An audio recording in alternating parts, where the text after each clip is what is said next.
the reincarnation of an ordinary person with unparalleled effort. If you work hard from the time you are a baby, before you know it, you will be carrying the future of Japan on your shoulders. Volume 2 by Cyclamen. Translated by Renkan at JP Translations for Fun. Audiobook by Masquerade at Masquerade Audiobooks. Prologue. How to wake up from a nightmare. I was dreaming. Hey, it's you. A dull voice emanated from the eerie man's mouth. It was definitely not a normal voice. It didn't sound human. I tried to weave guiding threads, but my magic scattered. It wouldn't form into threads. It wouldn't take shape.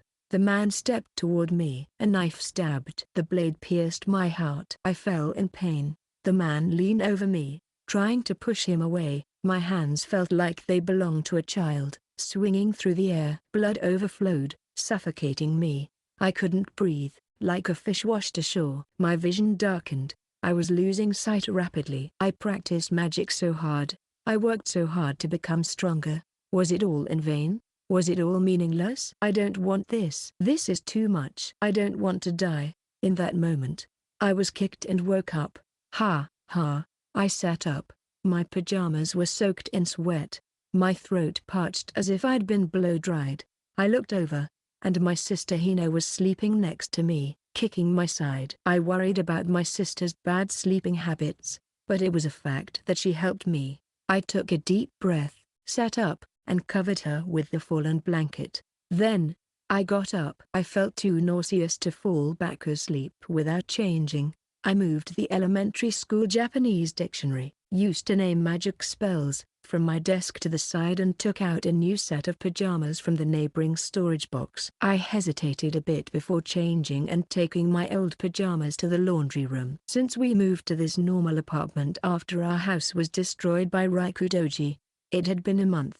I still hadn't gotten used to the layout, even though it's just temporary until we rebuild the house.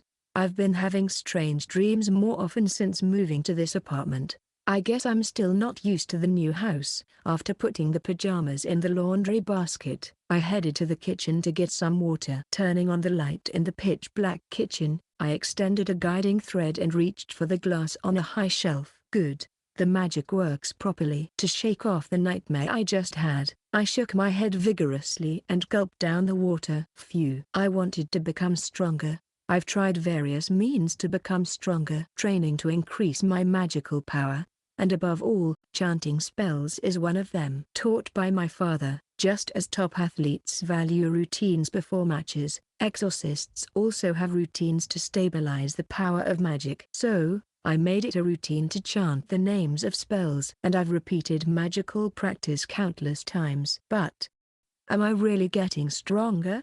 That question has always lingered in my mind. Unable to shake it off, I returned to my room after placing the glass down. As soon as I got back, I picked up the treasure of Rikudoji, which was placed next to the dictionary, and let down a guiding thread. Instantly, the thread turned gold. The guiding thread resonated with the magical power of Rikudoji. I aimed to master the thunder magic used by Rikudoji. Since that had been my recent goal, I decided to resume practicing until sleepiness overwhelmed me. As I attempted to use thunder magic, there was a crack, and the purple lightning burst. I glanced at Hina in a panic. Fortunately, Hina was in a deep sleep and didn't wake up from the noise. Breathing a sigh of relief, I let down the guiding thread once more. This time, quietly, without making any noise. Because practicing magic like this makes me feel like I can escape from the fear of death, even if only a little. I need to become stronger. I can't count how many times I've thought that. Driven by fear that I can't shake off, I'm propelled forward. Chapter 1, Invitation. 3 months have passed since I exorcised Rikudoji. I finally turned 6. I had a party for my birthday, and I received cake and presents. The birthday present was a silver necklace crafted from Rikudoji's treasure. In my previous life, I had never worn or bought a necklace, so I never thought I would wear one in this life. Life is full of surprises. By the way, the reason why the treasure became a necklace is because other exorcists wear them as earrings or rings, but Itsuki is still young. Earrings are out of the question, and when he reaches puberty, the ring might not fit anymore. So, I thought a necklace would be best. My father told me. Indeed, When he said that, it seemed like a necklace was the only option. Besides, earrings are scary because piercing hurts. I remembered such things as I got into my father's car. As the treasure of Rikudoji hanging around my neck caught my eye. That's what I thought. By the way, the reason why I got into the car is that my father suddenly called me, saying, "I have something to do, so let's go together." It was so sudden that I asked about the destination while fastening my seatbelt. "Where are we going?" "To the Kanzatsuki family." The answer surprised me. I thought he was going to work. "Why? Itsuki used the off-uda, right?" "We're going to pick up the new ones." My father said so, and I grunted. The off-uda that Akane-san from the Kanzatsuki family had asked us not to let go of had disappeared when Rikudoji's incident happened. If we could get new ones, I definitely wanted to go. Also, I wanted to talk to you as a dad. "About me?" "Why?" "Well, I need to tell you, Itsuki." My father drank the coffee he had just bought from the convenience store inside. "Itsuki exorcised Rikudoji." "Yeah, that's become a topic in the Exorcist community." "It's a topic in the community. This is the first I've heard that there's an Exorcist community." "Where is this community?" "Online? Is it like social media?" "What are they saying?" "To put it simply, exorcising Rikudoji has created 3 factions." "Factions?" Once again, I repeated a word I didn't expect to hear. "It sounds like it's becoming a bigger deal than I thought." "Yes, you could call them the convinced faction, the skeptical faction, and the denying faction. The convinced faction believes that you should get stronger and exorcise other 6th-rank demons in Japan. The other 2 factions either doubt or outright think it's a lie that you exorcised Rikudoji." "But I have Rikudoji's treasure," I said, touching the silver accessory on my chest. "Calling that battle a lie is insulting and makes me angry. The skeptical and denying factions think it was me who exorcised Rikudoji, not you." When he puts it that way, I can't completely dismiss the feelings of the skeptical and denying factions. Between a newly turned 6-year-old 7th-rank exorcist and a battle-hardened 5th-rank exorcist with an eye patch, even I would think the latter did it. You might have your thoughts on this, but these 2 factions aren't a problem. Since they don't believe you did it, they won't take any action. The problem is the convinced faction. The people who believe I exorcised Rikudoji, right? I wondered what the problem could be. After all, if they believe I did it, wouldn't that include my father and Renji-san? My father continued. The extremists in the convinced faction are saying things like don't let Itsuki go to school, just make him train relentlessly, or give him a fiancé and make him have lots of children. I couldn't help but let out a small groan. Using the time spent at school to practice magic or train in close combat would certainly make me stronger. This is obvious. There's a huge difference in skill between someone who trains for an hour and someone who trains for 100 hours. If it's 100 hours versus 1,000 hours, the difference is even greater. Of course, it's not like I hadn't considered that option myself. But if that happened, what would my highest level of education be? I didn't attend daycare or kindergarten, so would I have no academic record at all? Though I agree with you becoming stronger, Itsuki, I still want you to go to school. I want you to make friends and acquaintances who aren't exorcists. Life isn't just about work, my father said, letting out a deep sigh. I couldn't say anything for a while. To me, who had repeated the same thing over and over in my previous life, the words life isn't just about work seemed very bright. That's certainly true. I can't deny those words. But is it really right to proudly say life isn't just about work when my life was just wasting time playing mobile games while watching random videos on my days off between work? That's what I suddenly thought. Of course, you can't live without working, but still, I don't want your life to end up being only about work. My father continued. Yeah, I nodded, simultaneously shaking off the naive thoughts I had just had. A life of just repeating a boring routine was something from my previous life. There's no need to walk the same path in this life. Instead of filling the same shapes in predetermined boxes like a stamp rally, it's okay to live a more enjoyable life. If that's the case, isn't focusing solely on training another form of escape? Was I trying to justify repeating the same routine and not embracing change? How is that different from my previous life? It's a waste to live a second life only to repeat the same mistakes. Being bound by the curse of my previous life is too wasteful. So, I won't make the same mistakes in this life. I want to change. By the way, to get back to the topic, there are already about 30 people who want to be your fiancé. Huh? I turned them all down since they're all over 20 years old, as I solidified my resolve for this life. My father's words surprised me the most.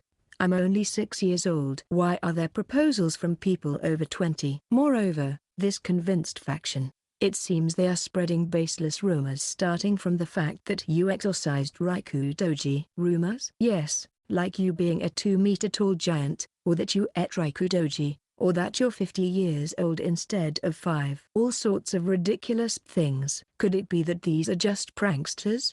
That's what I thought, but instead, I asked something that had been on my mind. But Dad, how does that connect to us going to the Kanzatsuki family? They oversee the Exorcists. If Akane-sama speaks to the convinced faction and tells them to calm down, it should settle the matter. So, they are like the leaders of the Exorcists. I always thought she was no ordinary person since she was the only woman among the heads of other families, and everyone used honorifics with her. But I didn't know she was that important. Can't you do it, Dad? I tried, but Renji warned me that it would only make things worse. Well, that makes sense. In any case, the sooner we can calm things down, the better. Rumors spread in an instant. My father said, his expression sour. Well, I just decided to change, and besides, I wouldn't want to not be able to attend school and make friends. But if it's just rumors, can't we just leave them be? Maybe not. Well, rumors aside, since we're going to the Kanzatsuki family, I should thank them for the talisman. It saved my life, after all.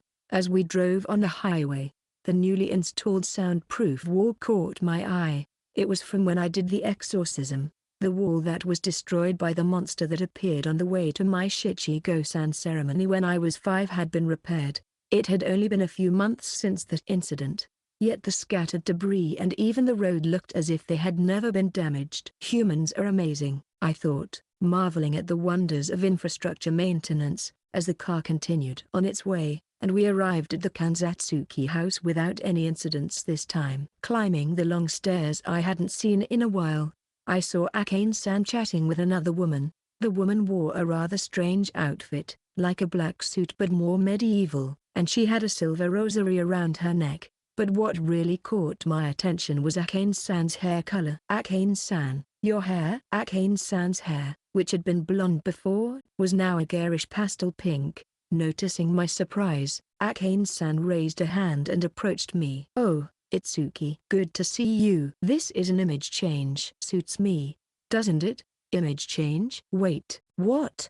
Is it okay for shrine maidens to change their image? And, was that blonde hair dyed? While I was lost in my confusion, the woman next to Akane-san also approached me. She crouched down to meet my gaze and smiled. Blue eyes and golden hair. She was clearly not Japanese. Nice to meet you, Itsuki-san. Nice to meet you. Despite her appearance, her Japanese was astonishingly fluent. My bewilderment only deepened, and my voice became small. Who is this woman? Maybe my face showed my confusion, as the woman introduced herself. My name is Aina. I am an exorcist from England.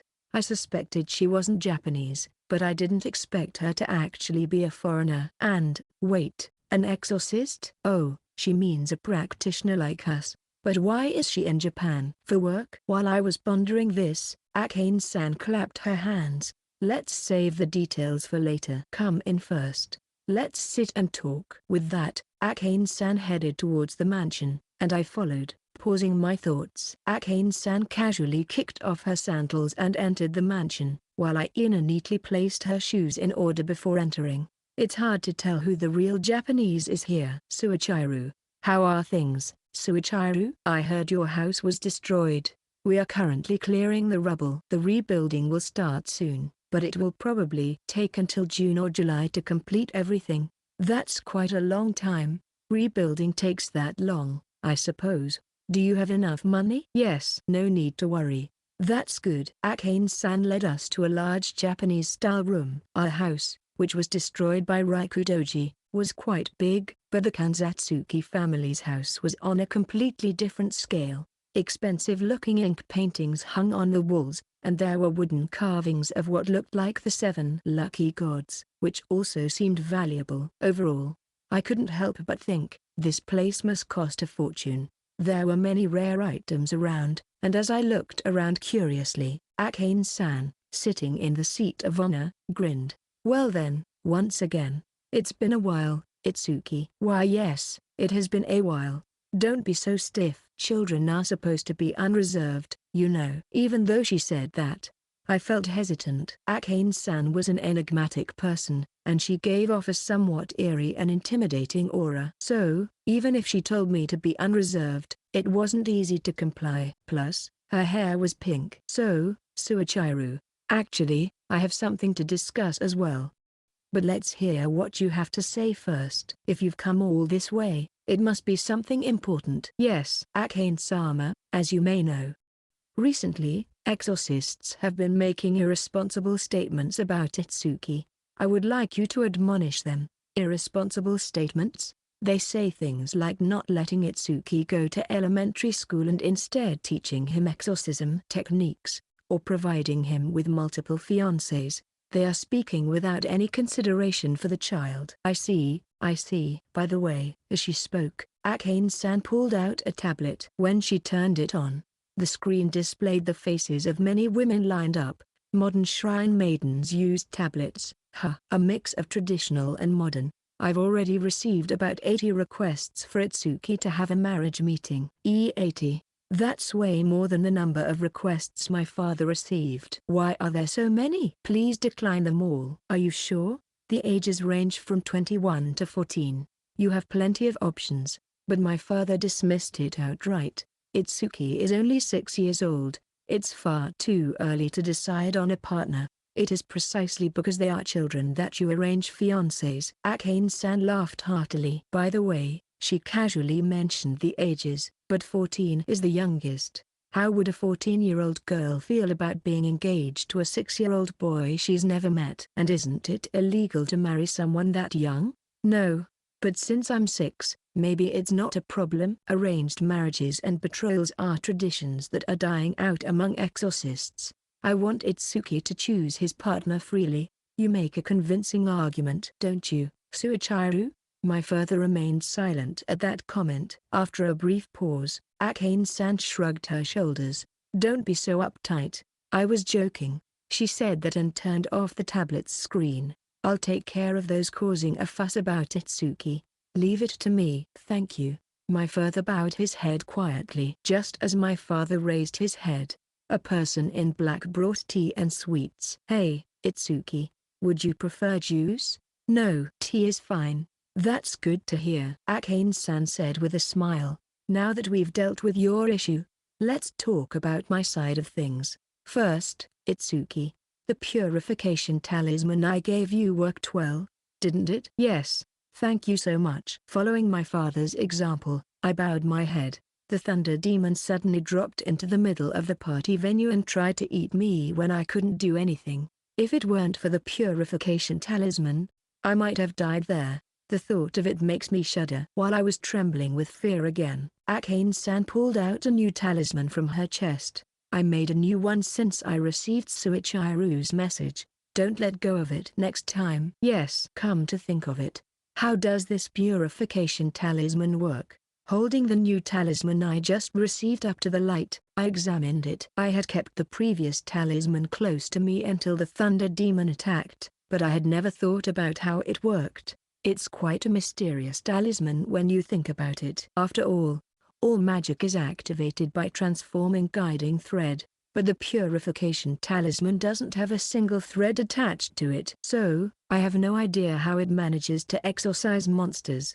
Kaijutsu transformation. While there are spells that can transform threads into anything as long as there's magic, those forms eventually dissipate as they can't hold their shape. However, the purification talisman I received initially held its form for nearly 2 years. That's impossible with Kaijutsu transformation. If that's the case, Is there something about magic that I don't know yet? Even if that's true, why won't my father or Renji-san teach me about it? Is there a reason they can't tell me? Or do they not know about it either? The next topic. In fact, this is the main reason. It's about Itsuki's study abroad. Study abroad? The word, which I never expected to hear in my life, made me tilt my head in confusion. Details will be provided by Aina. Well then, Itsuki-san, Suichiru-san, once again, I am Aina. Akane-san stepped back, and Aina-san introduced herself with a hand on her chest. Actually, since Itsuki-san will be starting elementary school soon, I came to Japan to invite him to enroll in our school. Your school? A school in England. We have a boarding school specifically for exorcists in our country. Those words made me lean forward with interest. It was an intriguing topic. To hone exceptional talent, it's best to train alongside others with similar abilities. Classes conducted by excellent teachers, tailored for magicians, would be a better choice for Itsuki-san's future. After a pause, Aina-san continued. Of course, we will cover the tuition fees. Also, there will be a special scholarship. A special scholarship? Another unfamiliar term, though I did take out a scholarship loan in my previous life. It's money provided in addition to tuition. It's basically for living expenses and social activities. It's a loss to society if talented exorcist trainees waste their time on part-time jobs. Naturally, this doesn't need to be repaid. No matter how she says naturally, it doesn't need to be repaid. One of the reasons I couldn't afford luxuries in my past life was repaying my scholarship loans. Even so, I can't deny the appeal of this offer. The terms are far better than I expected. They'll cover my tuition and living expenses, and on top of that, I'll be able to study magic at their school. It's like a dream come true. However, if I were to study abroad, there would be one major problem. Aina-san, I don't speak English. Itsuki-san, you can use magic, can't you? If so, you can use translation magic to solve that problem. In fact, I'm using it right now. What? There's such a spell that solves the problem. As I stood there, stunned, Aina-san continued with a bright smile. How about it, Itsuki-san? Of course, you may have received offers from other countries as well. No, this is the first I've heard of it. England has a unique magic system known as fairy magic, which combines indigenous and modern magic from the era of the British Empire. If you wish to see what lies ahead, please consider our offer. The proposal was appealing. If there truly was a translation spell as Aina-san mentioned, then the language barrier wouldn't be an issue. But, to be honest, I wasn't very enthusiastic about it. So, I looked to my father for support. He was looking at me too. What do you think, Dad? Studying abroad? To be honest, I don't want you to go. That was exactly the answer I was hoping for, and I felt a little relieved. But my father continued in the same calm manner. But, Itsuki, your life is yours. If you wish to study magic abroad, I'll support you with all my might. It was as if he had decided his answer from the beginning, and I couldn't help but wavering. But my father continued, however, this situation can't be treated as just an ordinary study abroad. What do you mean? Aina's goal is to secure you early on, to eventually bring you into their fold as an exorcist in the future. Me? In England? Yes. Exorcists are always in short supply, in every country, at all times. At this, my father took a sip of tea and muttered, hot. I wonder if he has a cat's tongue. Japan also has magic that combines Shinto and modern magic. Additionally, there's the inherited magic passed down in the Kisaragi family. Therefore, Itsuki, you should choose what you want to do and where you want to go. While I'll give advice, the final decision is yours. I was pierced by my father's intense gaze, stronger than you'd expect from someone with just one eye, and I made up my mind. That's right. That's how it should be. Since this is my second chance at life, I should live it the way I want. Having decided, I turned to face Aina-san. Aina-san, I'm sorry. I won't accept your offer. May I ask why? I still want to be with my family. In my previous life, I thought living alone was comfortable. Living alone meant I could do what I wanted when I wanted without being disturbed by anyone. But I like my current life better. With my father, my mother, and Tina. Living with everyone now is better. So, I can't imagine living alone. And living abroad would mean I wouldn't be able to see Aya-chan and Renji-san. I don't want that. That's why I won't go abroad. I want to stay in Japan. I see. Well, considering that, it makes sense. Hearing my reason, Aina-san looked a little surprised, but then she sighed as if to say, it can't be helped. Even though Itsuki-san exorcised a 6th-rank demon, you're still only 6 years old. It's natural to want to stay with your parents. I'm sorry. I was too hasty. It's okay. I shook my head. Is that the end of the discussion? That was quicker than I expected. I thought Aina would be more persistent. Further persuasion would be counterproductive. I see. Then let's consider this matter closed. Saying this, Akane-san picked up a tea confection with her right hand and handed me an orange charm with her left. Such bad manners. Here, Itsuki. Take this with you as well. What's this? It's a charm for academic success. You'll be starting elementary school next month, right? Make sure to study hard, not just practice magic. She laughed heartily like a relative. As I took the charm for academic success, I asked, hey, Akane-san, what kind of effect does this charm have? Effect? The talisman protected me from monsters, right? I wondered if this charm also has some sort of effect. I don't think it has any. I got it from a friend's shrine the other day. That's so random. Can a shrine maiden say such blasphemous things? However, it was the first time I received a charm for academic success, so I bowed my head. Thank you. I'll take good care of it. Yes, make lots of friends. Hearing that, I groaned inwardly. I'll try my best. Chapter 2. Challenges from overseas. The cherry blossoms were in bloom, the sides of the road were covered in a blanket of pink, and the ground was beautifully adorned with fallen petals. Seeing that made me realize that spring had come again this year. Even in my previous life, when I had absolutely no interest in seasons or events, the sight of cherry blossoms blooming would lift my spirits as I thought about the arrival of spring. However, even with my spirits lifted, I never thought of starting something new or changing jobs to reset my environment. As I walked down this cherry blossom-lined path with my mother, still holding her hand, she asked me, Itsuki, are you nervous? Yeah, just a little. I nodded quietly. As I nodded, we passed by a white sign that read congratulations on your entrance ceremony and went through the elementary school gates. Of course, I was nervous. After all, what awaited me was the opportunity to make friends through the entrance ceremony. I couldn't afford to miss this second chance I had been given. I wanted to make friends, something I didn't have in my previous life.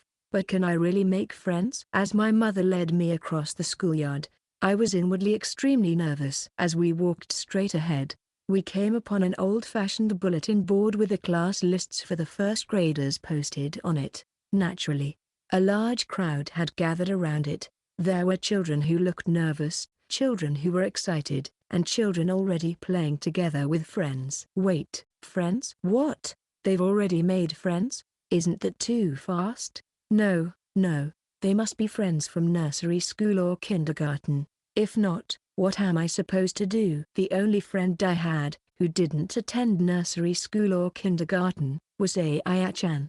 However, Aya-chan lived in a different school district, so she would be attending a different elementary school. I never thought I'd be separated from the friend I had been practicing magic with all this time. I'm starting to feel worried, or rather, anxious. By the way, Rin-chan from the Satsuki family was also in the Shichigo-san group, but since Aya-chan and I were born early in the year, we were considered a year younger. Well, the Satsuki family lives further away from the Shimatsuki family, so even if we were the same age, we wouldn't be attending the same school. On the first day of school, I was already missing my second chance to make friends. While I was lightly despairing, my mother patiently navigated the thinning crowd and led me by the hand. In a few minutes, we reached the bulletin board. Even though I could have used my enhanced vision spell from a distance to see the class lists, it wouldn't have been as fun. In my previous life, I had always approached various events with a detached attitude. I had just decided to say goodbye to that way of thinking.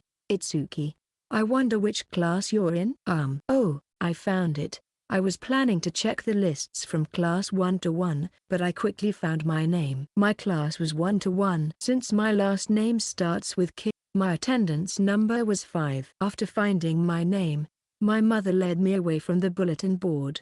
At the same time, she looked at me with a worried expression and asked, "Itsuki, you have to go to the classroom by yourself from here. Can you do it?" "Yeah, I'll be fine," I nodded, but I was extremely nervous. Even though I've faced death twice at this age and even died once, I was still nervous about starting in a new class, but I was also excited. This was the very beginning of my 6 years at elementary school. Not being nervous in this situation would be impossible. I was determined to have a good elementary school life. Thinking this, my heart raced as I entered the school building. While looking for the shoe cubbies for class 1 to 1, I absent-mindedly recalled the class list I had just seen. There were a few names that seemed to belong to foreign students. I reflected on how times had changed, as there were hardly any foreign names in my previous life. I placed my shoes in the cubby, took out my new indoor shoes, and changed into them. These shoes would inevitably turn black over time, and then I'd have to wash them myself. That was always a hassle.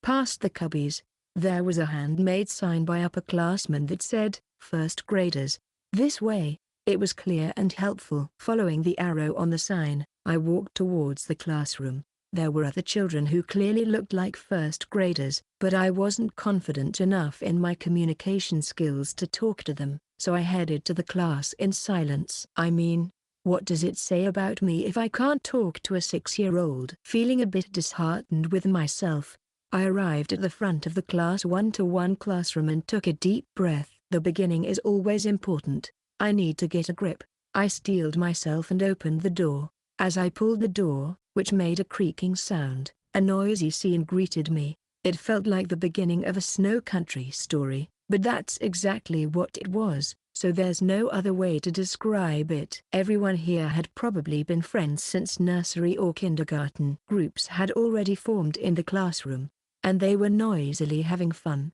On the blackboard, "Congratulations on your entrance" was written in hiragana, and below it was a large seating chart. All the names on the seating chart were also written in hiragana. It was handwritten with chalk, so I wondered if the teacher had written it.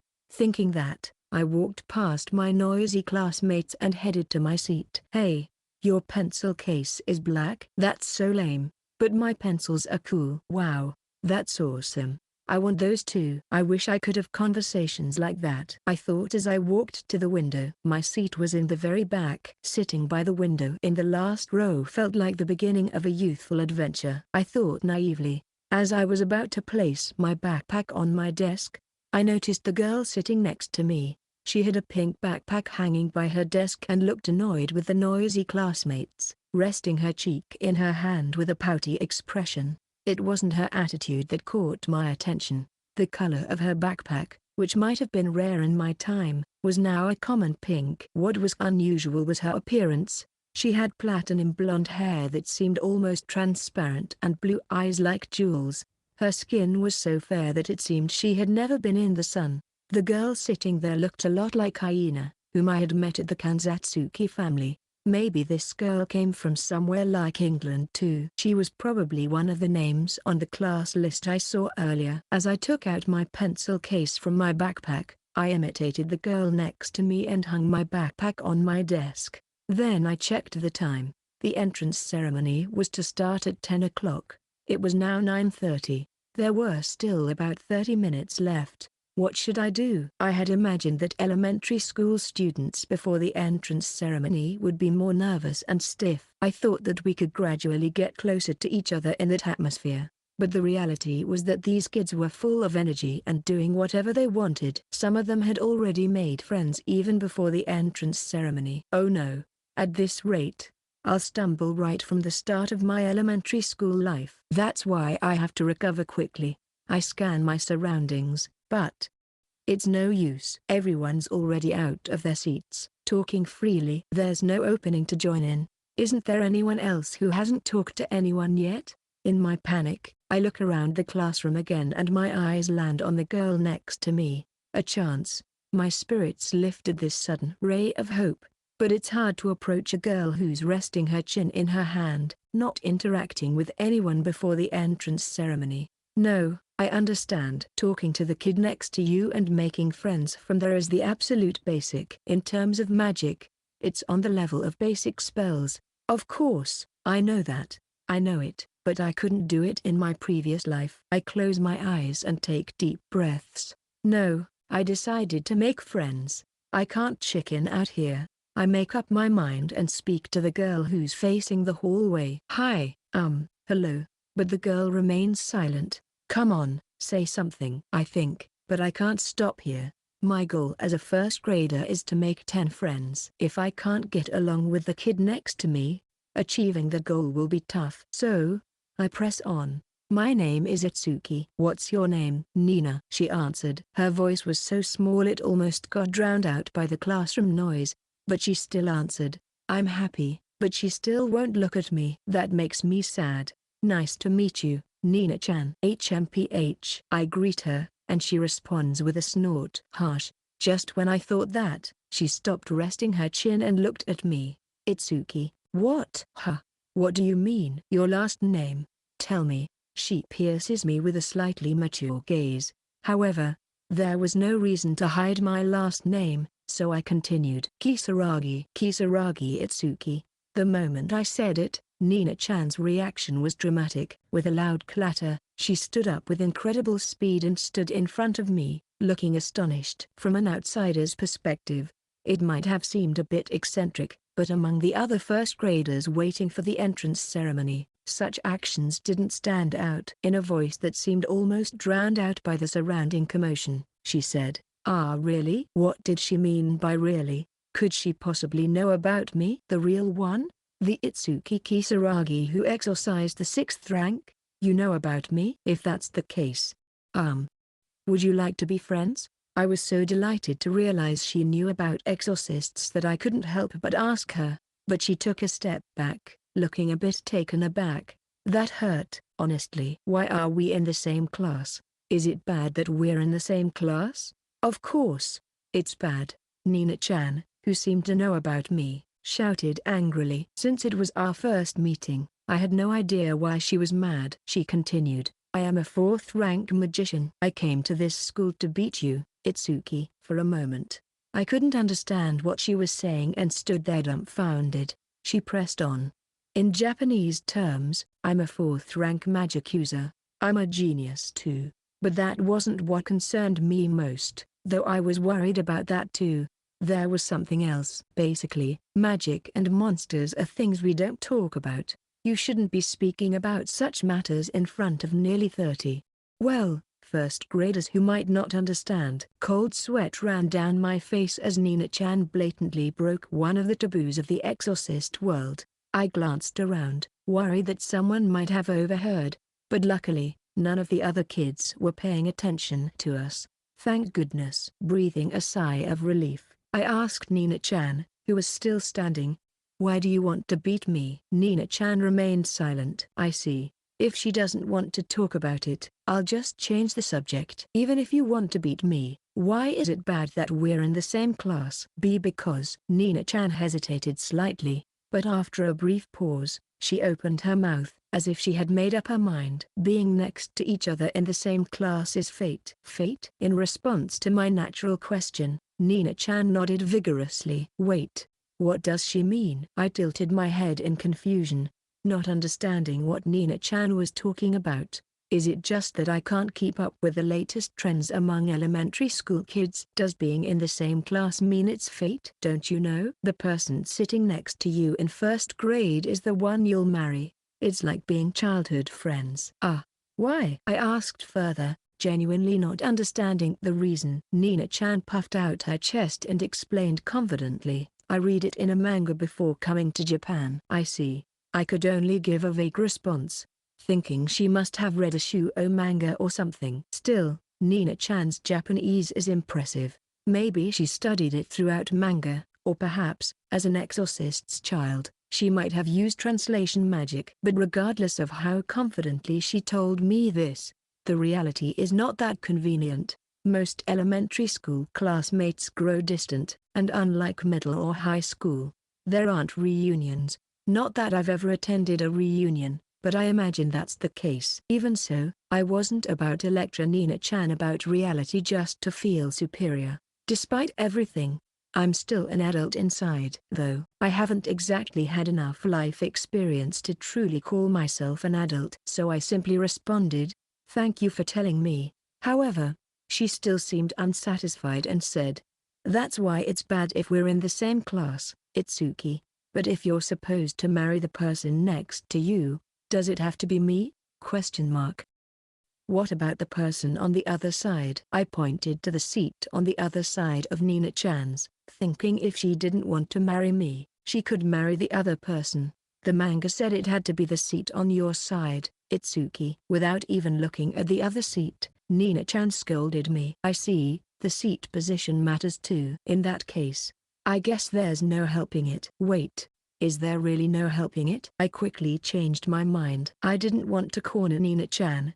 I just wanted to be friends. So, I regained my composure and said again, Anyway, nice to meet you, Nina-chan." HMPH. Ignoring my question, Nina-chan turned away again. It seemed like reaching my goal of 10 friends was still far off. However, I managed to talk to the girl next to me, just as I was thinking of talking to others nearby, and stood up. The door at the front opened, and a young female teacher entered. "All right. Quiet down, everyone. Take your seats." As the teacher spoke, the noisy students settled into their seats. "I'm Futaba, your teacher for this year. Now, let's head to the gym in attendance order." Starting with number 1. After a brief introduction, Teacher Futaba led us out into the hallway. There, 6th graders were already waiting for us, and we followed them to the gym, holding their hands. Descending the stairs and turning down a corridor, I suddenly felt it. There's someone there. Squinting, I noticed someone standing by the shoe lockers we had just passed. With unkempt hair, wearing a tattered dress, and barefoot with mud and scratches all over, she stood by the lockers, clutching something in her arms as if cradling a baby. Despite the suspicious figure, no one screamed. They couldn't see her because she was a specter, a demon. "You, too, will grow up to be a student." A booming voice, like the roaring wind. Just listening to it made me uneasy. Probably a first or second rank demon. The demon, emitting its wind-like voice, simply watched as the elementary school students headed to the gym, doing nothing to us. Why? Ordinary monsters eat people. More accurately, they consume their magical power, but they particularly target children. This is partly because children are physically weaker, but more so because they are brimming with magical power, in other words, life force. Therefore, a monster that just watches without doing anything is rare and intriguing. As I pondered this, locking eyes with the demon, it took a step forward. "Why, you must eat too. Grow up." The monster's mouth opened wide with a loud noise. I shouldn't be thinking such foolish thoughts like feeding it to children. While I was lost in thought, the demon disintegrated into black mist. Thanks to the threads I had set up in advance, it's unimaginable not to prepare or take precautions just because it's rare. After all, the opponent is a monster. Come to think of it, I wondered if Nina-chan saw the monster from earlier. She was just coming down the stairs. So, she didn't see it. Wait, if I let that monster go, Nina-chan could have seen her exorcising it. Huh? Maybe it was a missed chance to see foreign magic. Based on what Irene-san, the exorcist from England, said, magic in England seems to be quite different from that in Japan. The translation magic Irene-san mentioned didn't involve threads. It's magic, so there must be different magical systems overseas. I want to know more about that. I strongly desire it. Maybe that's the next step in magic that I don't know about. If I wanted to know, I should have gone to England with Irene-san, but that's a different story. It's completely self-serving, but I want to know about it. However, I don't know if Nina-chan is from England or from another country, so she might be a magician from another country. While pondering such things, we entered the gym, where parents were seated neatly in pipe chairs, dressed in formal attire, a sea of suits as far as the eye could see. Some women were dressed in kimonos. Searching among them, I quickly found my family. Look, there's Itsuki over there. I definitely won't want to miss it. I could tell they were having a conversation from a distance, and what those fathers were holding was a camera. Ah, I know that. It's a camera that costs nearly 1,000,000 yen, used by YouTubers. It can take amazing quality videos and photos. When did they buy something like that? With a wry smile inwardly at my father, who aimed his camera at me with a more serious expression than when targeting monsters, I sat down in my seat, and then, we waited for the entrance ceremony to begin. After a while, the principal took the stage, starting with seasonal greetings followed by a grateful speech. We listened to the school anthem and the self-introduction of our homeroom teacher, and then the ceremony concluded. As we received warm applause from the parents, we left the gym. Somehow, it felt like the entrance ceremony ended without any major incidents. Some say there are entrance ceremonies that don't go smoothly, but since we were all pumped up for the start of our lives, it felt a bit anticlimactic. As we returned to the classroom and took our seats, parents began to trickle in from the gym. It felt like a school observation day, with our homeroom teacher, Futaba-sensei, giving a talk to the parents, and then we dispersed. Oh, that was rather straightforward. Maybe it feels that way because this is my second entrance ceremony. Congratulations, Itsuki. Thank you, Dad. My father, in a suit with a bag containing a camera slung over his shoulder, looked like any other father in words alone. However, he stood out strangely in the classroom, and other parents kept their distance from him. My father is tall, with a robust build, and above all, he has an eye patch and scars on his face. It would be strange if he didn't stand out. Come to think of it, that's right. Although I've grown numb to it, my father does stand out. In the world of Exorcists, people like Renji-san, and others I met at Shichigo-san, all have scars on their faces or a strong physique. So I forgot that it's normal. I wonder if I'll end up like that someday. Let's have sushi for lunch. It's a celebration of Itsuki's enrollment. Really? Sushi? Yeah. The Shimatsuki family will also be there. The Shimatsuki family is Aya-chan's family. Even after the New Year's Eve party, Aya-chan and I continued to celebrate each other's birthdays, and before starting school, we even went to buy school bags together. So our families have kept in touch. Renji suggested celebrating together since we're both starting school on the same day. I thought it was a good idea. I see. My father checked the time on his smartphone as he said that, we can't keep Aya-chan waiting, so we hurried to leave the classroom to make sure we didn't miss the congratulations on your enrollment celebration. But then, I suddenly realized something. No one from Nina-chan's family was there. She was sitting with her chin resting on her hand, gazing out the window. There was no one around her. Does that mean her family didn't come to the entrance ceremony, or are they just late? Itsuki, aren't you going? No, I'm going, I replied to my mother and turned on my heel. But the sight of Nina-chan looking lonely as she sat there remained vividly in my mind. We rode in my father's car to a slightly upscale sushi restaurant in the local area. Of course, it wasn't a conveyor belt sushi place, although it's a lunch price. It's not too expensive, but as I pondered the unpleasant topic of finances like an adult, I noticed the Shimatsuki family gathered in front of the shop. Aya-chan looked like a proper young lady in her uniform, a sight I hadn't seen before. Well, Aya-chan is actually a young lady from a well-off family, so the assessment isn't wrong, but it's strange how just changing clothes completely changes the impression. Is it a bug in the brain, or am I just clueless? As I thought about such things, Aya-chan timidly asked, still in her uniform, How does it look, Itsuki-kun? It suits you. Really? That's great. When Aya-chan, wearing the hair tie I gave her at the New Year's Eve party, asked how the elementary school uniform looked on her, I could only come up with cliched words. If I could say something sophisticated, I should have been able to make friends with her and others in a past life. But Aya-chan seemed pleased with those cliched words. I breathed a sigh of relief. How was Aya-chan's entrance ceremony? Mine was over so quickly. Me too. It felt like it flew by. As Aya-chan said with a smile, I replied, yeah, it did, and noticed that Hina, who hadn't been included, looked a bit sulky. So, I took Hina's hand and headed towards the restaurant. From behind us, I could hear my father and Renji-san talking in solemn voices. How was it, Renji? How many were there? You mean the school? From what I saw, about 2. If something happens, that might be a problem. How about Itsuki's school? Seems like just 1. But they said they're only coming to the school part-time, half of the week. Seems like they're really short-handed. What are they talking about? From the term part-time, it sounds like they're talking about school teachers, right? But still, 1 or 2 people at the school. Could it be the music teacher? Hey, Dad. Renji-san. What are you talking about? It's about the exorcists at the school. At the school? What's that? I've never heard of such a thing. As I tilt my head in puzzlement, Renji-san continues. I think Itsuki-kun knows well.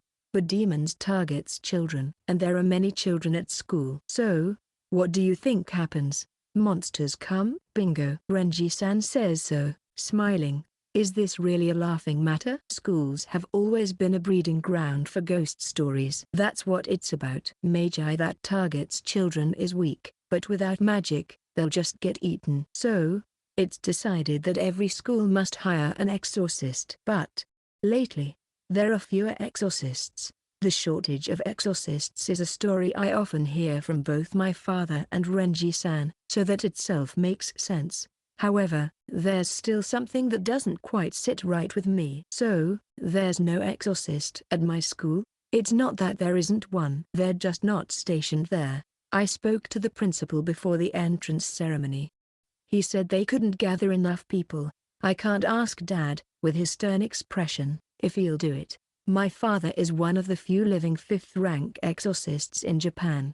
Monsters that only my father can exorcise emerge all over Japan, so it's not uncommon for him to be away from home for about a month, and Renji-san is the same. Also, Dad might actually consider doing it if I ask him. Well, that's beside the point.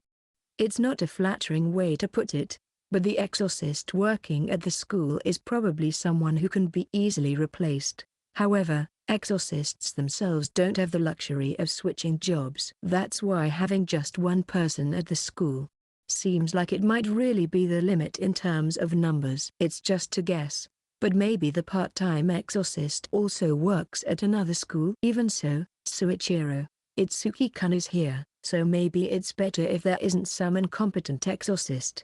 Yeah. He might just get in the way. While I'm thinking about the shortage of exorcists, the conversation shifts to an exaggerated evaluation of me. But let's be clear, there's no comparison between an experienced exorcist and me, who has only had a handful of real battles. Besides, I'm only able to exorcise because I'm in perfect condition, just because of the Rikudoji incident. I'm not overly optimistic about the world. I'm not underestimating anything. No, I can't afford to. People die from just being stabbed with a knife. No matter how much training you do, that doesn't change. It's a harsh reality of the world. And right at that moment, as I'm thinking about it, it suddenly occurs to me. That's right. There's magic to prevent death. Hey, Mom. What is it? Itsuki? I rush over to Mom, who's talking with Momoko-san, and I make a request that I've been holding back for months. I'm in elementary school now. Teach me healing magic. Oh, right. I promised that, didn't I? It's a magic to heal injuries that I learned when I fought the 5th-rank monster in the forest a few months ago. But when I tried to study it, Mom put me off, saying, when you become an elementary school student. I totally forgot about it. But when Aya's mom hears my request, she seems a bit surprised. Itsuki-kun, learning healing magic is difficult, you know?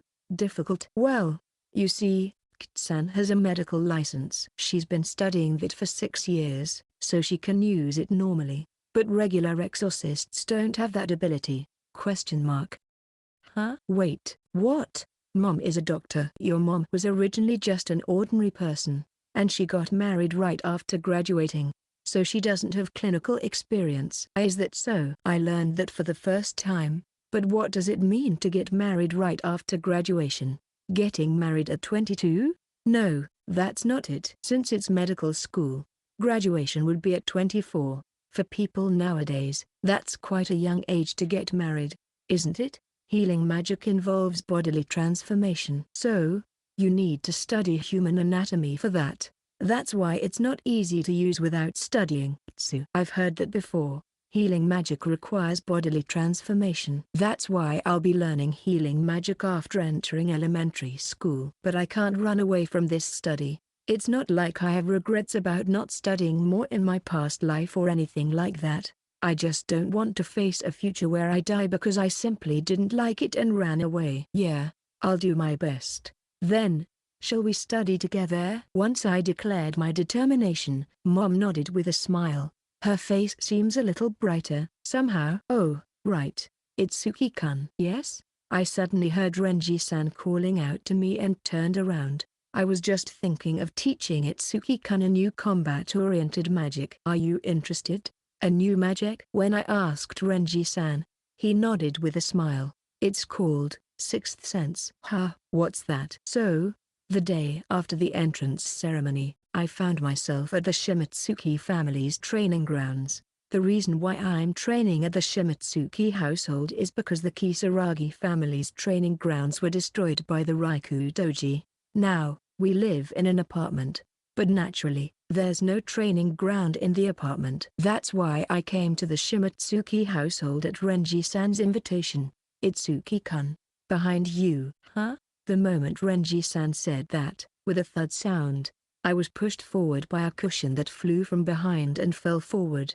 Ahead of where I fell, there was a thick mat laid out, and my whole body sank into it. It's so soft. You didn't see that coming? I didn't see anything at all. I got up from the mat and said to Renji-san, I couldn't see anything at all, not just because a cushion flew from behind. My eyes are currently blindfolded. As soon as I was brought here, I was blindfolded and told to sharpen the sense of the thread immediately. I don't understand anything at all. That's the kind of training it is. Some magi takes away your 5 senses. So, in order to counter that, we have to sharpen our 6th sense. In other words, the sense of the thread. Renji-san said, and I grunted shortly.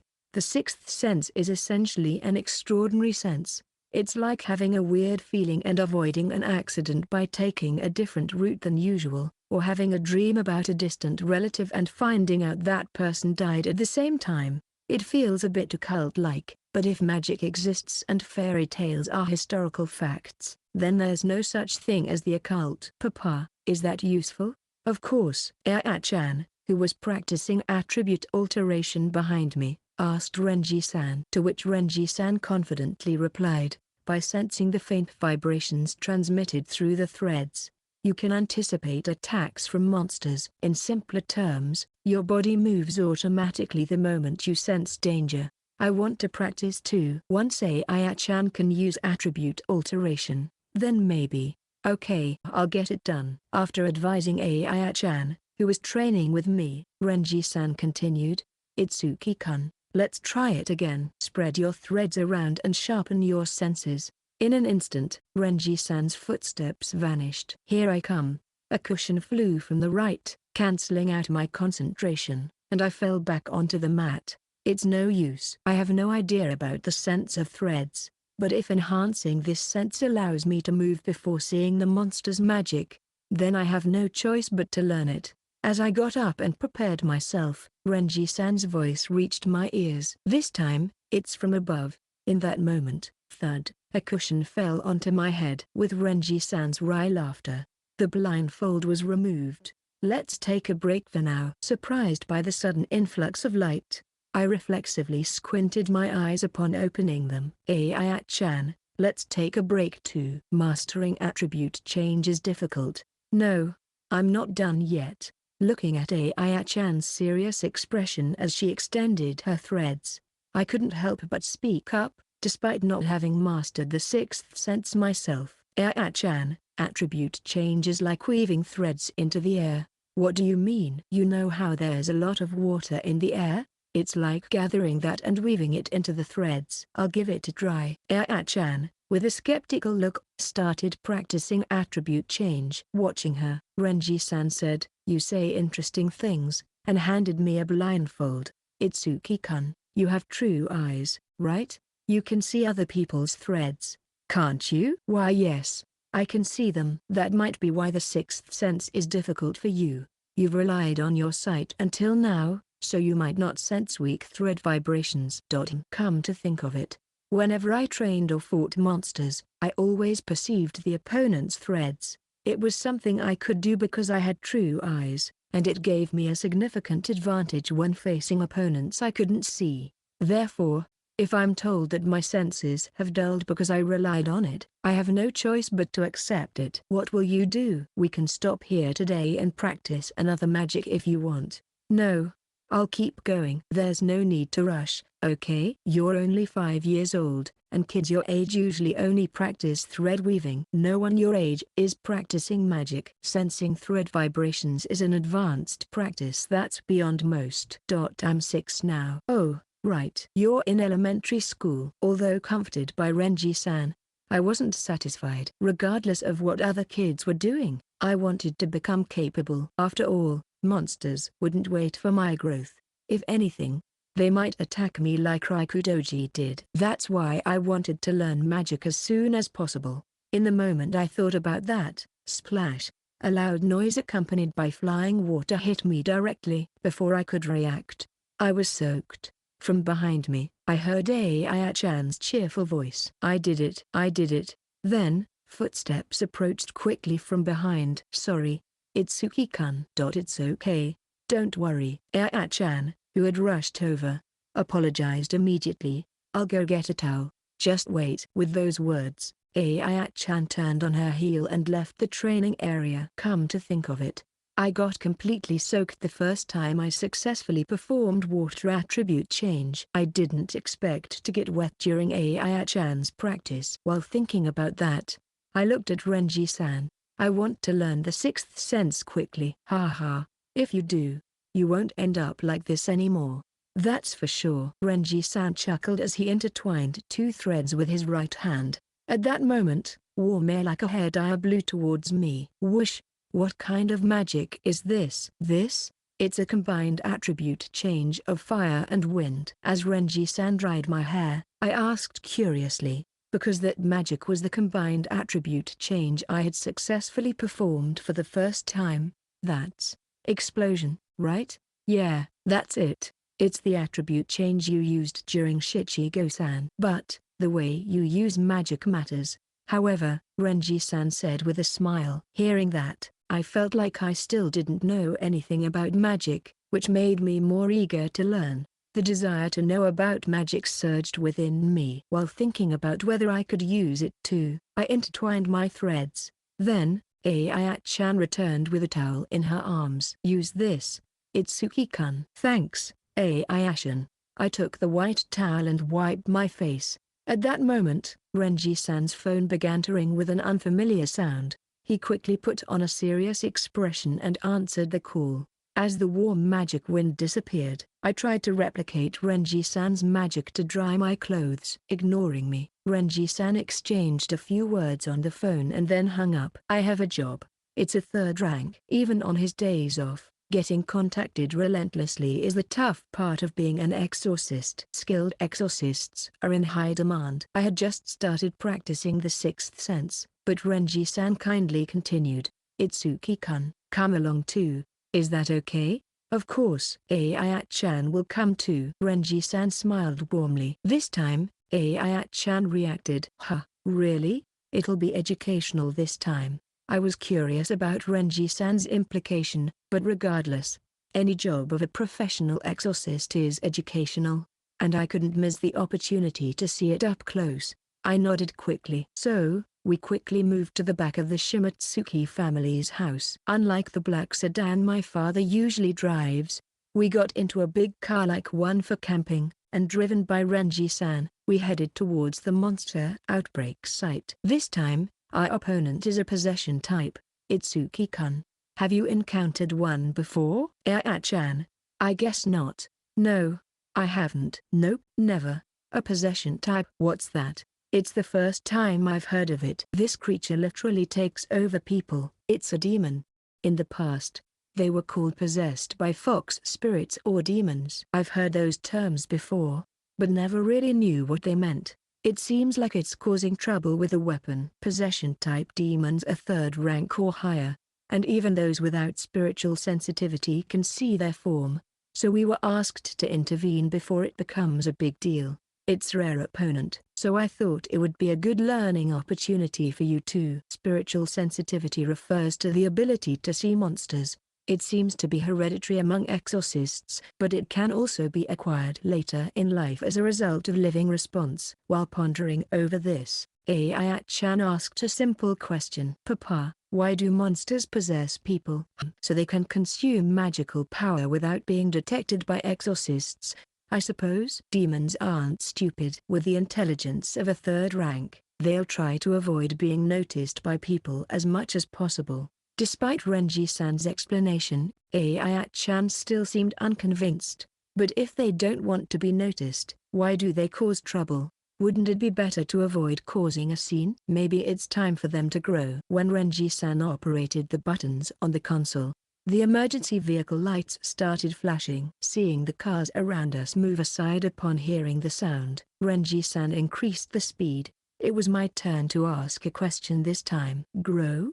What do you mean by that, huh? Didn't I mention it? Demons grow by consuming human magical power. Even a first rank theoretically can become a sixth rank. What? Ayat-chan and I exclaimed simultaneously. It was the first time I had heard something like that. Monsters can increase their total magical power, unlike humans. As their magical power increases, so does their rank. So, monsters consume magical power for that reason. I had always thought they just had to survive. A monster that gains power will typically start to take one of two major actions.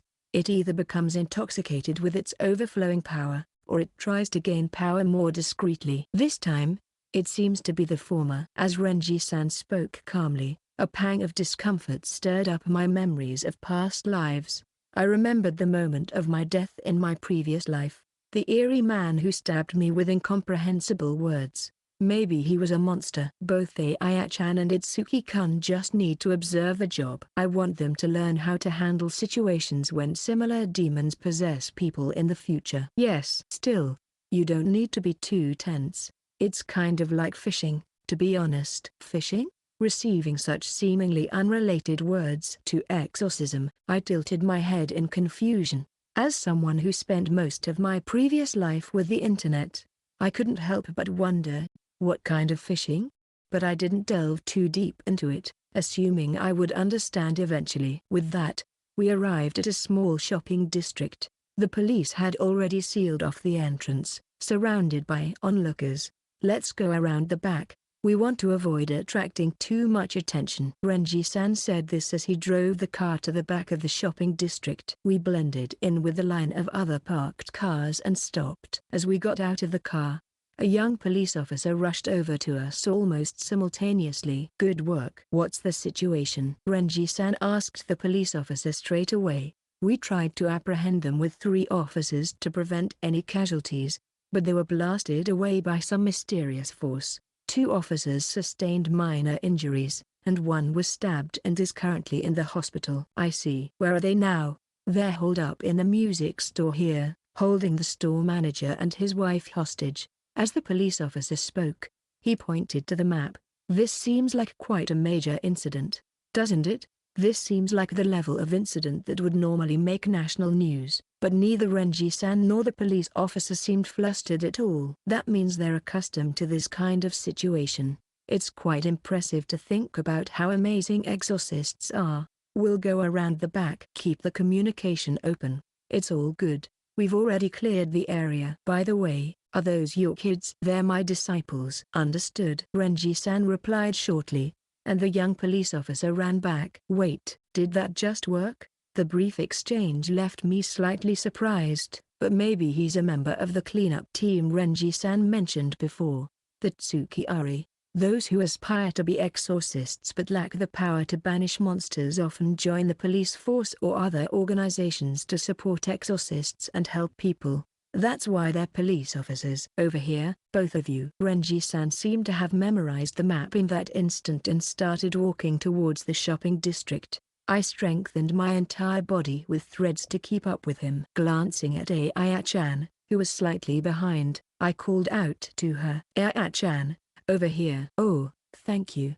Taking Aya-chan's hand, I followed behind Renji-san. As we turned the corner, Renji-san began to explain. Taking hostages is a typical behavior for possessing-type monsters.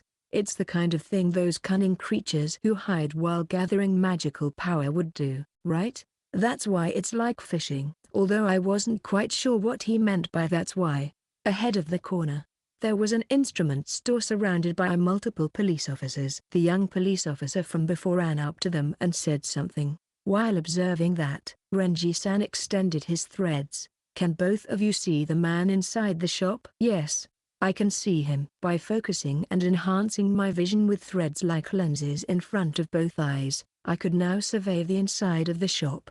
There stood an elderly couple and a slightly younger man, around his 40s, holding a bloodied knife. Ayashin narrowed her eyes tightly as she tried to see. She must have good eyesight. Keep a close eye on him, Renji-san said as he observed the man's behavior, extending his thread straight ahead. It was like a fisherman casting a fishing line out to sea. The important thing is not to let the demon realize that an exorcist is here. Possession types easily kill the person they've possessed when they feel cornered. Ah, I see. Right now, the person barricaded in there is also a victim controlled by the monster. Renji-san's thread slipped through the glass door into the shop and pierced the neck of the man holding the knife. In that moment, the man's movements stopped as if someone had unplugged a toy. Got a bite, Renji-san muttered quietly as he swiftly withdrew his threads. At that moment, the man fell forward like a puppet with its strings cut. Simultaneously, the police officers surrounding the shop rushed in. After waiting for the door to open, Renji-san pulled in the just-caught monster. Attached to the threads, the black mist-like monster came towards us, but halfway through its flight, it took on the form of a person, running towards us faster than Renji-san could pull it. Its face resembled that of the person it had possessed just moments ago! Exclamation mark. The man in his 40s, wearing a stern expression, was visually imposing, causing Aya-chan to scream. In the next moment, the monster raised its hand, which swelled up. Then, it threw its swollen right hand at us. However, Renji-san, composed as ever, shot his threads towards the swollen hand. Magic hit its target, causing an explosion. In the next moment, the area was covered in a thick smoke, obscuring our vision. From beyond the smoke, a single thread extended. Its tip was aimed at Aya-chan! Exclamation mark. No one else could see the thread, only I could. Flame B won't work. It's too powerful. Heaven Piercer is also out of the question. Its range is too narrow. I have to use a quick magic spell to accurately shoot through the opponent. At that moment, my body moved on its own. Gripping the heirloom of Rikudoji hanging from my chest, I resonated with my magical power. With a clinking sound, my threads turned to gold. Then, before the monster's spell could take shape, I released mine. Lightning magic. The golden thread turned into purple lightning as it left my hand, writhing as if it were chasing the monster. A cracking sound came from beyond the white smoke. In that instant, the smoke cleared rapidly, leaving only a black mist behind, a sign of the monster's disappearance. Impressive as always, Itsuki-kun, Renji-san said, his thread swaying in his hand. Seeing his reaction, I wondered if he had predicted the monster's movements but left it to me. He really is a dangerous person. Feeling a bit scared of Renji-san, I turned to Aya-chan, who was staring intently at my magic. It was as if something was drawing her in. Noticing her unusual behavior, I couldn't help but ask, Aya-chan? That was amazing! Aya-chan exclaimed, her face lighting up as she moved closer to me with surprising speed. I stepped back, but she stepped forward even more. Her face was very close. How did you do that just now? It looked like the magic was moving on its own. Well, that was lightning magic using the heirloom of Rikudoji. Was it because it was lightning magic that it chased the demon? Well, I'm not sure about that. It was the first time I used lightning magic on a monster, so I couldn't say for certain. As I pondered this, Ayat-chan flipped her long hair and stepped even closer. "Itsuki-kun, you really are amazing." Ayat-chan's straightforward praise made me avert my gaze slightly, unsure of how to respond. "Thank you," I answered, trying to hide my embarrassment. I thought that would make her back off, but Ayat-chan stayed close, her expression turning serious. "Do you think I can do that too?" she asked, her hands weaving magic power thoughtfully. Chapter 3. Can I make 100 friends? A month had passed since I entered elementary school. During this time, I practiced magic after school, and on weekends, I repeatedly studied the human body's structure with my mother. I had heard that I needed to study before I could start practicing healing magic, so I was determined. But after a month, I still couldn't use a single healing spell, which was starting to get me down. Even so, I had no intention of skipping school to practice magic. My father had also told me that school was important. If studying is more important, does that mean I'll go on to college? To be honest, I don't think I need qualifications like a lawyer or doctor to be an exorcist, and I don't think I need an academic background either. If anything, I could become an exorcist without going to high school, even if it means just having a middle school diploma. Although being an exorcist with just a middle school diploma seems like it could be problematic in various ways. While thinking about things that I can't help, I half listened to the math class. It's boring. I wasn't particularly smart in my previous life, but I wasn't so dumb that I couldn't understand first grade studies. There can't be many adults who don't understand the concept of 2-digit and 3-digit numbers being taught in number classes. Since it's boring, these easy lessons really make me feel sleepy. So it's time for shijutsu training for my threads. There are 3 main reasons why being an exorcist is said to be a world of talent. First, the ability to see monsters. In other words, having spiritual sense. But everyone born into an exorcist family has this. Second, the amount of magic power one is born with doesn't increase. However, I am the only one who knows that this can be increased through training involving consuming magic. And third, the problem lies with this third one. It concerns the output of magic power. The output of magic power refers to the limit of the amount of magic that can be infused into a single thread. For example, if one's total magic power is 100, usually only about 2 or 3 can be infused into a thread. It might be easier to imagine a tank filled with water and the faucet connected to it. The tank represents the total amount, and the faucet represents the output. No matter how large the tank is, if the faucet is small, the water output will be weak. If the magic output is weak, the magic will also be weak. The maximum number of threads a single exorcist can produce is also related to this output. For example, an exorcist with a magic output of 20 can only produce up to 20 thread with a magic amount of 1 each. Now, what happens if this exorcist infuses 10 units of magic into each conduit? The answer is simple. They can only produce up to 2 threads. That's why training to enhance magic output is important. It's important, but it also seems to depend greatly on innate talent. That's why being an exorcist is considered a world of talent.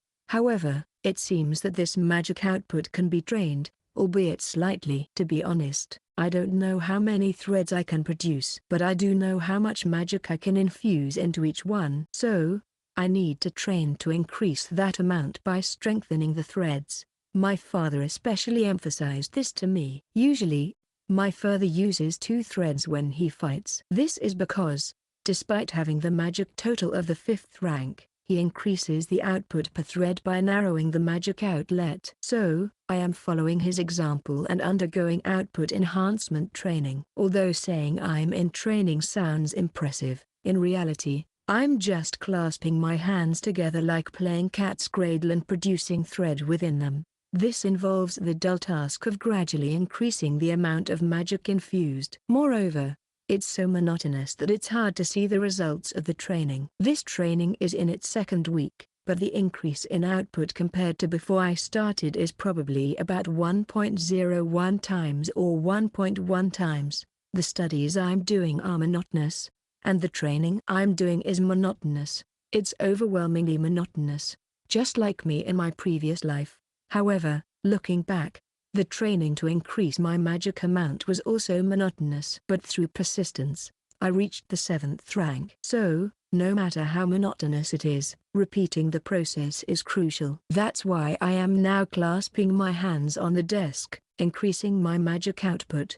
I need to become much stronger. While thinking that, the chime signaling the end of the school day rang. Today's classes are over. All that's left is to clean up with everyone and have the end of day meeting. Then I can go home. I hope the end of day meeting finishes quickly today. While thinking that, I put away the pencil case and math textbook left on my desk. As I was doing so, Nina-chan, who was sitting next to me, stood up energetically and left the classroom alone. Huh? Nina-chan, it's time to clean up. HMPH. I called out to her, but Nina-chan ignored me. Seeing this, a member of my group spoke up with a sigh. Itsuki, just leave it. You always get ignored, don't you? While the other kids around us said this, they moved Nina-chan's desk to the back of the classroom without her. It's been a month since we started school. Nina-chan was clearly isolated in the class. At first, her unusual appearance, blonde hair and blue eyes, drew the girls around her out of curiosity. But because of Nina-chan's high sense of self-consciousness, or rather, her aura of "I'm not going to be friends with you," no one in the class interacts with her anymore. No, that's a lie. I'm the only one who interacts with her. However, I'm not chasing after Nina-chan, who just left the classroom. All I do is try to talk to her during lunch and cleaning time, only to be ignored each time. It's starting to hurt my feelings, to be honest. But since we're both exorcists and having zero friends reminds me of my previous life, and more than anything, since we're in the same class, I want to be friends with her. Itsuki-kun, can I talk to you for a moment? Yes? As I moved my desk to the back to start cleaning, our homeroom teacher, Futaba-sensei, called me from the hallway. So, I quickly stepped outside. Smiling, she asked, Itsuki-kun, are you close with Nina-chan? Well, I guess we're close. I want to be friends, but when asked if we are close, it's a bit uncertain. Futaba-sensei continued slowly in response to my hesitant answer. Nina-chan, you see, she just came to Japan and seems to be struggling with the unfamiliar environment. That was evident from her demeanor during the entrance ceremony and how she behaves in the classroom. Nina-chan said her goal was to defeat me, but coming all the way to Japan for that is unusual. It's more understandable if she came to Japan due to her parents' job transfer and then set the goal to defeat me after hearing rumors about me.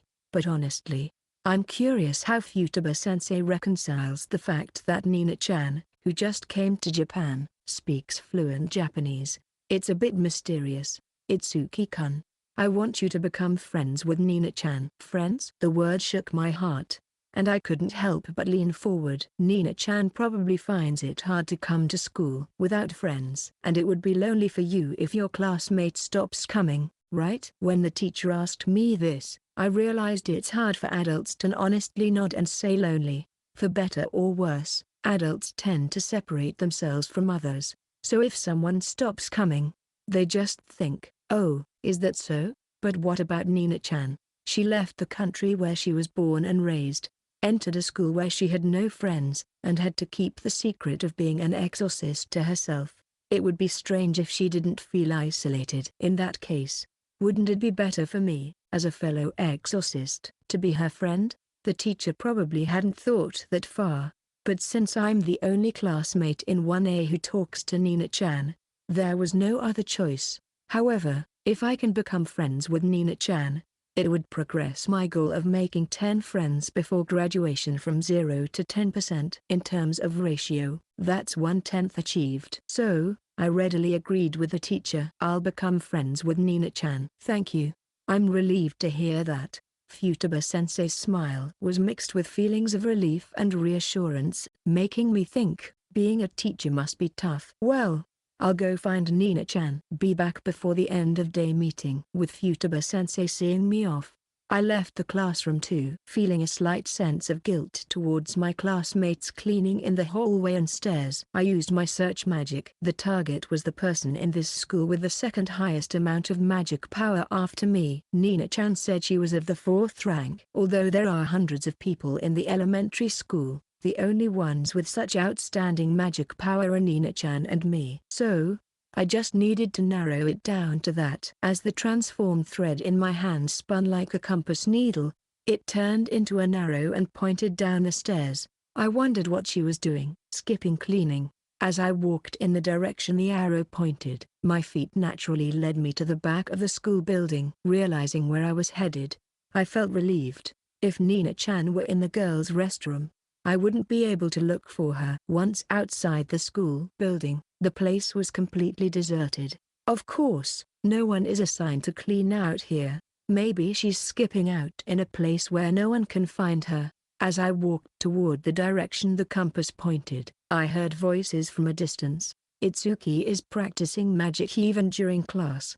That's cheating. Nina-chan was talking to someone. Who could she be talking to? Our school doesn't allow bringing cell phones, so she can't be talking on the phone. Hiding in the shadow of the building, I peeked in the direction of the voice. I saw Nina-chan standing just before the back gate. In front of her floated something like purple smoke or mist, an odd-looking thing. What is that?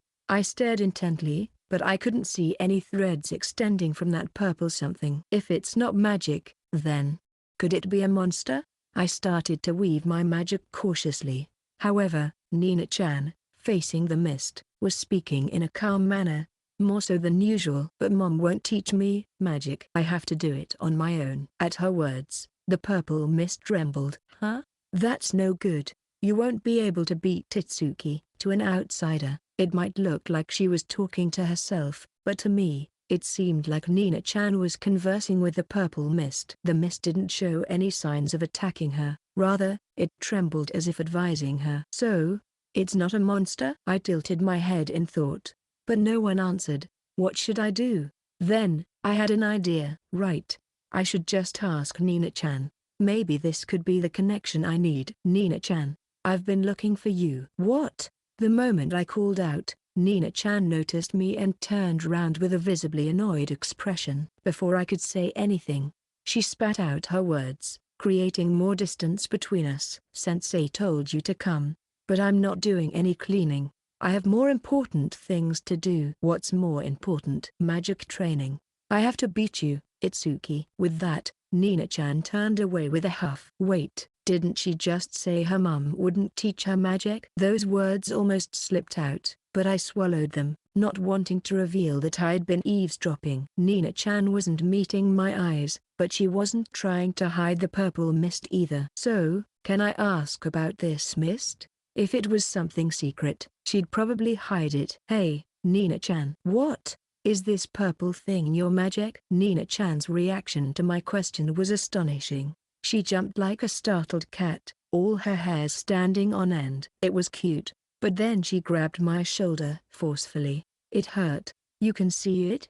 My fairy. Fairy? A fairy, like those spirits? As I asked, still held by the shoulder, Nina-chan's already big eyes grew even larger. Yes, it's something I created, so only I should be able to see it. While saying this, she looked at the purple mist. It danced as if responding to her, and I couldn't help but follow it with my eyes. So, you really can see it? Saying that, she peered deeply into my eyes.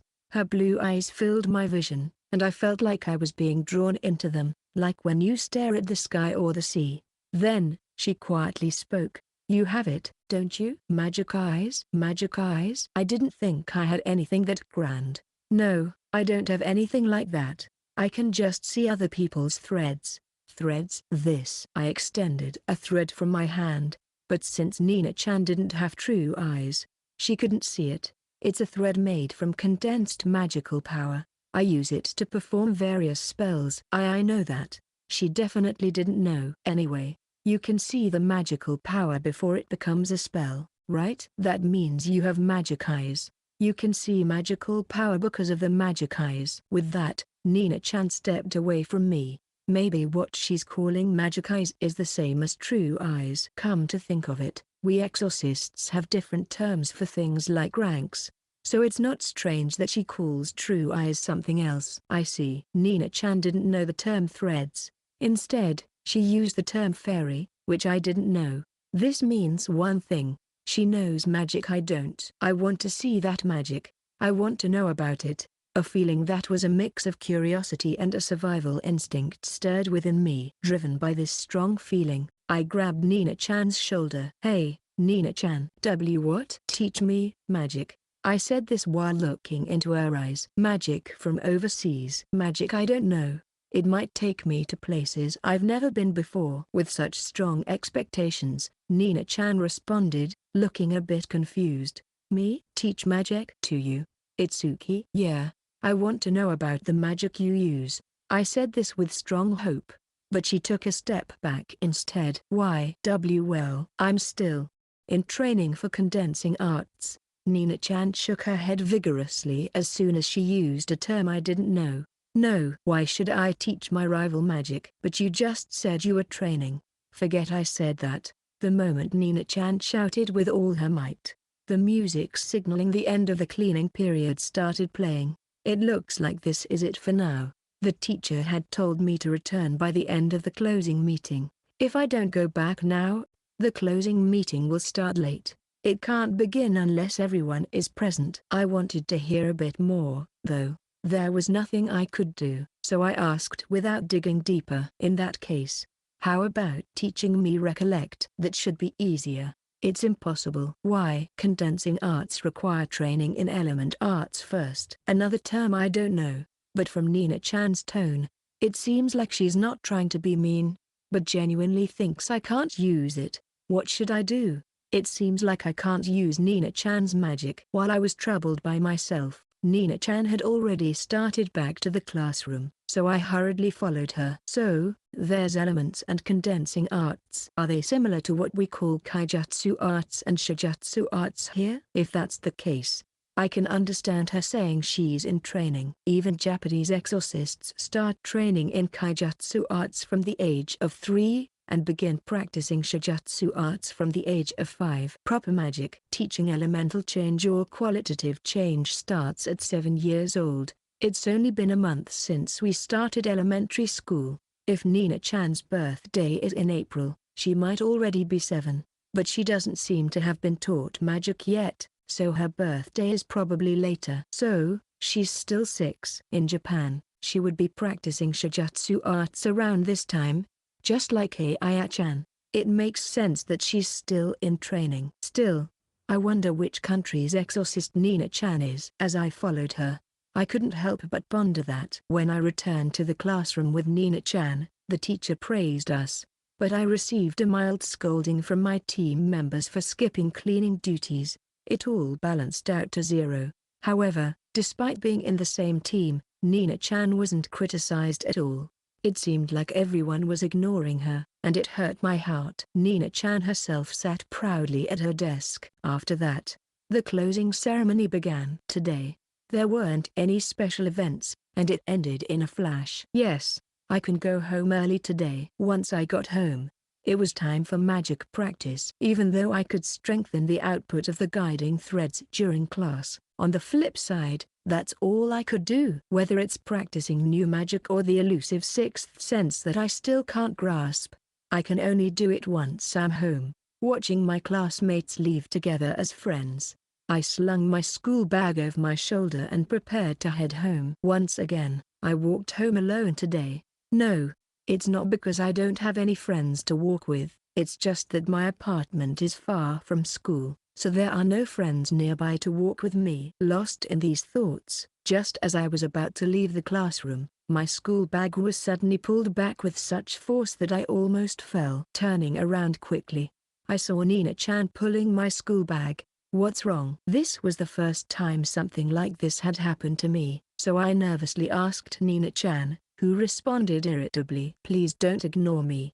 I'm not ignoring you though. I wondered what had suddenly happened, and Nina-chan continued with difficulty. You always say bye-bye, So why didn't you say it today? Did I say it? You did. Being scolded by Nina-chan, I searched my memory and indeed, I vaguely recalled saying it before. Well, not just to Nina-chan, but to any classmates I could talk to before they left. Greetings are important. Sorry, Nina-chan. Bye-bye. See you tomorrow. So, I said that as usual. And as I tried to leave, my school bag was pulled again. Wait a minute. What's wrong? Being pulled twice in one day was a first for me, and I couldn't help but respond. Then Nina-chan continued as if I was the one she was really after. I need to talk to Itsuki, but there are too many people right now. Can't talk when there are people around? I asked, and Nina-chan nodded slightly. I see. Maybe it's about magic. Should we go somewhere else then? Want to go somewhere? Here is fine. They'll be gone soon. What does she mean? While I pondered her words, I soon understood their meaning. The elementary school kids quickly dispersed after the closing ceremony, leaving just Nina-chan and me alone. Since Futaba-sensei also said, "You can go home early," and went back to the staff room, it really was just the two of us. See? Amazing. Nina-chan, you know a lot. I mean, it's just that I always stay here until this time. Since I'm usually rushing to go home right after the closing ceremony, being unaware that everyone would leave the classroom so quickly was surprising to me. So, what's the matter, Nina-chan? Well, I've been thinking since then. And so, with a hint of embarrassment, Nina continued, I've decided to teach elemental art to Itsuki. What? Really? My voice unintentionally raised, but it was drowned out by the voices of elementary school kids running around the schoolyard. But I won't teach you for free. Instead of teaching Itsuki magic, you have to listen to my request. Yeah, that's fine. I nodded twice at Nina-chan's proposal. However, Nina-chan widened her eyes in response to my answer. Really? Are you sure? I haven't told you the details of my request yet. Yeah, it's okay. If it's something I can do, just tell me. Oh, but I can't bring money, so I can't give you any allowance. I don't need that. That's not what I'm asking for. Saying that, Nina-chan turned away, but quickly turned her gaze back to me. But yeah, if Itsuki says so, the deal is sealed. I'll teach elemental to Itsuki in exchange for you granting one of my requests. Perfect. With great confidence, Nina-chan proudly asserted. All right, I'll teach you elemental right away. Please do. While thanking the new teacher, I suddenly thought to myself, it's not that she asked me to listen to her request first. She's not a bad kid after all. Nina-chan. All right, Itsuki, put out your hand. Ah, okay, like this? I gently extended my hand forward, and Nina-chan tightly clasped my hand. Good. Elemental is refining magical power. Through refining, you can elevate magical power to a higher phase. That's elemental, Nina-chan enthusiastically explained, but I had no idea what she was talking about, and a question mark hung over my face. I had wanted to study foreign magic so badly, but now I'm starting to feel a bit resistant. Do you understand now? Ah, well, even if she said that, I still didn't get it. What's refining magical power? Anyway, starting now.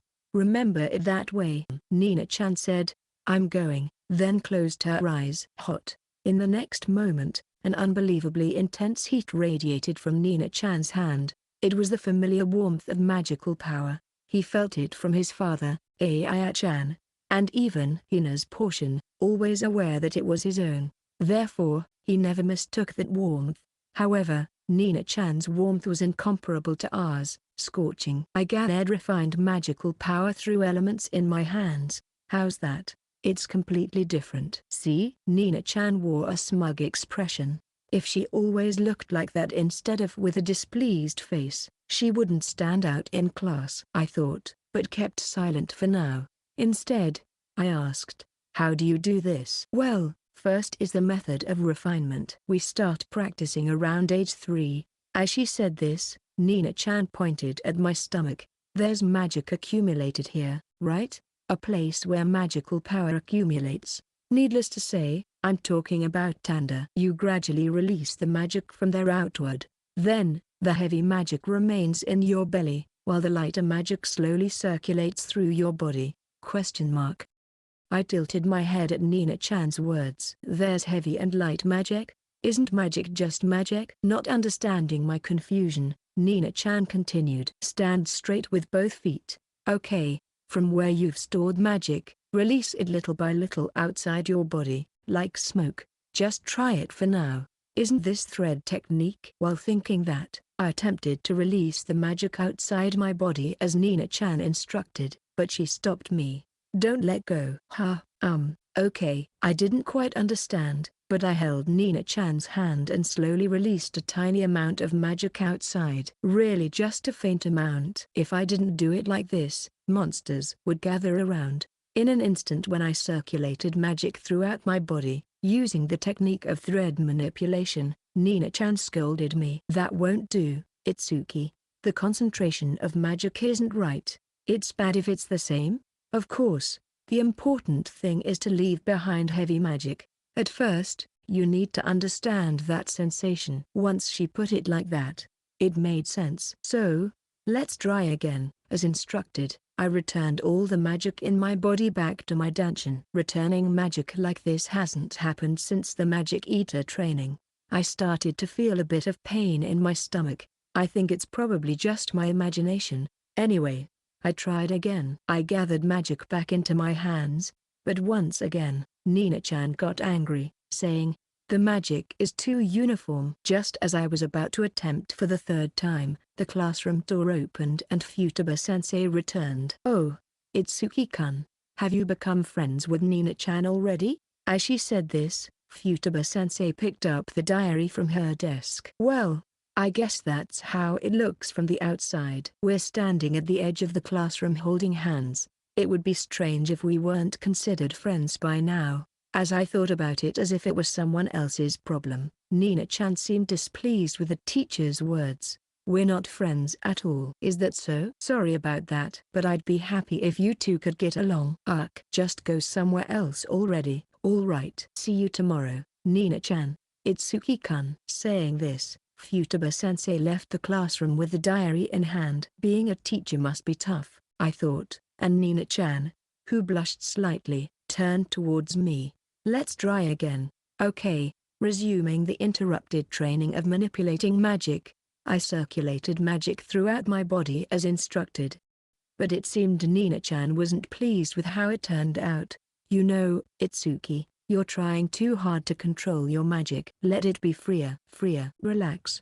But don't let the magic return to your stomach on its own. Control it so that the heavy magic and the light magic separate." With Nina-chan pointing it out, I realized my habit of trying to control my magic too rigidly. I do have that tendency to escape the pain during the Magic Eater training. I meticulously controlled my magic. So, when it comes to manipulating magic within my body, I dare say I have more experience than any other exorcist my age. Or so I think. However, this backfires when it comes to elements. You can't always have everything go your way. I'll show you an example, so give me your hand. Even though she asked, Nina-chan was already holding my right hand. So, I timidly offered my free left hand, and Nina-chan quickly grabbed it and placed it on her stomach. Here we go. I felt a bit tense, having never touched someone else's stomach, even through clothing. But in the next moment, my focus was drawn to the movement of Nina-chan's magic. The heat difference between my left hand touching her stomach and my right hand being held by her was noticeable. See, if you do this, the light magic moves to the extremities, and the heavy magic stays inside. Once you get used to it, anyone can do it. I see. This is amazing.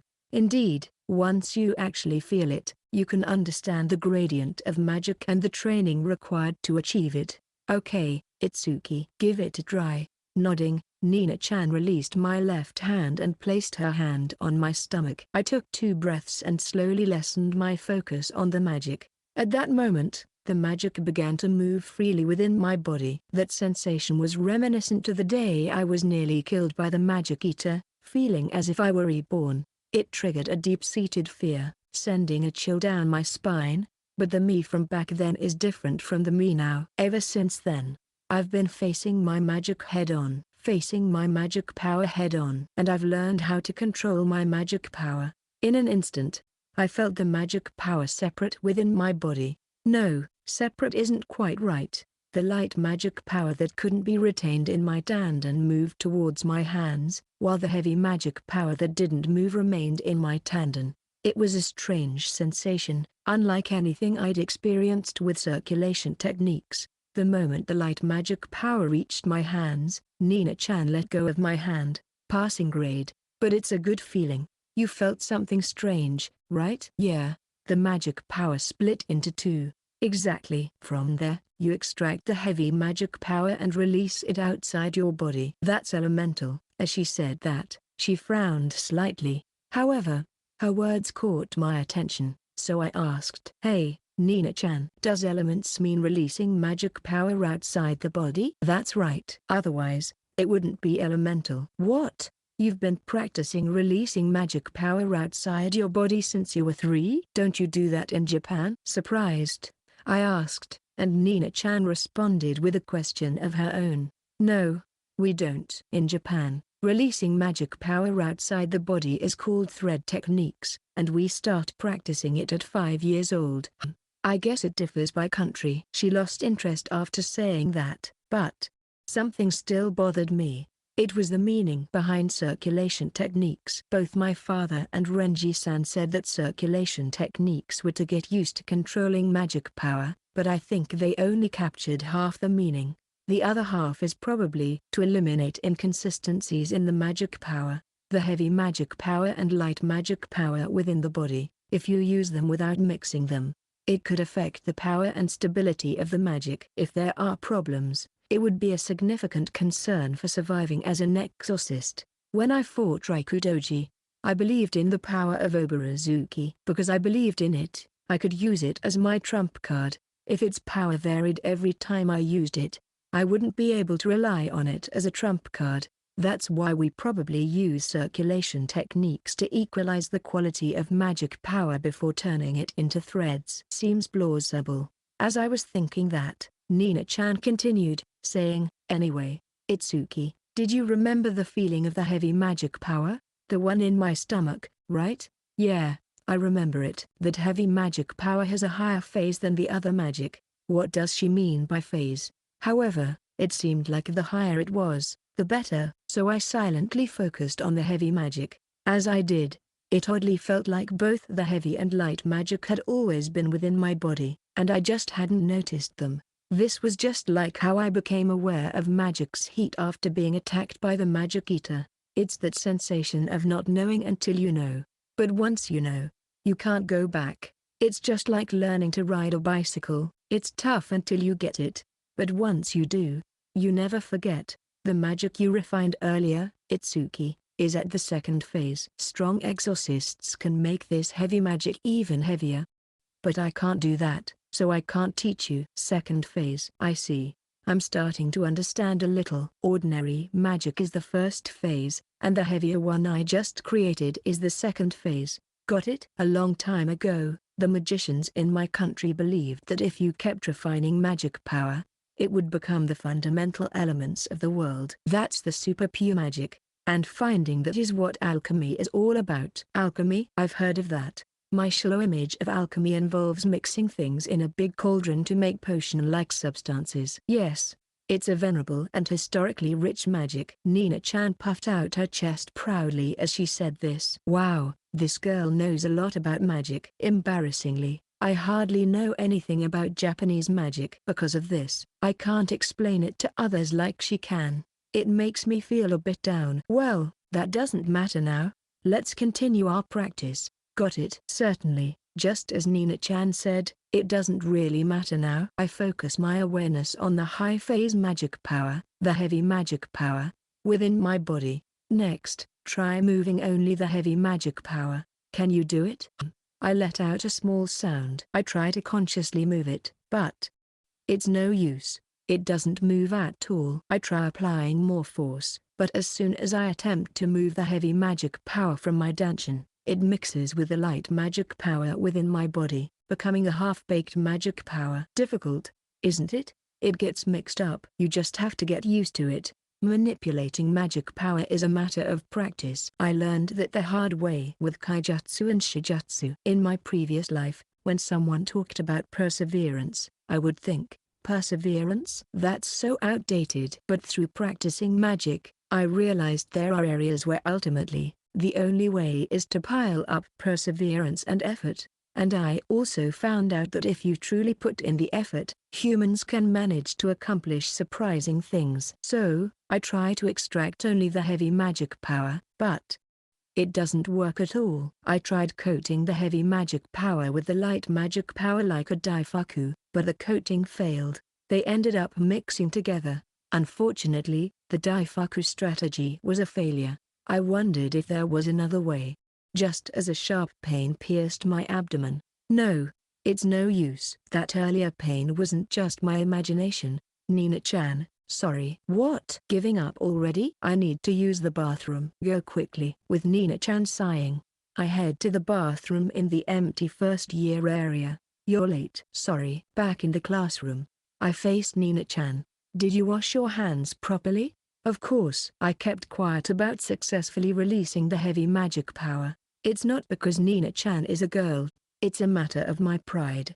Itsuki, let's stop here for today. Huh? Already? I have to go home. Upon hearing that, I also checked the clock in the classroom. It displayed 16:30. For adults, it might seem like an early curfew, but for a first grader, it's about normal. I still haven't grasped the knack of manipulating second phase magic power at all. Come to think of it, it took me a month to get good at shijutsu, and maybe I'm just not good at manipulating magic power outside my body. On the contrary, I quickly learned shijutsu for manipulating magic power inside my body and refining magic, so maybe that's my strong suit. I see. Strengths and weaknesses are becoming clearer. Nina-chan, thanks for teaching me magic today. It's fine, it's a promise. Oh, right. Since you listened to my request, tell me what you'd like in return, Nina-chan. When I said that to Nina-chan, she furrowed her brows slightly as if considering.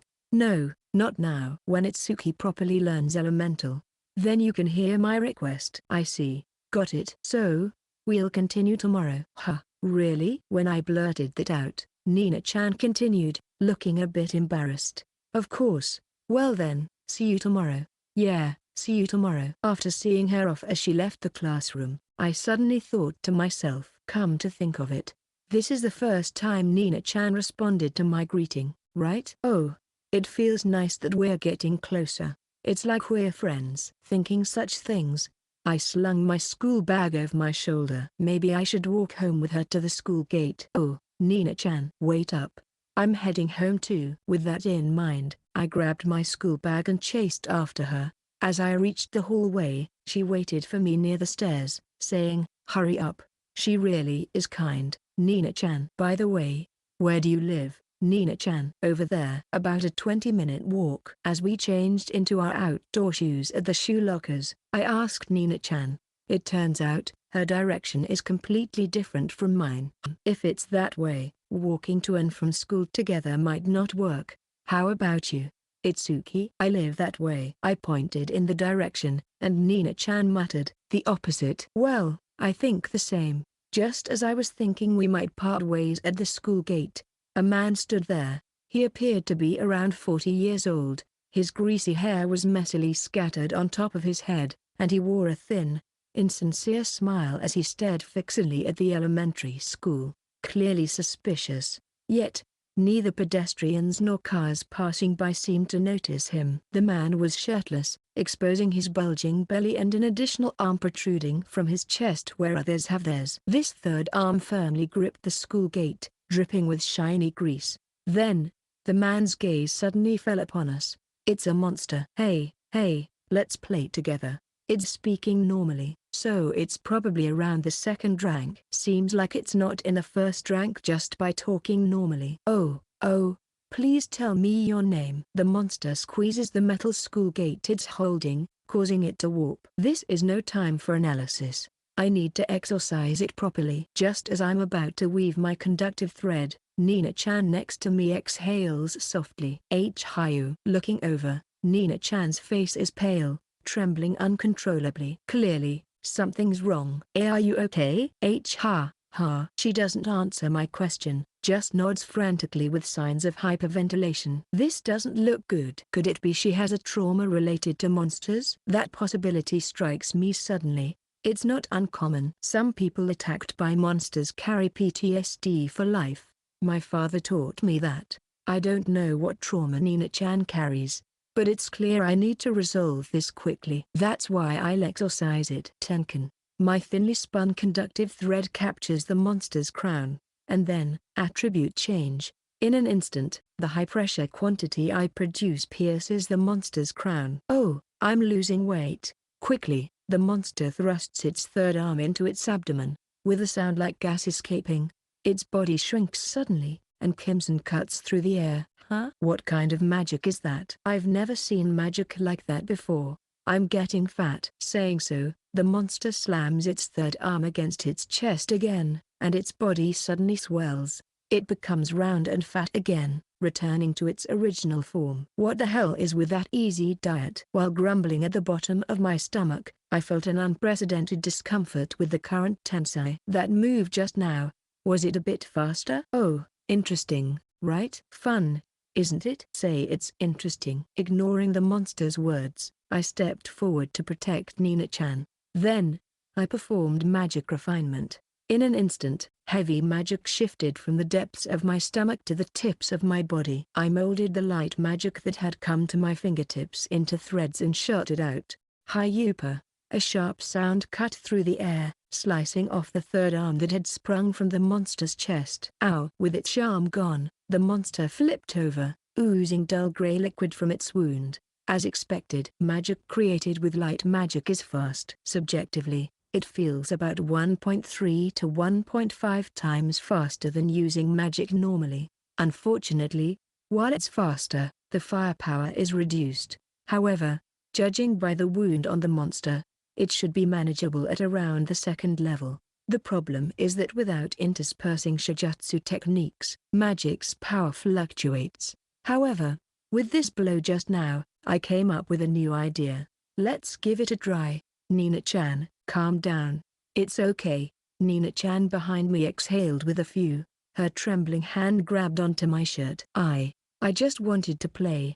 As soon as the monster said that, its plump belly opened with a thud, revealing a huge mouth inside, stained brown. Its massive teeth and big tongue were visible. Before the monster could attack again, I refined my magic once more. I gathered magic in my right hand and tried the shijutsu with just that hand. Yeah. As expected, at that moment, my magic was magnified. After trying it out, I understood the shijutsu isn't limited to just the whole body. This can be done with just a part of the body. Combining magic refinement with shijutsu resulted in rapid-fire magic. It felt like a rare blend of Eastern and Western styles. While thinking such things, I released the guiding threads, binding the monster in a straitjacket to ensure it couldn't escape. Then, the monster, torn apart by form change, blade, fell apart on the ground. The monster, now lifeless, turned into black mist and vanished. After confirming this, I turned back to Nina-chan. Hey, are you okay? Should we go to the infirmary? I'm okay. No, I'm fine, really. As if she had completely lost the confidence she had just moments ago. Nina-chan's voice was incredibly frail, as if it might disappear. I couldn't possibly let her go home alone like this. I'll escort her home. So, I decided to wait until she calmed down. So, I decided to escort Nina-chan home, but on the way back, we remained silent the entire time. I carried Nina-chan's pink backpack instead, walking beside her. It felt awkward. Nina-chan kept looking down with an embarrassed expression, and I didn't know how to start a conversation at a time like this. I wish someone could teach me how to handle situations like this with girls, but relying on someone unfamiliar wouldn't lead to anything. Then, we came to a stop at a crosswalk when the light turned red. In that moment of silence, Nina-chan opened her mouth in a voice so small it was almost drowned out by the cars rushing past. Laugh, Itsuki. What? Even though she suddenly said that, I couldn't figure out what I should be laughing about. When I'm facing a monster. My mind goes blank. I've never even exorcised a monster before. That's why I said I'd win in one go. It sounds stupid, right? She said that while tightly clenching her fist. She's really struggling mentally. Her thoughts are heading in a bad direction. I wouldn't laugh at someone who freezes in front of a monster. If we're the same age, it's normal not to have exorcised a monster. But, Itsuki, you're different. Since I couldn't say well, I'm reincarnated, I evaded with I were lucky, but thinking about it, an environment where you don't need to exorcise monsters versus one where you die if you don't is definitely the unlucky one. I'm not really cut out to be an exorcist. I know that about myself. Mama has always told me that. Is that so? Yeah. Mama never taught me magic. That was a story Nina-chan had quietly shared amidst purple mist behind the school building while practicing.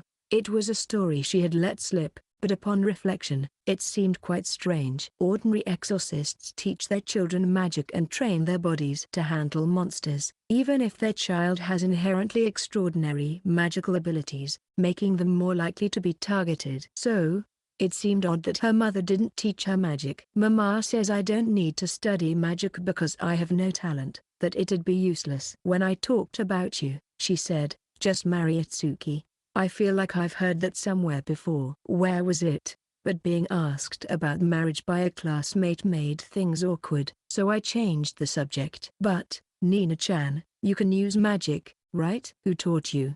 Mama. But she stopped teaching me 6 months ago. And your dad? He's not here. Oops. I asked something unnecessary. Exorcists have a high casualty rate. If I think about it a bit, that should have been obvious. Whenever it gets awkward like this, I can't help but think I really lack social skills. But if I can beat Itsuki, Mama might reconsider. Maybe she'll acknowledge my talent as an exorcist and teach me magic again. In that moment, the signal turned green. As Nina-chan moved forward, she revealed the depths of her heart. I see. So that's how it is. I adjusted Nina-chan's fallen backpack on my shoulder and recalled her words from the entrance ceremony. Because I came here to beat Itsuki. Her words sounded hurried, almost angry. Surely, those words were squeezed out from Nina-chan's heart, hoping her mother would acknowledge her. But if that's the case, it raises a question. Hey, Nina-chan. What? Itsuki? Do you want to become an exorcist because you want to learn magic? Learning magic means exactly that. Even though she freezes in front of monsters, I asked Nina-chan if she really wanted to plunge into such a dangerous path. Nina-chan nodded quietly. Yeah, I want to become a great exorcist like Mama and Dad. Becoming an exorcist means fighting monsters. Of course, I know that. That's why I wanted to ask Itsuki to teach me how to exorcise monsters. As she said this, Nina-chan blushed and turned away, making it hard to read her expression. So, I stayed silent for a while. Eventually, she turned back to me abruptly. Forget what I just said. Forget it. She tried to brush off the conversation, clearly trying to evade the topic. Just because you say that doesn't mean I can easily forget it. I won't forget so easily. That's why. Please let me teach you properly, Nina-chan. Nina-chan stomped quietly and then spoke in a barely audible voice. Even though I want to beat Itsuki, asking you to teach me how to exorcise monsters is strange. But after crossing the crosswalk, Nina-chan looked straight into my eyes. But you're the only one who can teach me how to exorcise monsters. I realized she was serious. Nina-chan still looked pale. Yet, the determination in her eyes hadn't wavered. This girl is amazing. She has traumas that could cause hyperventilation just by looking at them. Yet she's reaching out for what she wants to do. So, that's why I taught Itsuki elemental. I thought that if I taught him, maybe he'd teach me magic too. She's being remarkably honest. Impressed by Nina-chan's honesty, I waited for her to continue, a bit taken aback. Laugh, please. I tried to beat Itsuki even though I can't exorcise monsters. But even though I tried to win, I'm asking Itsuki to teach me magic. Come on, laugh. I can't laugh. I couldn't. There's no way I could. To me, Nina-chan was radiant, and I couldn't help it. She wasn't like a person from my past life, just drifting along, facing her desires, striving to achieve them. However childish the metaphor, thinking for herself, making decisions, moving forward. That's something I couldn't do in my past life. Something I never even considered. That's why I think Nina-chan is amazing. Her passion, her way of thinking, it's so dazzling to me. Ah, it's true, just as Dad and Renji-san said. I'm glad I came to school. If I hadn't, I wouldn't have met such an amazing person. So, to change the subject, I mustered the brightest voice I could. I understand Nina-chan's request. When do we start? What? What do you mean? Practice exorcising monsters. You're not laughing? Why is she so fixated on that? Could it be she has a trauma about being laughed at? Yeah, I'm not laughing because I think you're amazing. Amazing? Me? Why? Because Nina-chan is trying to overcome what she's not good at. You're working hard towards your dream. That's why I'm not laughing. Upon hearing this, Nina-chan muttered I see and fell silent. So, I continued. Besides, Nina-chan is kind. Huh? What do you mean by kind? Because you taught me magic. Wait. Did you hear me? I was thinking of asking Itsuki to teach me how to exorcise monsters, but you fulfilled my request first. You could have ignored mine, right? When I said that, Nina-chan widened her eyes as if to say she hadn't considered such a thing, then furrowed her brow tightly the next moment. I wouldn't do such a thing. We made a promise. Yeah, because Nina-chan is kind. Surely, she wouldn't accept that. That's truly what I think deep down. You kept your promise, so I want to keep mine too. Once you can exorcise monsters, I'll make Nina-chan's mom say, she's got talent. She made time to teach me magic. She showed me a glimpse of a new possibility. Quick draw. Next, it's my turn to repay her kindness. When I said that, Nina-chan nodded and said, you're right. After nodding, she suddenly perked up. You're right, Itsuki. I'll learn how to exorcise monsters and surprise my mum. Yeah, let's do it. Let's do it. Seeing Nina-chan lively again, I felt somewhat relieved. It suits her better to be energetic than to be down like earlier. Thank you, Itsuki. You've cheered me up. You're welcome. As thanks, Nina-chan suddenly stopped walking. This is my house. Wow. Looking at the building Nina pointed at and hearing that, my first impression was like something a grade schooler would say, it's a huge mansion. Well, I am a grade schooler though. The apartment she lives in is just massive. I wonder how many floors it has. At a glance, it seems like it could easily be 30 floors. And the entrance has a transparent automatic door. Isn't this a normal home, not a hotel? Could this be what they call a high-rise apartment? While looking at Nina-chan's house, I vaguely think about such things. She lives in a nice place, Nina-chan. I've heard that living in a high-rise like this costs a fortune, but if you're a well-paid exorcist, I guess it's no problem. Well, even in the heart of Tokyo, it's not uncommon to have a detached house. Thinking about such pointless things, I handed Nina-chan her backpack. Once she got home, my job was done. I'm glad Nina-chan feels better. See you at school tomorrow. Wait a moment. As I turned to leave, Nina-chan, wearing her backpack, abruptly pulled me back. Hey, this is the third time today. What's wrong? Since you came all this way, I'll make some tea for you. Seriously, though, how can I get mad at an elementary school kid? I asked for the reason, and what came out of Nina-chan's mouth was something unexpected for an elementary schooler. Tea? Black tea. I see. Unconvinced, I was pulled along by Nina-chan, who guided me to the entrance of the apartment building. Passing through an unbelievably clean entrance, we arrived at a spacious inner corridor after descending in the elevator. This inner corridor felt like something out of a hotel. In other words, the doors didn't open to the outside but concluded within the building. Moreover, the corridor was carpeted. Is this really an apartment? Damn it, I feel like the values I've built up until now are collapsing with a loud noise. I thought the Kisaragi family was pretty well off, but Nina-chan's family is wealthy too. Anyway, I shook my head after thinking about such things. No, it's because adults always think about money right away. Here we are. Nina-chan said that and unlocked the door with a card key. What an amazing world. As I entered, the entrance smelled like aromatic hair freshener. Nice smell. Room fragrance. Mama likes it. Nina-chan pointed to a glass bottle filled with transparent liquid, with a joke-like wooden stick stuck in it. What is this? But now that I think about it, it does seem to be the source of the smell. Ah, I see. It's not an air freshener, it's called room fragrance. I had no idea. I really had no idea. Itsuki, come on in. I briefly wondered if, since she might have grown up abroad, she'd keep her shoes on inside, but that turned out to be wrong. Nina-chan took her shoes off like anyone else. So, naturally, I followed suit. Do you often invite friends over, Nina-chan? Nope. I don't have any friends. Guess it's just the two of us. Then what about me? You, Itsuki. Well, you're you. I couldn't make sense of her response and fell silent. Nina-chan said, just leave your backpack there, so I placed it on the carpet. Wait, is this fluffy thing a rug? I'm not sure about the difference. In my past life, I would have thought, anything works if it's functional, and filled my room with cheap furniture from chain stores. Nina-chan's place, though, was completely different, all white furniture and nicely accented with potted plants by the window.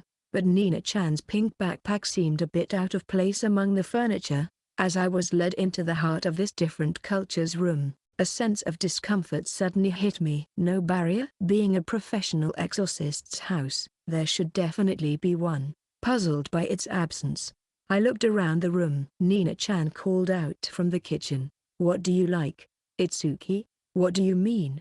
Tea. There are all kinds of flavors, you know. Even though she said there are all kinds of flavors, I've only ever had afternoon tea. Anything's fine. Something delicious. How about Darjeeling, then? I have no idea. Even if you ask if Darjeeling is okay, but I did say anything's fine, and I wouldn't know the difference in taste anyway, so I just replied, sure. Have a seat on the sofa. I'll bring the tea. Thank you. I sat on the sofa, which looked so pristine that I wondered if it had been used only a few times. The comfort was completely different from anything I'd experienced in my past life. This has to be an expensive one. As I glanced around the living room, Nina-chan deftly poured hot water into the cups as if she did it every day. I was surprised and asked, do you often make tea, Nina-chan? What? Is it bad if I drink tea even though I don't have friends? I didn't mean it like that. No, I mean, you're really good at brewing tea. Huh? What are you talking about? Nina-chan raised her voice, but her expression seemed somewhat happy. Mama's never around, so I just make it myself. Is Nina-chan's mom busy? Yeah. She hardly ever comes home, but she did yesterday. Next time might be a week later. Seems like exorcists are busy no matter where they're from. Actually, my dad's also away for a long time. Just like Nina-chan's mom. He hasn't been home in a week, so he might come back soon. But as I surveyed the room, I realized something. At my house, Mum is there. Hina is there. Even if Dad's away, I'm not alone at home. Alone. I see. Alone. Huh? Even though she's in elementary school? Huh? Nina-chan lives alone? Yeah. Huh? Nina-chan lives alone? So, do you cook your own meals? Nope. Mama makes lunch boxes. Lunch boxes? Yeah. She brings me one every day. They're delicious. There's a service like that? Come to think of it, my past life's company had a similar service instead of a company cafeteria. Is there such a service for regular households? As I struggled with the cultural shock of receiving such a service, Nina-chan brought tea on a tray. Probably, there's another name for it, and brought it from the kitchen. But her handling of it was very precarious compared to when she was brewing tea. As I nervously watched Nina-chan's movements, she stared intently at the tray, causing her to trip over the rug at her feet. Whoa. In anticipation of such a situation, I released the thread I had prepared in advance, catching the tea midair to prevent it from spilling. I quickly stood up from the sofa and caught Nina-chan, who had stumbled forward. Sorry, Itsuki. Are you okay? The tea didn't spill. Yeah, I'm fine. I caught it. I reassured Nina-chan, who seemed unusually flustered, and then pointed at the thread catching the tea in midair. Actually, since I have true sight, I can see the thread, but I wonder how it appears to others. Does it look like the tea is floating in midair? Nina-chan looked relieved as she gazed at the tea suspended in midair. She let out a small sigh of relief as she placed the tray back on the table. Thank goodness. Seeing Nina-chan's relieved expression, I asked her in return. Are you okay, Nina-chan? Are you hurt? I am okay. I just tripped, that's all. Oh, okay. That's good then. I breathed a sigh of relief and used the thread to pick up the teacup gently. I changed the shape of the thread holding the tea from a ball to a funnel and poured it into the cup. Thank you, Nina-chan. Can I drink this, as long as it tastes good to you? Nina-chan replied somewhat bashfully as she glanced sideways at me, then took a sip. Oh, it's tea. Kind of a silly observation, but honestly, nothing else comes to mind. But I suppose they must be using good tea leaves. Even so, the aroma is quite strong. No, that's still a silly thought. Lost in these thoughts, I suddenly noticed Nina-chan staring intently at me. What's wrong? Is it delicious? I realized that I hadn't yet expressed my thoughts on the taste. Even though she went to the trouble of making it, remaining silent seemed inappropriate. But not being able to say something clever at times like this is why I don't have friends. While I was thinking, as Nina-chan's expression gradually became more uneasy, I hurriedly opened my mouth. Oh, it's delicious. Thank you. Is it really? I'm glad. Well, Nina-chan's face suddenly brightened and then she turned away. Of course, since I made it, it's bound to be delicious. Next time, I'll treat you to tea. Nina-chan. Seriously? Even though she had turned away, Nina-chan suddenly turned her gaze back to me. How cute.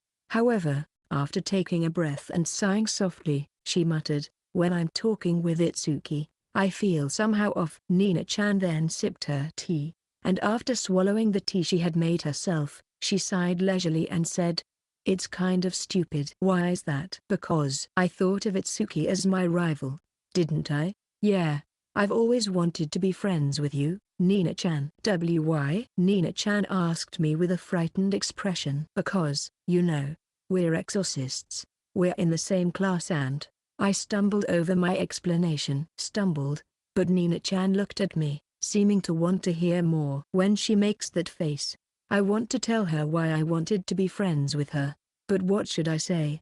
No, I've got it. The reason why I wanted to talk with Nina-chan.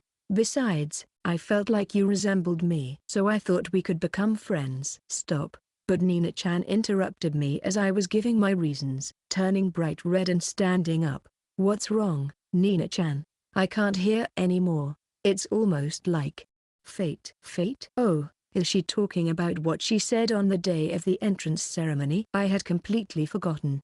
Well, maybe I should tease Nina-chan a little. Maybe it's fate? I joked, and Nina-chan turned beet red and left the room without saying a word. Sorry. It was just a joke, Nina-chan. I hurriedly chased after her. It took 30 minutes for her to get back in a good mood. Chapter 4, Look at the Box. On Saturday of the week I was invited to Nina-chan's house. I was riding in a car driven by my father, heading to a certain middle school in the Kanto region. The sun had already set halfway, and because it was a holiday, the traffic was quite heavy. Is that Nina teaching you magic? Yes. Nina-chan is kind, so she teaches me all sorts of magic. I see, that's why. The traffic light ahead turned red, and the car slowly decelerated. I sipped the orange juice my father had just bought me, glancing sideways at the signal. So that's why you haven't been practicing magic with me lately? No, that's not it. The reason I haven't been practicing with you isn't because I'm practicing with Nina-chan. It's because you're not at home. Ugh. I put the orange juice back in the drink holder. Seeing my father for the first time in a week, it felt like nothing had changed. Well, people don't change that quickly anyway. While I was thinking about this, my father spoke up in the stopped car. Itsuki, if it's all right with you, why don't you invite this Nina-chan over to our house next time? Invite her? Why, you had tea at our house, right?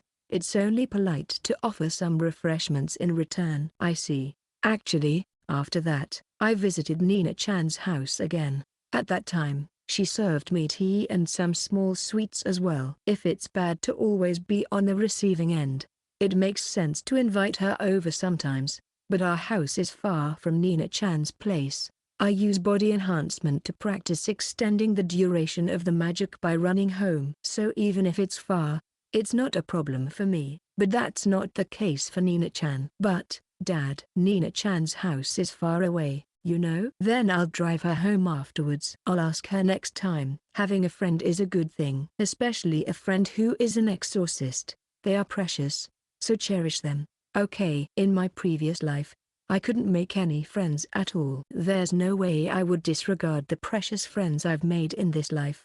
As I was thinking about such things, the light turned green, and the car slowly started moving. The reason we were heading to the middle school was to exorcise a monster that had appeared there. According to my father's explanation, the middle school we were heading to was preparing to rebuild due to the old school's deterioration and seismic issues. However, 2 teachers who were cleaning up the old school in preparation for this went missing. It seemed there was a classroom in the old school called the Unopenable Room, and they hadn't returned after going there to clean up.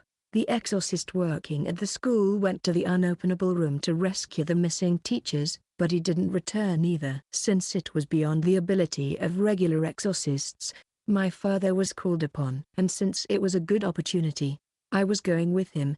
But there was one thing that had been bothering me. But, Dad, what is it? Why are we going to school at night? It's a holiday. Couldn't we go during the day instead? I asked, but my father gave a rather straightforward answer. It seems that it won't open unless we go at night. Why? The demons infesting the room are probably nocturnal. Ordinary demons tend to become more active from evening to night. It's not unusual. Come to think of it, when I went bear hunting with Renji-san and Ayat-chan in Okatama before, it was also at night. Most stories of encounters with monsters, people's experiences with them, are concentrated in the evening or night.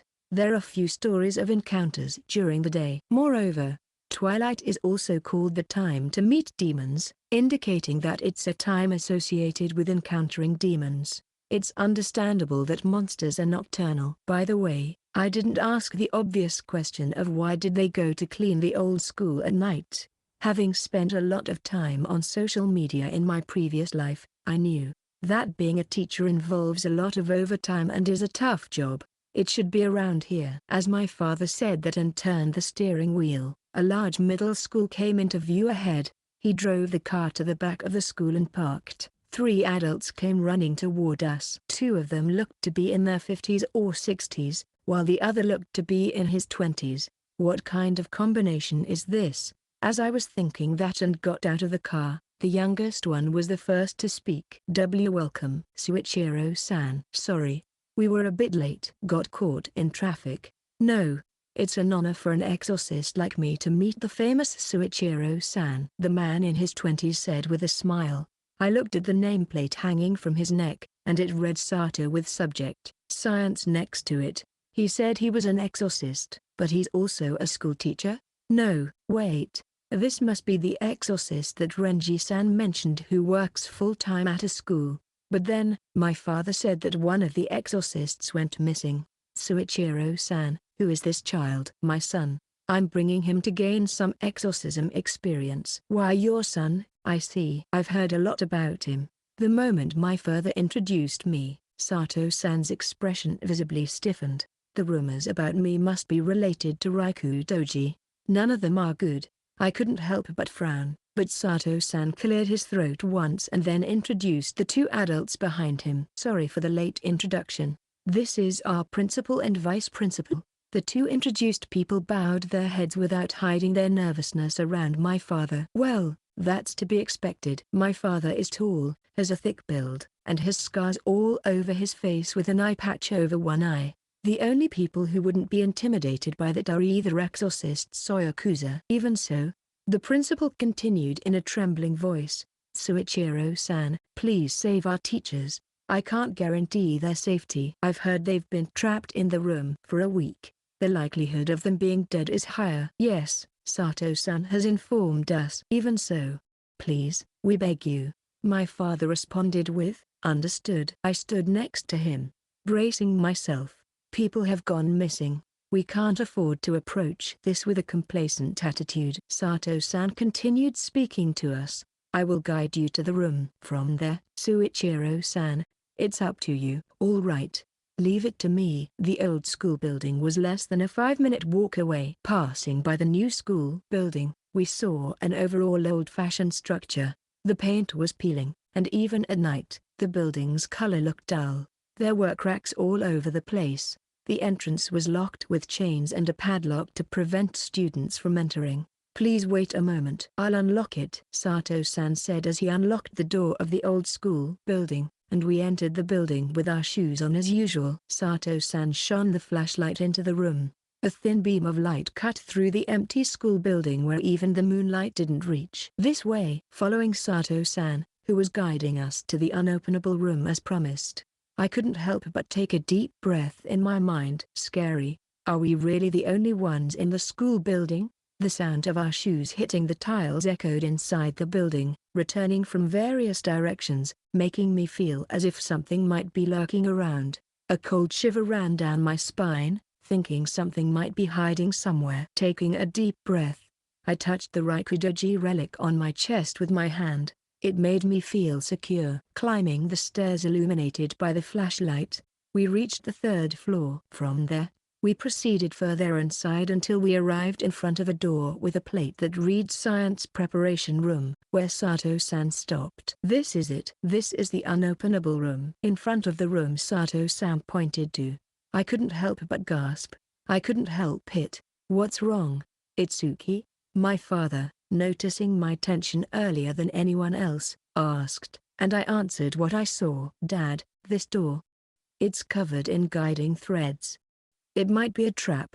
It was an obviously unusual sight. The door itself was covered with countless guiding threads, as if sealing something, almost like a warning not to touch it. Thanks, Itsuki. Meanwhile, my father said that and extended a guiding thread from his hand, attaching it to the door. Then, he slid it. As I watched, I gathered magical power in my hands, ready to perform a quick shot at any moment. All right. Let's see what comes out, an ogre or a snake. As I braced myself, the guiding thread from my father forcibly ripped through the door, coiling up and compressing into a cube before falling to the ground, and inside the fully open room. No, pervert. A monster with tattoos all over its body and naked from the waist up was staring at us like the figure in Munch's The Scream. I was dumbfounded by the monster that suddenly appeared before us. It was humanoid and thin. However, its body was clearly muscular. In other words, it was bare-chested. Unlike me, who didn't know how to react to such a pervert, the monster pointed straight at my father and screamed. It's proper manners to knock before entering. What if I had been changing clothes? The monster hysterically shouted while slapping the wall. He said something about changing clothes, but being naked from the waist up was fine? Does that mean he wasn't changing clothes? Manners? You, who are squatting in the school, are talking about manners. The school was built with tax money. It doesn't belong to anyone. But demons don't pay taxes, my father replied calmly, taking a step into the science preparation room illuminated by moonlight. The monster's cheek twitched slightly. It was like the unhidable irritation of a teenager who found their parent entering their room without permission. However, my father was not one to stop for such things, and I followed him into the preparation room. According to what Sato-san told us on the way, the room hadn't been opened for decades. But there was no strange smell or dust accumulation. Inside the room were beakers, a tilted human skeleton model, and steel storage shelves that you might find in any school. If there was anything odd, it was that all the storage shelves doors were removed, and 3 Rubik's cubes were displayed on top of one shelf. I have no intention of continuing this pointless exchange. 3 people should have come here. Answer me. Yes, they came to my room. They were ugly, miserable, and pitiful, so I made them wonderful. Marvelous. Softly, my father inquired, and the moonlight softly intensified. Marvelous, yes, more than enough for a person. The light highlighted the steel shelves coolly, illuminating a cube placed upon them. Until a moment ago, I had thought it was a Rubik's Cube, the larger Exorcist. Do you know, perhaps, the most beautiful form in this world? A cube. First visible were strands of hair. Black hair floated in front of the box. Muscles or blood, a red something that filled the box tightly. On the surface of the box, patches of slick yellow fat were sparsely visible. Above all, the box held one pair of lips that remained almost intact, and two very large eyeballs floated. Three such boxes adorned the steel shelves. A cube with each side 5 centimeters is indeed the most beautifully perfected form in this world. It was so ugly. It brought tears. I gave it guiding. It's truly marvelous. Those were the words the monster let slip. Suddenly, the figure of my father standing before me vanished. In the next instant, the monster's body was blown backward with tremendous force. Beggars, confusion and shock followed, the sound of the monster crashing against the window frame reverberating through my eardrums. With a roar that seemed to shake the depths of my belly, the window glass shattered into smithereens. The shattered glass reflected moonlight, dancing like snow. The frame seemed to warp and bend, and in its center, the monster rose to its feet. Stepping on the broken glass, Father advanced. I see, understood. In that case, there was no anger in Father's voice, nor was there haste. Simply a resolve to exorcise what needed to be exorcised. It means I can exorcise without hesitation. Threads entwined Father's left leg and right arm. The movements just now were too fast for me to fully grasp, without having used body enhancement. But even so, I understand what happened. What just occurred was Taidan. He leapt into the opponent's embrace and delivered a blow with his entire weight, kicking out their chest. As evidence, the monster's chest, now wedged in the window frame, bears a deep indentation. It wasn't just an ordinary strike. Due to the weight-dependent nature of Taidan, the effectiveness increases with a larger physique. My body couldn't muster such power. While envying my father's physique, the monster's fingertips twitched slightly. It hadn't yet turned into black mist. It wasn't dead yet. Before the monster could do anything, Father attempted to exorcise it with the threads. Pain is love. The monster yelled and simultaneously rose up.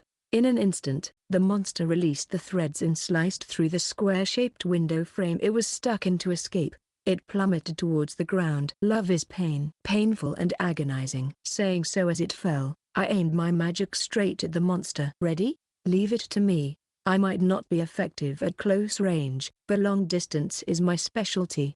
I touched the threads on the Thunderlord's legacy to resonate with its magic power. Having finally acquired the magic of thunder that tears and burns the opponent to ashes, therefore, its name is Prayer Thunder. With a crack and a burst of purple lightning, my thunderbolt tore through the sky toward the monster. Just as I thought to capture and burst the monster, at that moment, my magic was ensnared by the threads in midair. Then, it spun around and compressed rapidly into a cube of thunder. Again, it's that weird magic of his. A creepy magic that turns magic, threads, and even humans into cubes. Ugh, this is beauty itself. The ultimate resides in simplicity.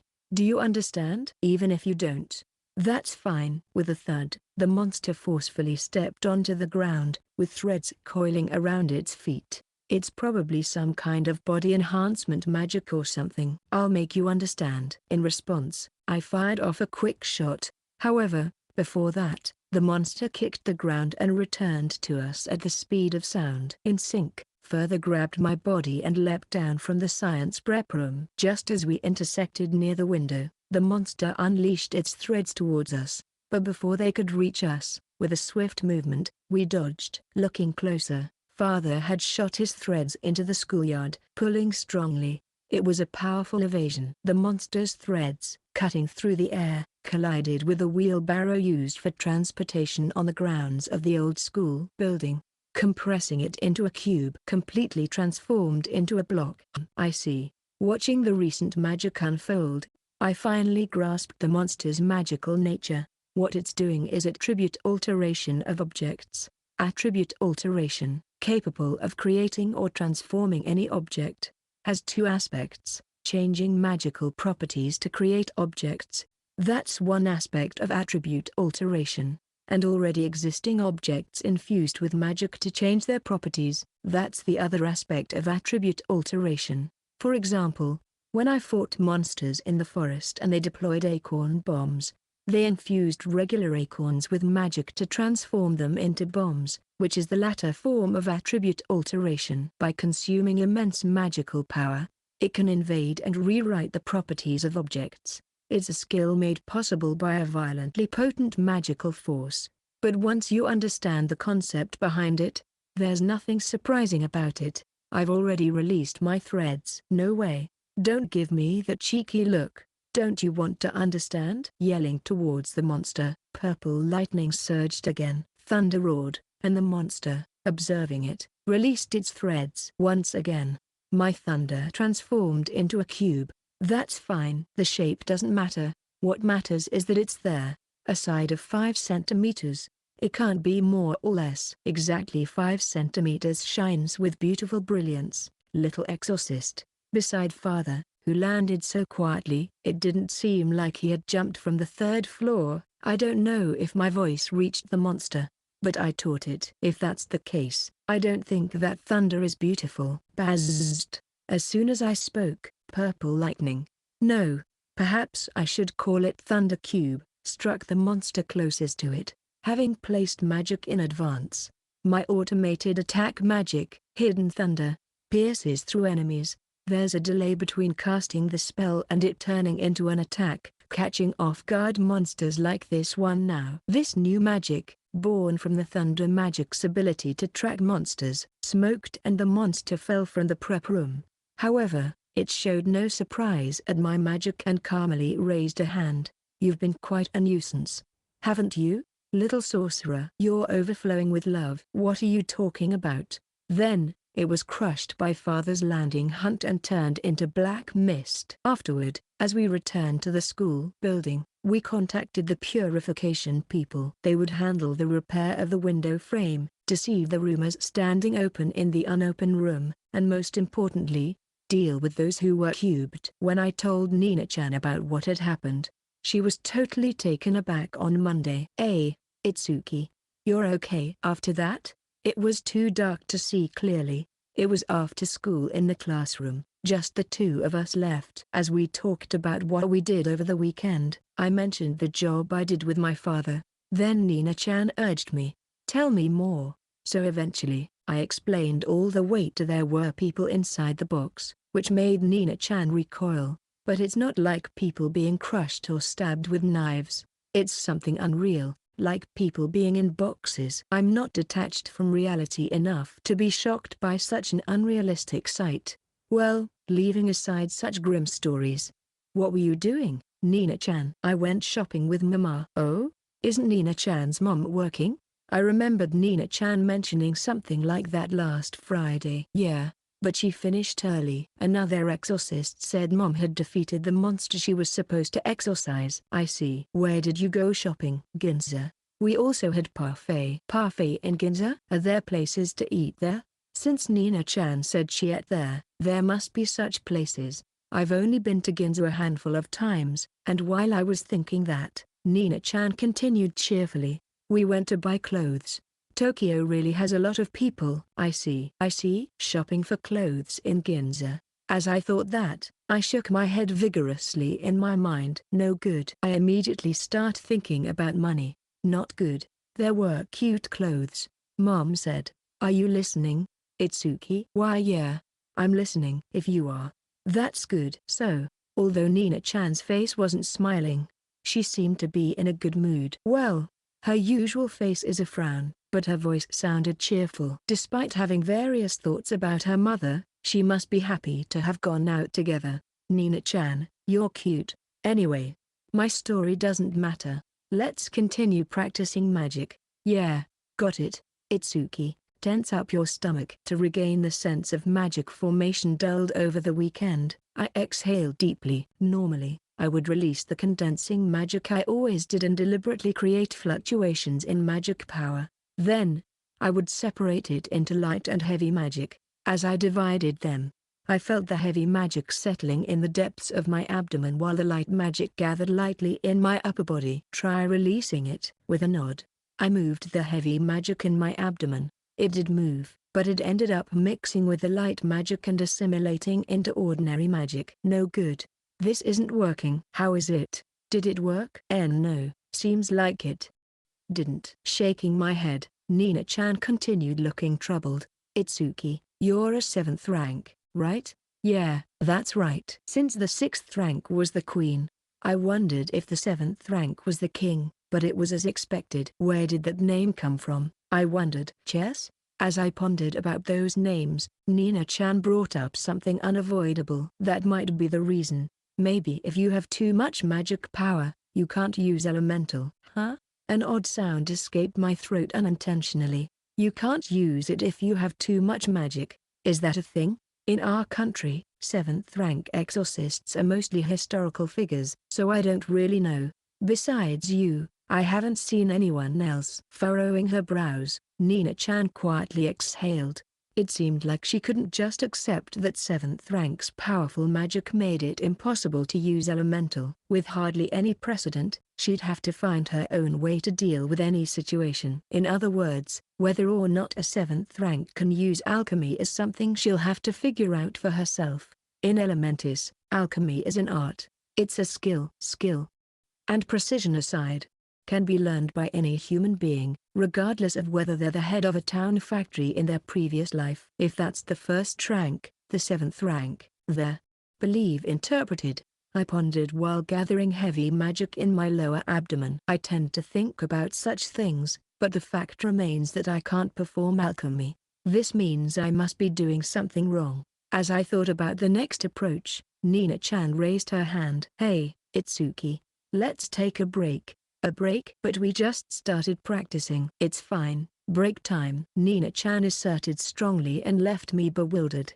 She briskly left the classroom, prompting me to call out without thinking. Wait, where are you going? The bathroom. With just those words, Nina-chan completely left the classroom. I apologize. Why am I so clueless sometimes? Feeling frustrated with my inability to pay attention, I escaped reality and gazed out at the schoolyard from the classroom window. Seniors were playing soccer there. First-year students like us finished classes in the 5th period, but seniors had another 6th period. Since there was nothing else to do until Nina-chan returned, I watched the soccer game. They were playing near the edge of the field, so I combined it with visual enhancement to practice magic. I formed a thread between both eyes and changed its shape. It was as if I was looking through binoculars, making the game much easier to watch. One skilled player stole the ball from another wearing a different colored bib, dribbled forward, but it was tackled from behind by another player, tangled up, and fell down.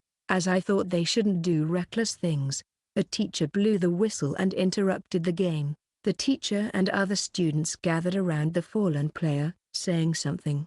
The first student who approached extended a hand to help the fallen student stand, revealing a scraped knee with blood oozing out. Well, I expected that to happen when someone falls. It was a common sight that could be found at any elementary school. With that, the teacher said something to the fallen student, and the observing students and the fallen child returned to the school building together. They will probably go to the health room. I'm back, Itsuki. What are you watching? Soccer. Soccer? As I said that, Nina-chan turned her gaze toward the field. Oh, football, huh? It's soccer. Football. I'm feeling quite a bit of pressure here.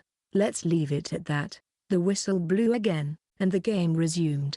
Thinking the timing was good, I diverted my gaze from the field. It's okay to look around, but let's practice properly. Yeah, I got it. I'll be fine. Nodding, I turned towards Nina-chan. And, Nina-chan. What? I want to try something, ? Nina-chan looked puzzled. Meanwhile, I was inspired by the scene earlier. When that kid got a scraped knee, my attention was drawn to the red blood. When blood oozes out, it means the blood vessels and skin are damaged. Blood vessels distribute blood pumped from the heart throughout the body and collect it back. So, what I needed wasn't blood vessels. I'll give it a try. Saying so, I focused on my lower abdomen again. Using the heavy magic inside, I formed threads through my body, altering their qualities to create pathways for magic flow. In a sense, I was creating magic veins. Then, I directly brought heavy magic from my lower abdomen to my palm. How is it? Let me see. Nina-chan quickly took my hand. Then, Her eyes widened and she exclaimed loudly, "Perfect! You're doing elemental." Why yes. Finally receiving validation. A rush of accomplishment turned into words. However, simultaneously, I felt concern. The magic was taking too long to manifest outwardly. At this level, it's definitely not practical for real combat. I need more practice to move faster. I have to bring alchemy down to the level of other techniques. Just like how I started being conscious of kaijutsu and shijutsu, but now I can do them unconsciously.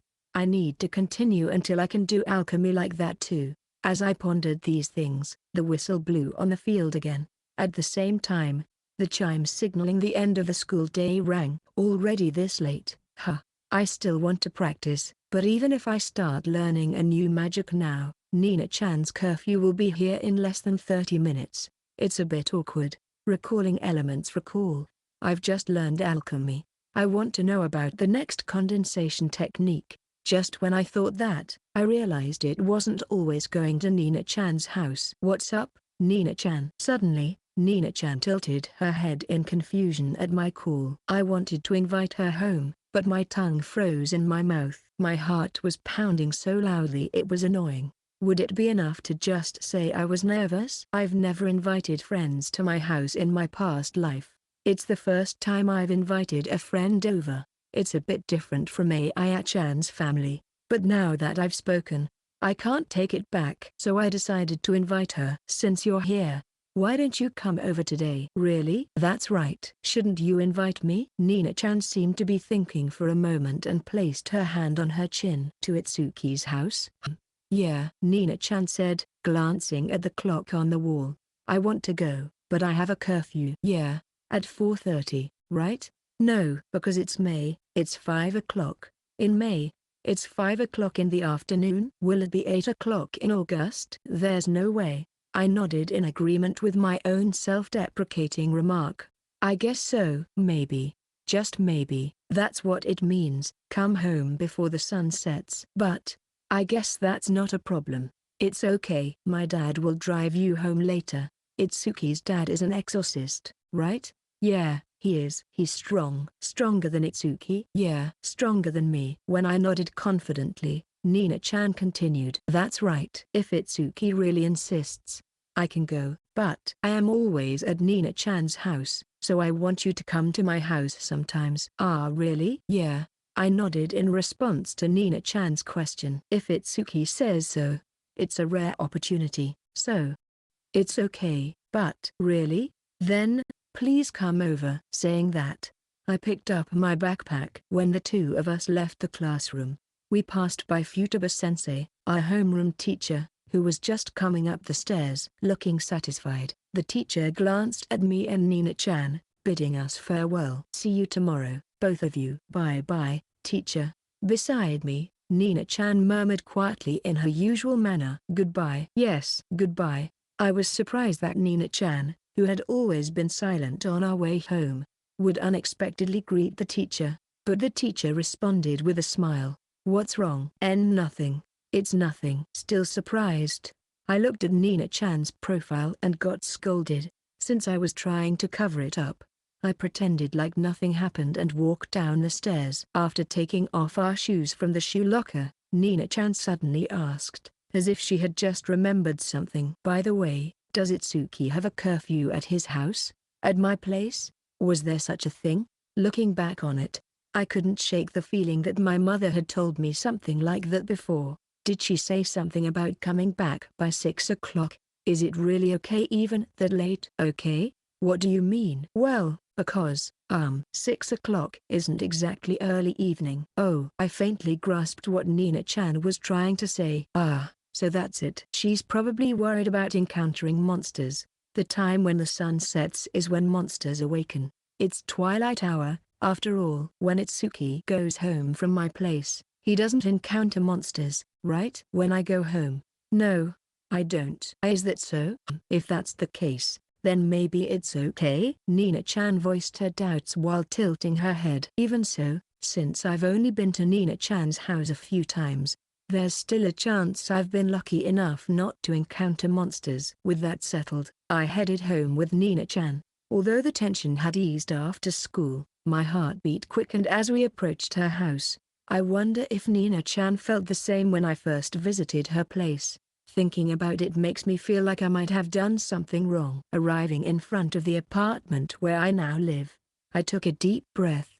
Then, I pointed out to Nina-chan, "Here it is." "This is Itsuki's house? It's far from school. The place I used to live got destroyed." "So, now I live here. It got destroyed?" "Why? It got destroyed by monsters." "Huh?" Nina-chan alternated between looking at me and the apartment, clearly unsure. I think that's a perfectly reasonable reaction. If I suddenly heard from Ai-chan or Nina-chan that their house had been destroyed by monsters, I'd probably doubt it too. Well, maybe not. If my house had actually been destroyed, I'd probably start worrying. But that's just because I've had that experience. As I pondered these pointless thoughts, I unlocked the door with Nina-chan. "I'm home. Welcome back, Ni-chan." As soon as I opened the front door, Hina came running down the hallway from the back with great speed. Running up to me, she froze upon seeing Nina-chan standing behind me. "Oh, it's my friend, Nina. This is Hina." Despite being introduced to Nina-chan, Hina stood there with her mouth agape, frozen. Wondering what was wrong, she suddenly turned round and went back into the room. "Papa, Itsuki brought home a pretty doll." "A doll?" Only her father's voice came from the back of the room. There were no shoes at the entrance, and I guessed mother was out shopping. As I thought about that, only further came out from the back room. What about Hina? I wonder if it was because I brought a friend home, or because I brought a girl home. I don't know which one, but I froze in place too. "Papa, this is Nina-chan." "Oh, yeah." I heard from Mitsuki. "Take your time." After hearing the name, he seemed to understand and showed a soft face that didn't suit his face. However, even if a man with an eye patch like a child shows such an expression, I'm scared. But Nina-chan, who is also an exorcist's child, returned the greeting without any surprise at all. "Excuse me." "Over here." So I took Nina-chan to my room. I wonder if it's okay to call it that. Unlike the Japanese residence where I used to live, it's a normal apartment. So of course I can't have one room per person. Is this Itsuki's room? There are only stuffed animals here. This is Hina, my younger sister's. The room where Nina-chan was taken was overflowing with stuffed animals and toys. On the other hand, there is hardly anything of mine. There is only a case of treasure of the demon god Raijin placed on the desk of the classroom. I'm not particularly greedy. It's just that what I want is not what a normal 6-year-old wants, so I haven't bought it. Is Itsuki's dad usually at home? No. He's not here. Today is a day off from work. I'm with Mum. Mama never comes home either because she's an exorcist. When I said that, Nina-chan replied, "Yeah, you're right." She then lowered her voice and asked, "So, are we going to practice spells here?" "Yeah, that was the plan. Is that okay?" It's fine, but, it's just that it's my first time coming to a boy's room, so I'm a bit nervous," Nina-chan said uncomfortably. Feeling a sense of closeness to her, I tried to ease her tension as much as possible. "It's okay, Nina-chan. You're in the same room as Hina." "What's okay?" However, my words were dismissed by Nina-chan, who remained calm. Upon reflection, maybe my words didn't make sense. Lesson learned. Well, it's fine. Let's start. Just as Nina-chan regained her composure, ignoring my words, the door behind us suddenly opened as if to interrupt. Wondering what it was, I turned round and saw Hina there. "What's up? Hina wants to play here too." "Hina too?" In response to my question, Hina nodded silently. "Well, if that's the case, I guess it can't be helped." Turning back to face forward, I continued. "Nice to meet you, Nina-chan. I can only do a little bit of spells, but I'll do my best to teach you," Nina-chan asserted firmly. However, I was prepared for that. From what I heard before, she had been teaching magic properly until a year ago. Apparently, her final lesson was on the basics of spells. So, Nina-chan hasn't fully mastered magic yet. But that's okay. Even if it's incomplete, I want to learn fairy magic. As I was determined to learn spellcasting from Nina-chan, Hina, who had deliberately intervened between us, sat on my feet and headbutted me on the back of my head. "What's wrong, Hina? It's nothing. She said that while pulling on my clothes. Are you sure nothing's wrong? It's nothing, really. I ended up getting scolded. But is it really nothing? Yeah, it's fine. Let's start without worrying. Is it, okay? What about Hina-chan? It's okay. She said it's nothing. When I said that, Hina pulled on my clothes even harder. But you just said it was nothing. Interrupted by Hina. We were off to a less than auspicious start, but I gathered my thoughts and asked, so, how should I go about practicing spellcasting? You have high-level magical energy produced by elemental, right? You need to release it from your body and gather it outside. Squeeze it tightly. Following her instructions, I extracted dense magical energy from my lower abdomen. Just as I tried to condense it with strength, Hina pulled my body forcefully. Hey! My concentration was interrupted, and the magic dispersed. Hey, Hina, what's wrong? I asked Hina, who was sitting on my lap, but she remained silent. Since I could only see the back of her head, I had no idea what she was thinking. Itsuki, try again. Okay, but I was the one who told Nina-chan not to worry about Hina. So, I should focus on practicing magic too. However, I didn't want to be interrupted again, so I warned Hina. Nina-chan is practicing magic, so you shouldn't interrupt, Hina. I'm not interrupting. You're not? Nope. I see. So you're not interrupting. If you're not interrupting, then I guess it can't be helped. I patted Hina's head, and she turned round and hugged me like a koala. I looked up, and at the same time, Nina-chan started speaking. The trick to spellcasting is to gather the fresh magical energy that just came out of your body. I'll give it a try. I gathered the magical energy in my hands again and released it, but it didn't work. The magic dispersed once more. This time, Hina didn't interfere. But it still didn't work. After trying it, I realized that I didn't know how to control the magical energy outside my body. Usually, the magic I release from my body is thread magic, meaning, it's something connected to my body and magic. Because my body and magic are connected, I can move it. This makes sense, but spellcasting is different. The magic is completely separated from the body. To me, it feels like trying to pick up a cup far away without using my hands or threads. In other words, it's impossible. Did it work? No, it scattered. I quietly shook my head while being stared at by those blue eyes. Of course, I knew that saying it's impossible was wrong. Otherwise, fairy magic wouldn't exist, and even though she's not perfect, Nina-chan can separate and control magic. So, my method is wrong. It's tough at first. It would be easier if we had something to hold the core. The core? A holder? Yes. You put magic into something like a doll or a stuffed animal. That's how I practiced. What Nina-chan was saying was hard to understand, so I tilted my head in confusion. Spellcasting is magic that creates a core. Fairy magic requires two types of magic: the core magic, which becomes the heart of the fairies, and the body that surrounds it. Is this okay so far? Why, yeah. I nodded, feeling overwhelmed by Nina-chan's sudden enthusiasm when it came to magic. But creating both from the start is difficult, so we practice them one by one. First, we practice creating the core. We use an existing holder. It's like training wheels on a bicycle. Oh, I see. Thinking that, I looked around the room. There were plenty of stuffed animals and dolls that could serve as holders. They were all Hina's, though. So, I asked Hina, who was still clinging to me, Hina, can I borrow a stuffed animal? No. I see. If she said no, then it couldn't be helped. As I wondered if there was something else that could serve as a holder for the core, there was a knock on the still open door. May I come in? Oh, Dad. Sure. Not that it matters, since the door is already wide open. As I thought that, my father entered carrying a tray with 2 teacups. I made some tea. There are also some snacks, so help yourself. The teacups on the tray seem to contain freshly brewed green tea. It's not as fancy as the tea at Nina-chan's house, but it gives me a comforting feeling. And there were even manju as tea snacks on the tray. Yep. This feels like home. By the way, I noticed some scattered magical energy.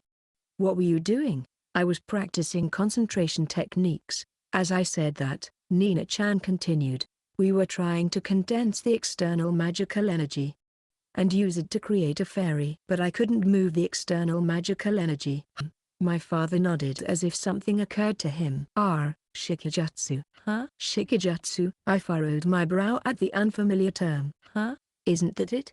I can't use it. But there are exorcists who do. It's Western-style magic. As my father spoke, Nina-chan and I exchanged glances and then jumped up simultaneously. You know about it? Our sudden approach startled my father a bit, but he quickly regained his composure and said, "Calm down, both of you. I only know the name." Shikijutsu has fallen out of use in Japan. Really? Why? It is a lot of output variation and preparing the shikigami is troublesome. Instead, Japan has retained the technique called kaijutsu, which evolved into shijutsu.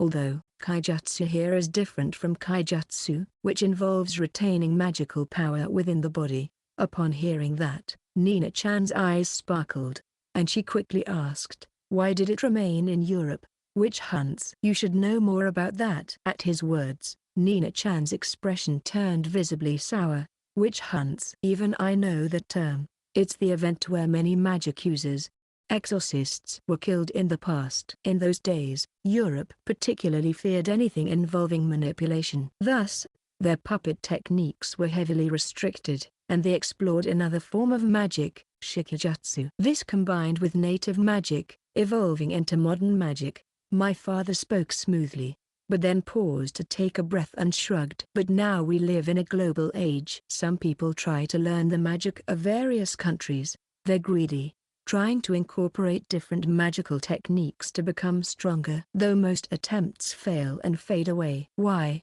Why is that? As someone trying to incorporate various magical techniques, my father's words struck a chord, so I couldn't help but ask, "There's not enough magical energy. Not enough magical energy?" I tilted my head, not understanding. In real combat, various magics are required. Attribute changes, qualitative changes, composite attribute changes. The more complex the latter becomes, the more magical energy is consumed, right? I understood that. Qualitative changes and composite attribute changes consume a lot of magical energy. Just trying to create something complex or increasing the number of combined attributes can multiply the energy consumption by 30 times. This amount is significant in actual combat. So, even if exorcists learn different magic, there are none with enough spare energy to use it in battle.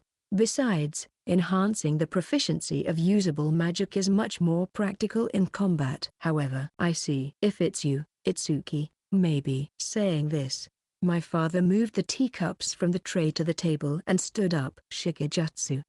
No, concentration techniques. If you really want to learn them, there's an exorcist who recently came from Europe. It might be quicker to ask them. Someone from Europe? I wondered if there was anyone other than Nina-chan's mother who had recently come to Japan from Europe. As I thought that, my father sighed. You might be invited to study abroad again. Let's not. My father shook his head noticeably. However, Nina-chan, with a tense expression, nervously asked, "So, what's the name of that exorcist?" "The one who came from over there is your mother, right?" My father, looking slightly surprised with one eye rounded, responded as if to say, "What are you talking about?" "Nina-chan's mother? You've met her before, Itsuki." Aina. As I dredged up my memories, her face soon surfaced. "Oh, right. She was the one who recommended studying abroad in England to me." "So, that person is Nina-chan's mother. No wonder they look alike." As I thought that far, a realization struck me. Wait a minute, does that mean Aina-san was inviting me to study abroad without teaching her own daughter magic? As I stared blankly in confusion, my father's phone rang. The familiar sound signaled a call for exorcism work. "I've got a job. It might take a while, so let's take Nina-chan home first." "Huh. Is that okay? Didn't a monster appear?" "Another exorcist nearby is heading there as well. I need to go since I've been called." Just as my father began preparing, Nina-chan interrupted. "Take me with you." Nina-chan, who had leaned forward in excitement, suddenly seemed a bit embarrassed. "Please. I want to see how monsters are exorcised." "No, but my father firmly denied her request. "I can't take you along without knowing your abilities." Wow, that's an amazingly rational argument. His words were so spot on that I was momentarily taken aback, even though it was a perfectly logical statement. "But, Ionina-chan, she taught me magic, after all." So, I decided to ask. "But Dad, you took me along, didn't you?" "That's because I know your abilities, Itsuki. But I don't know hers. Without knowing, I can't take her to a potentially dangerous place." Seeing my father's unusually serious face, even Hina, who had been playfully tugging at my clothes, stopped fooling around. Despite my father's unyielding stance, Nina-chan persisted. But, I want to become an exorcist.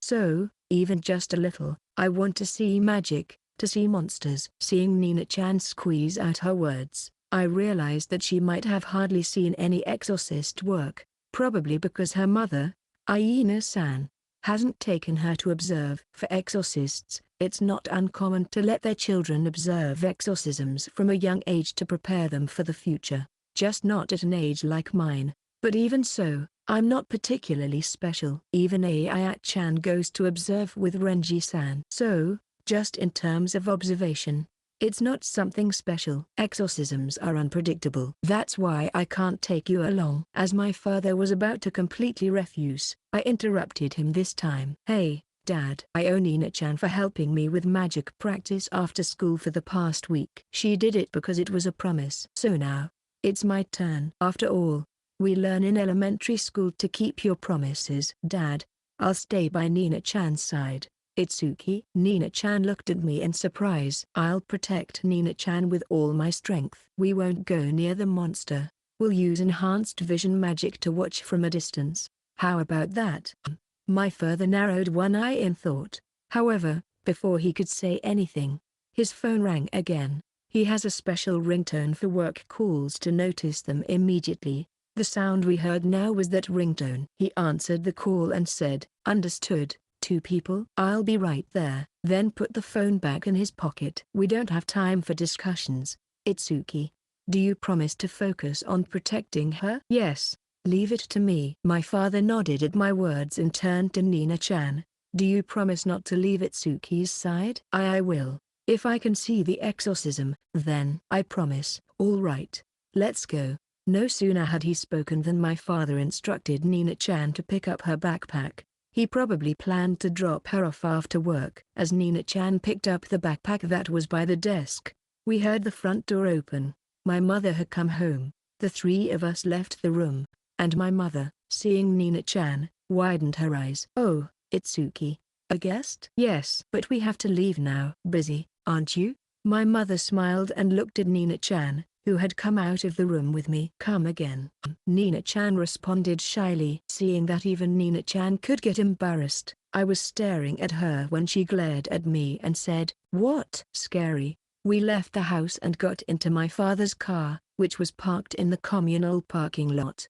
We sped off immediately. Turning on the patrol lights, my father explained the situation as other cars pulled aside to let us pass. "The enemy is a 3rd-rank demon. It seems to be holed up in an art museum." "Hold up? Is it a possession type?" "No, it's a normal demon." I frowned. It's one thing if it's a possession type, but a normal monster holed up?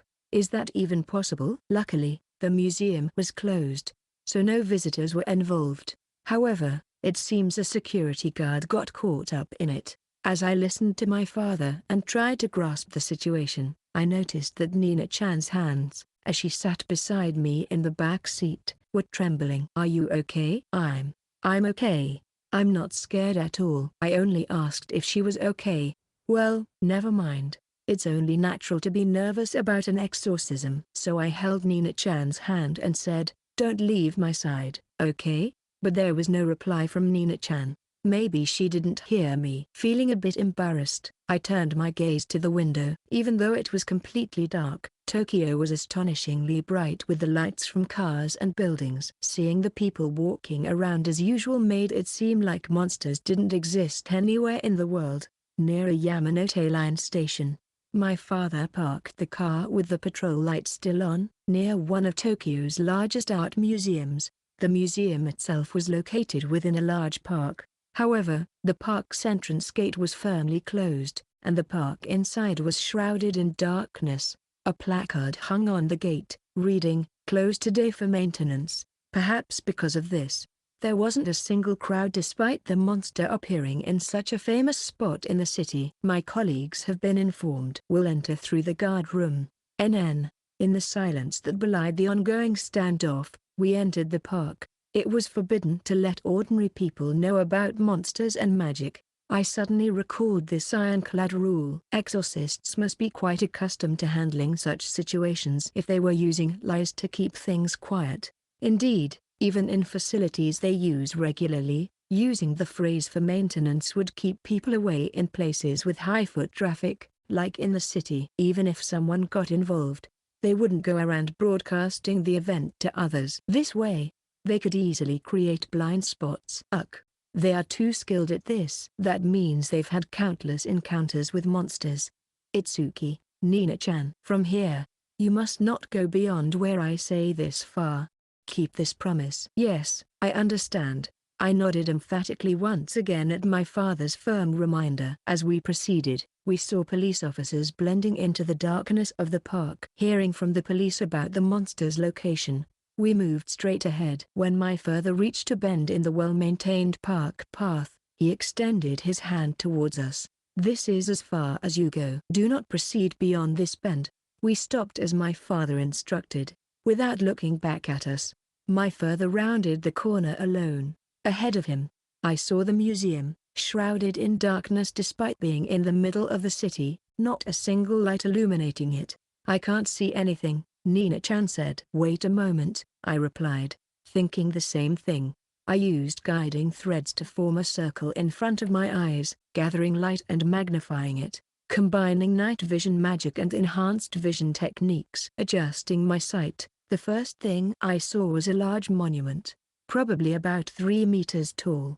Then, I noticed several security guards tied to it. Looking closer, I could see they were still alive, their mouths moving but no sound coming out. Near them was a female-shaped monster. As it was shouting something, I formed a cone around my ear with guiding threads to pick up the sound of its voice. "Stop crying. Stop it. I'm the one who wants to cry here." Along with this, I heard a wailing sound like the wind. It indeed sounded like crying, depending on how you listened. Who could be crying? As I strained my eyes to see, I was horrified. The security guards tied to the monument, all of their mouths were gone. Their lips had been forcibly ripped away along with the skin, leaving a raw, scraped appearance. This wasn't a sophisticated transformation of physical properties, it was forcibly torn off with magic. As I stood there, trying to comprehend the situation, I noticed some of them were crying. Despite the exposed bones and the inability to scream, they shed tears. "Listen, I lost my sister. She's dead. So, the one who's pitiful is me, not you." The monster's appearance was captivating, to say the least. Its outfit, or lack thereof, drew the most attention. The upper body was barely covered by a wrapping, almost naked. The lower body, who knows if those were even pants, was practically 90% bare. And all over its body were astonishing tattoos, like thorns etched into its skin. I've seen that look somewhere before. In comparison to my sister, what are you? Losing just your mouths. You should be glad you can no longer spew those ugly words. Kicking the monument, the monster yelled. My sister was amazing, the best, wonderful. Humans couldn't even compare to her beauty. Every time I saw the tattoo on her, I shivered like I had a cold. That's what it means to be exalted, I'm sure of it. Well, my sister wasn't human, though. It wasn't just the appearance, there was something familiar about the way it spoke too. As I was thinking this, Nina-chan tugged on my hand from beside me. "Itsuki, let me see too." "Oh, okay, just a moment, I'm still adjusting." As I responded to Nina-chan, I turned my gaze back to the monster. I deeply respected my sister from the bottom of my heart. I respected her, but you might call it a flaw in the sphere. There was just one, really only one thing we disagreed on. Do you understand? No, I don't need an answer, just listen quietly. As I watched the monster repeat its monologue, I wondered, The most beautiful shape in the world isn't a cube, it's a sphere. I wondered if it was really okay to show this sight to Nina-chan. Itsuki. Still, oh okay, got it. Honestly, I didn't want to show her. If I had to show her, it didn't have to be this monster, but it would be strange not to show her after coming all this way. After all, I came here to show Nina-chan my father's work. I circled guiding threads around Nina-chan's eyes and used the dual magic of night vision and enhanced vision that I was using. This should allow Nina-chan to see the monster as well. The moment I thought that, Nina-chan let out shallow, short breaths. It was hard to see in the dark, but her face was turning paler by the moment. Just seeing a monster from afar had this effect. Maybe she shouldn't be seeing this after all. Nina-chan, if you don't want to look, just tell me anytime. No, it's fine. I'm fine. Even as she said that, Nina-chan was trembling. She didn't seem fine at all. Ah really? Are you really okay? I was worried, but it was her wish. Stopping her would also be unreasonable. As I anxiously watched Nina-chan, she gripped my wrist tightly. What's wrong? I'm okay. I didn't understand why Nina-chan grabbed my wrist, but I knew what she was trying to do. She was trying to overcome her fears, just to fulfill her dream. I hate humans, but I love beautiful things.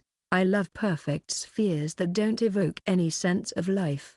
That shape is perfect and wonderful. That's why I love the museum. Bang! The monster kicked the monument. The large metal structure wobbled violently with the impact. For the guards tied up below, it must have been terrifying. And what now? It's all just boring paintings. Is art only about paintings? No. Sculpture and form. When did museums become places that only display paintings? As the monster's emotions heated up, it continued kicking the monument. Watching this, I thought, there are other things besides paintings in museums. You're not looking properly. At that moment, a straight guiding thread bound the monster's body. Pulled with great force, the monster was yanked away from the monument, and my father's fist extended towards it for a follow-up attack. There are sculptures too. You've come, Exorcist. In the next instant, I saw my father swing his fist down. A moment later, the sound of the impact reached my ears. The noise, amplified by my enhanced hearing, echoed through the large park. So loud, but no black mist rose from my father's hand. The monster wasn't dead yet. As I held my breath, a guiding thread shot straight from under my father's fist. He dodged it at the last moment, and the thread, losing its target, collided with a street tree, compressing it into a cube right before our eyes. Isn't it supposed to be a sphere? It was you, wasn't it? You killed my sister. Sister? Monsters don't have siblings. There's no blood connection. Huh? You don't need blood to be family. All you need is will and love. With love, you can be a family. At the moment the monster shouted, its body was kicked away. With that force, it crashed into the museum's outer wall, embedding halfway into the concrete. My father, who sent the monster flying, spoke calmly as he watched it. I won't deny that, though there's no blood connection, the words about becoming family must remind him of Hina. That's what I think, because it reminds me too. The wise words of my dear sister. Engrave them well in your ears. And now, with a cracking sound, fissures ran through the museum's outer wall as the monster crawled out of the concrete using only the strength of its arms, crushing the wall completely. It raised both hands high. Love is pain. Pain is the source that creates love. As it said this, the monster embraced its own body. The moment I thought how creepy that was, Nina-chan's grip on my wrist tightened. It hurt. Now, Exorcist, you will die here. After you die, I'll make you into a beautiful sphere and use you as my sister's tombstone. Don't you think tombstones should be round too? The moment it asked this nonsensical question, a strong wind blew. In an instant, the fresh green leaves on the street trees tore off and rushed towards us like a storm. Each leaf had a guiding thread attached to it. Dad. This was a transformation of the object's properties, though I didn't know what kind of transformation it was. It was the same attack as the acorn bombs used by the monster we fought in the forest. Whether my shout reached him or not, my father used 2 guiding threads to pull himself back in a backstep.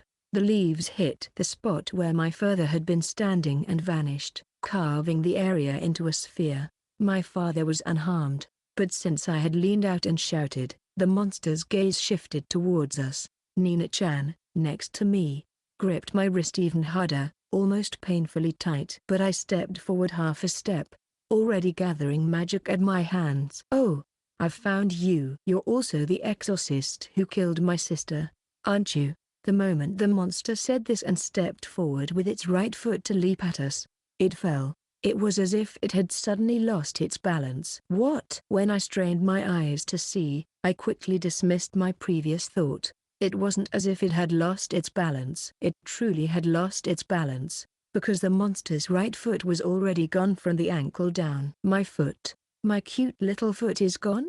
However, there was no visible guiding thread.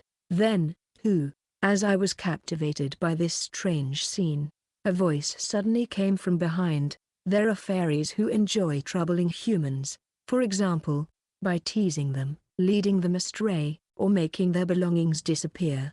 At that voice, Nina-chan turned around sharply, as if startled. Mama, ignoring her daughter's call, and ignoring Nina-chan's presence altogether, Aina-san, who had appeared without me noticing, continued while looking only at me. "This is a recreation of that. Fairies steal parts of the monster's body. They say the fairies take what they steal back to their homes. No one knows where those homes are. Don't you think that's wonderful?" The moment Aina-san said that, the monster's hands disappeared.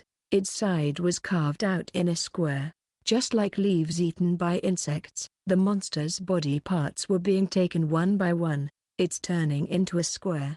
"My body is becoming my sister." Nonsense. British magic has the advantage that the magician and the fairy are independent. That's why, as you see, I am merely asking the fairy I created to exorcise that monster. The moment Aina-san smiled and said that, the monster's neck was carved out into a rectangular prism that seemed to be the final blow. The monster began to turn into black mist. Without even glancing at the mist, Aina-san turned to me. "What do you think, Itsuki-san? Wouldn't you like to study magic in England?" "I will not go." "I see. That's unfortunate." Perhaps because it was the second time, Aina-san didn't seem genuinely disappointed, and she walked towards my father, who was helping the tied-up security guards. "Wait, Mama, Nina-chan tried to say something, but her voice gradually faded to a whisper, which Aina-san didn't notice, or maybe she ignored it. I couldn't tell which, but Nina-chan's grip on my wrist was painfully tight and hard. Putting away the police lights, my father's car, now indistinguishable from any regular vehicle on the road, got caught in the rush hour traffic jam as the car slowly decelerated due to the brakes. My father broke the silence that had descended upon us. "Is Aina always like that?" "Yeah." Nina-chan, sitting next to me, was still gripping my wrist. After freeing the security guards, Aina-san handed over the cleanup to another team and headed to Haneda Airport, saying she had another job to attend to. That's why we were driving Nina-chan home. Despite the monster being gone, she hadn't let go of my wrist. She'd been holding it for so long that I wondered if it might leave mark. "Since when?" "Since when has Aina been like that?" "About 6 months ago." 6 months? Ah, I see. My father nodded as if he understood. 6 months ago.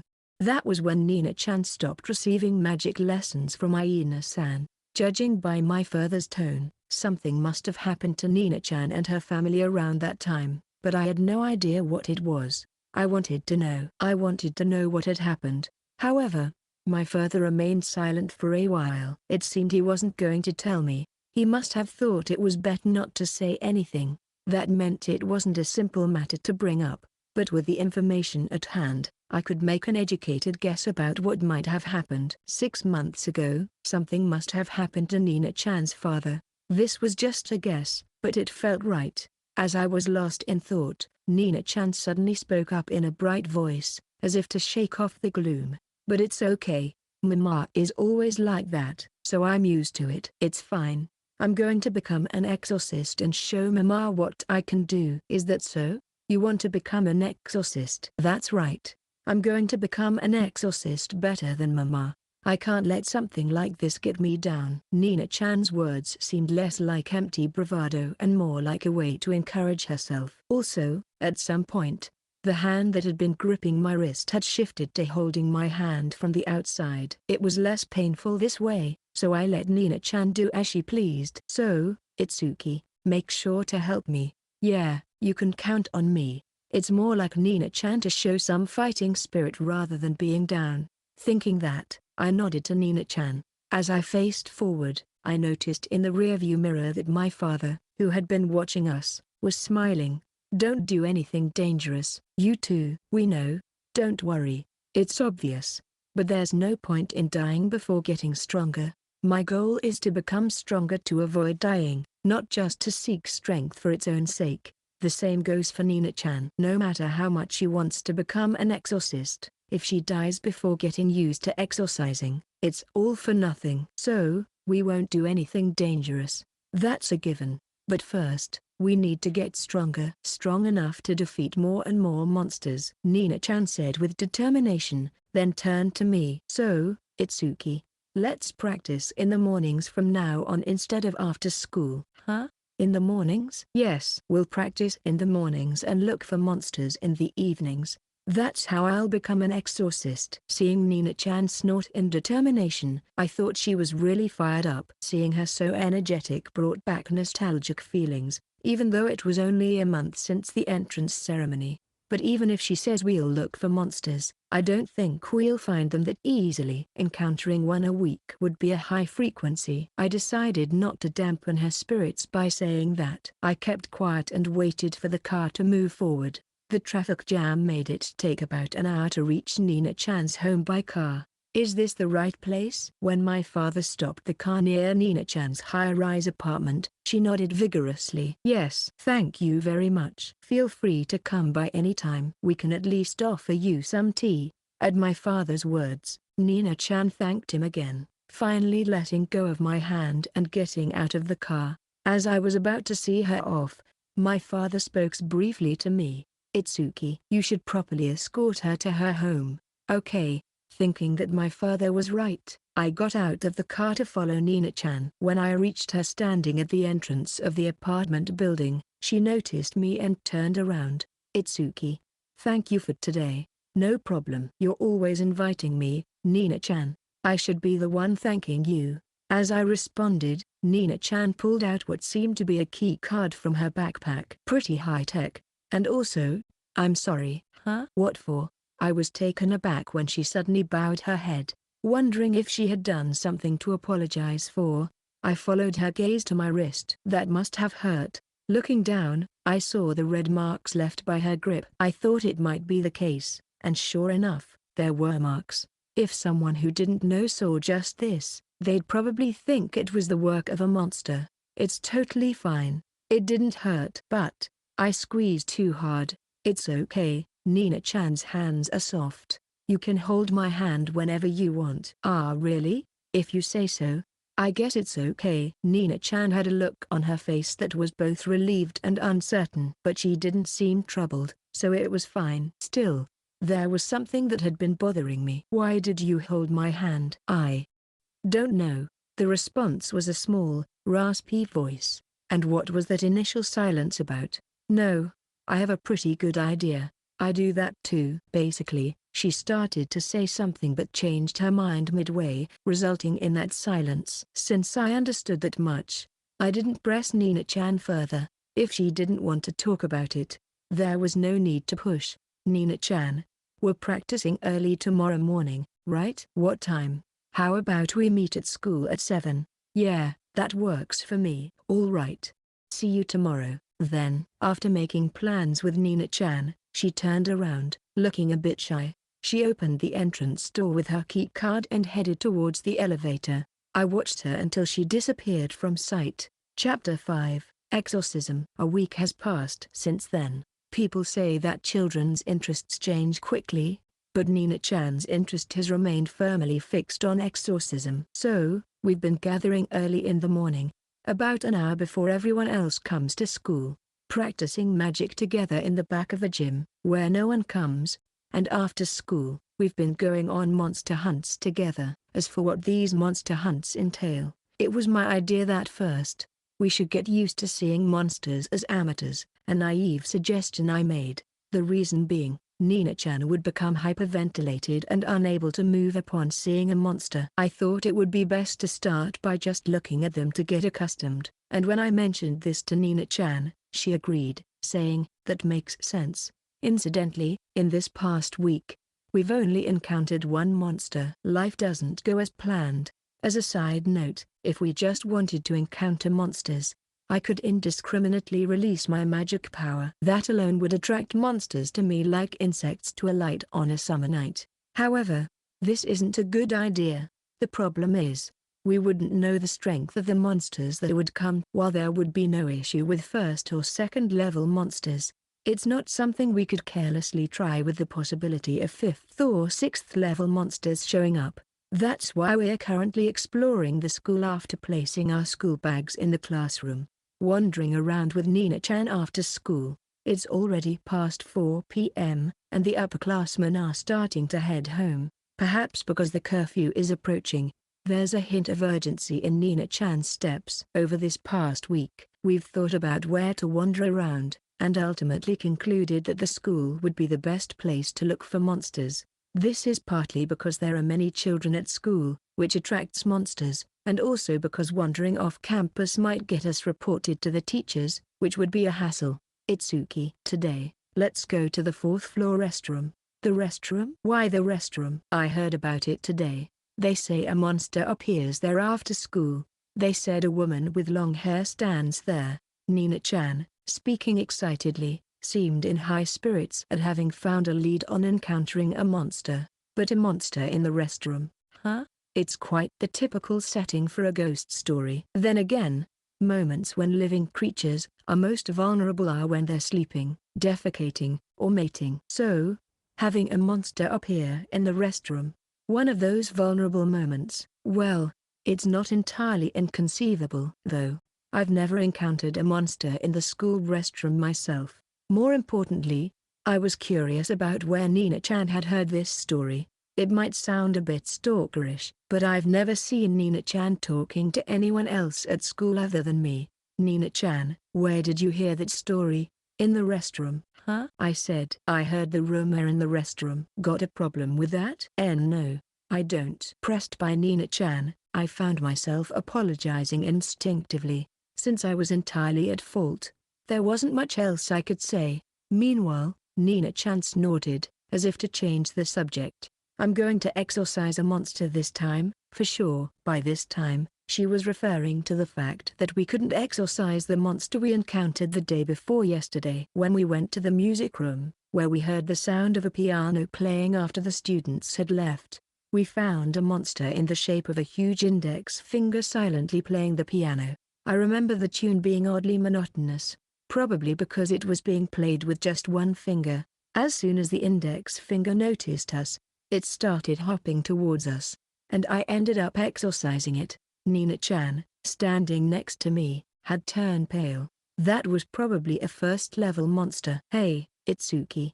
Actually, I think I'm starting to understand a little bit of condensed magic. I might be able to use fairy magic soon. Really? Look at this. Nina-chan, looking thrilled, produced a purple mist from her hand. This was Nina-chan's fairy. Though its form was still incomplete. Please, burn. As soon as she said that, the purple mist trembled and then, with a whoosh, turned into flames. It's really burning. This is called will-o'-the-wisp. It's the most basic of basic condensed magic. As she said this, Nina-chan blew gently on the blazing flame and extinguished it. It seemed similar to a tribute alteration, fire. The difference from magic using guiding threads was that, without the caster having to do anything directly, the fairies could transform their bodies just by being asked. This means that the magic user who created the fairy is free. Could it be possible to fight alone against a group? Wanting to quickly learn to use it myself to confirm that maybe, I asked her, how did you learn to use it? Well, I imitated the magic my mom used at the museum. I messed up.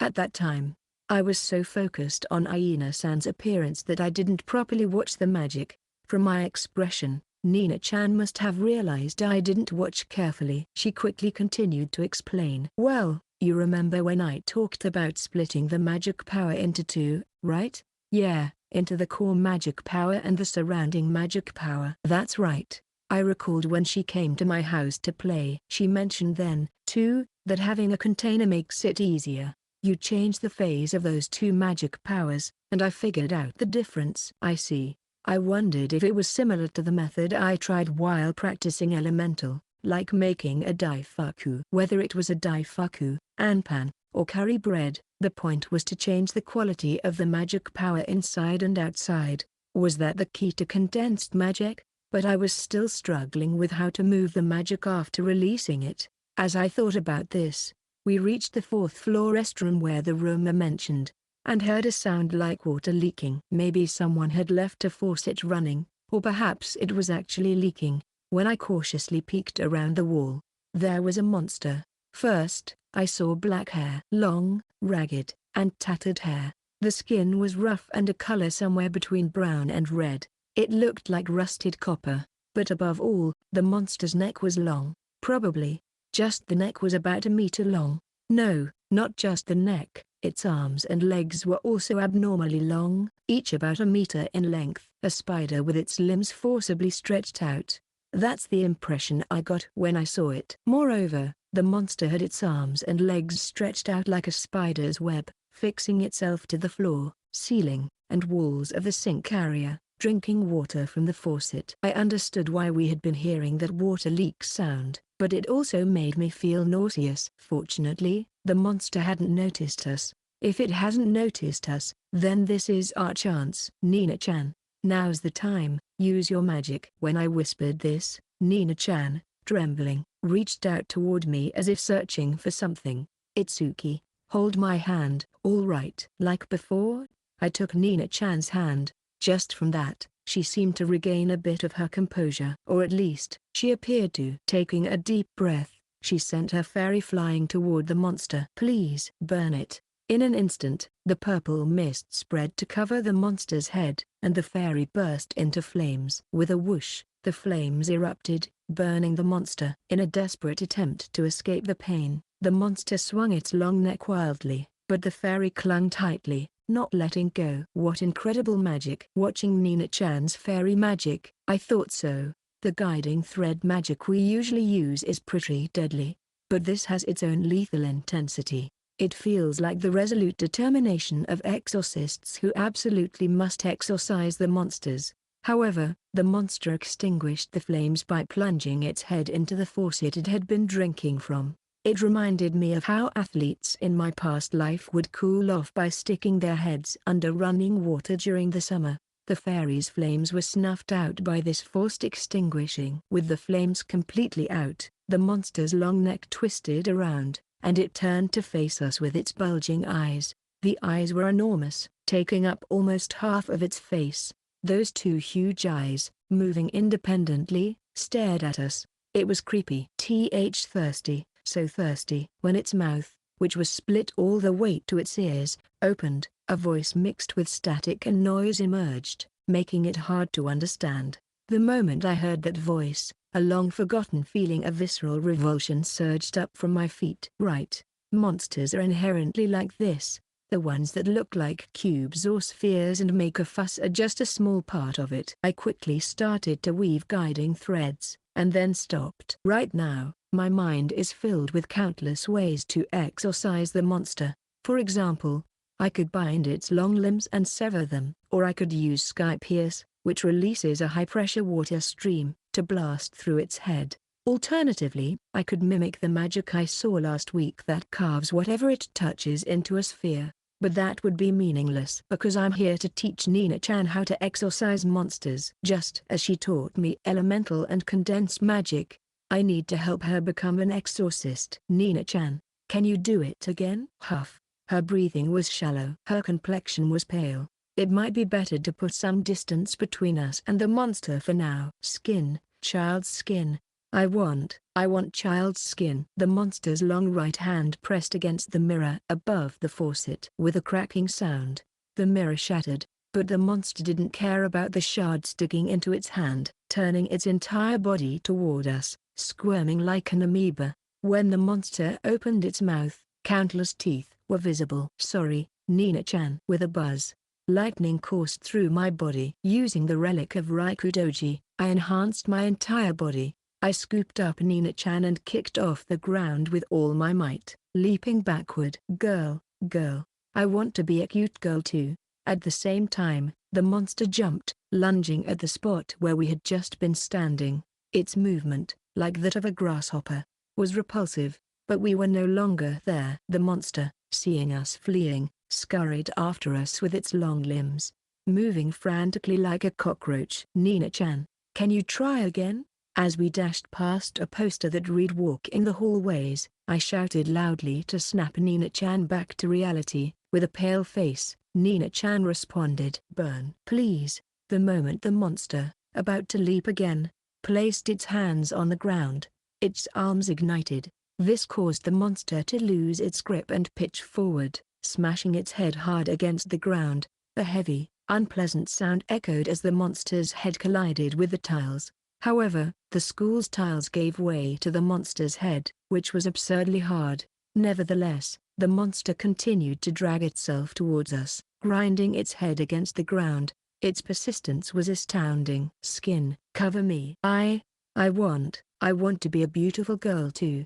If it wants to cover itself and become a beautiful girl so badly, maybe it should become a tuber. Not that I know if YouTube exists in this world. Itsuki, ahead. I know. As we ran down the corridor, Nina-chan, who I was carrying princess style, tugged at my clothes and pointed ahead.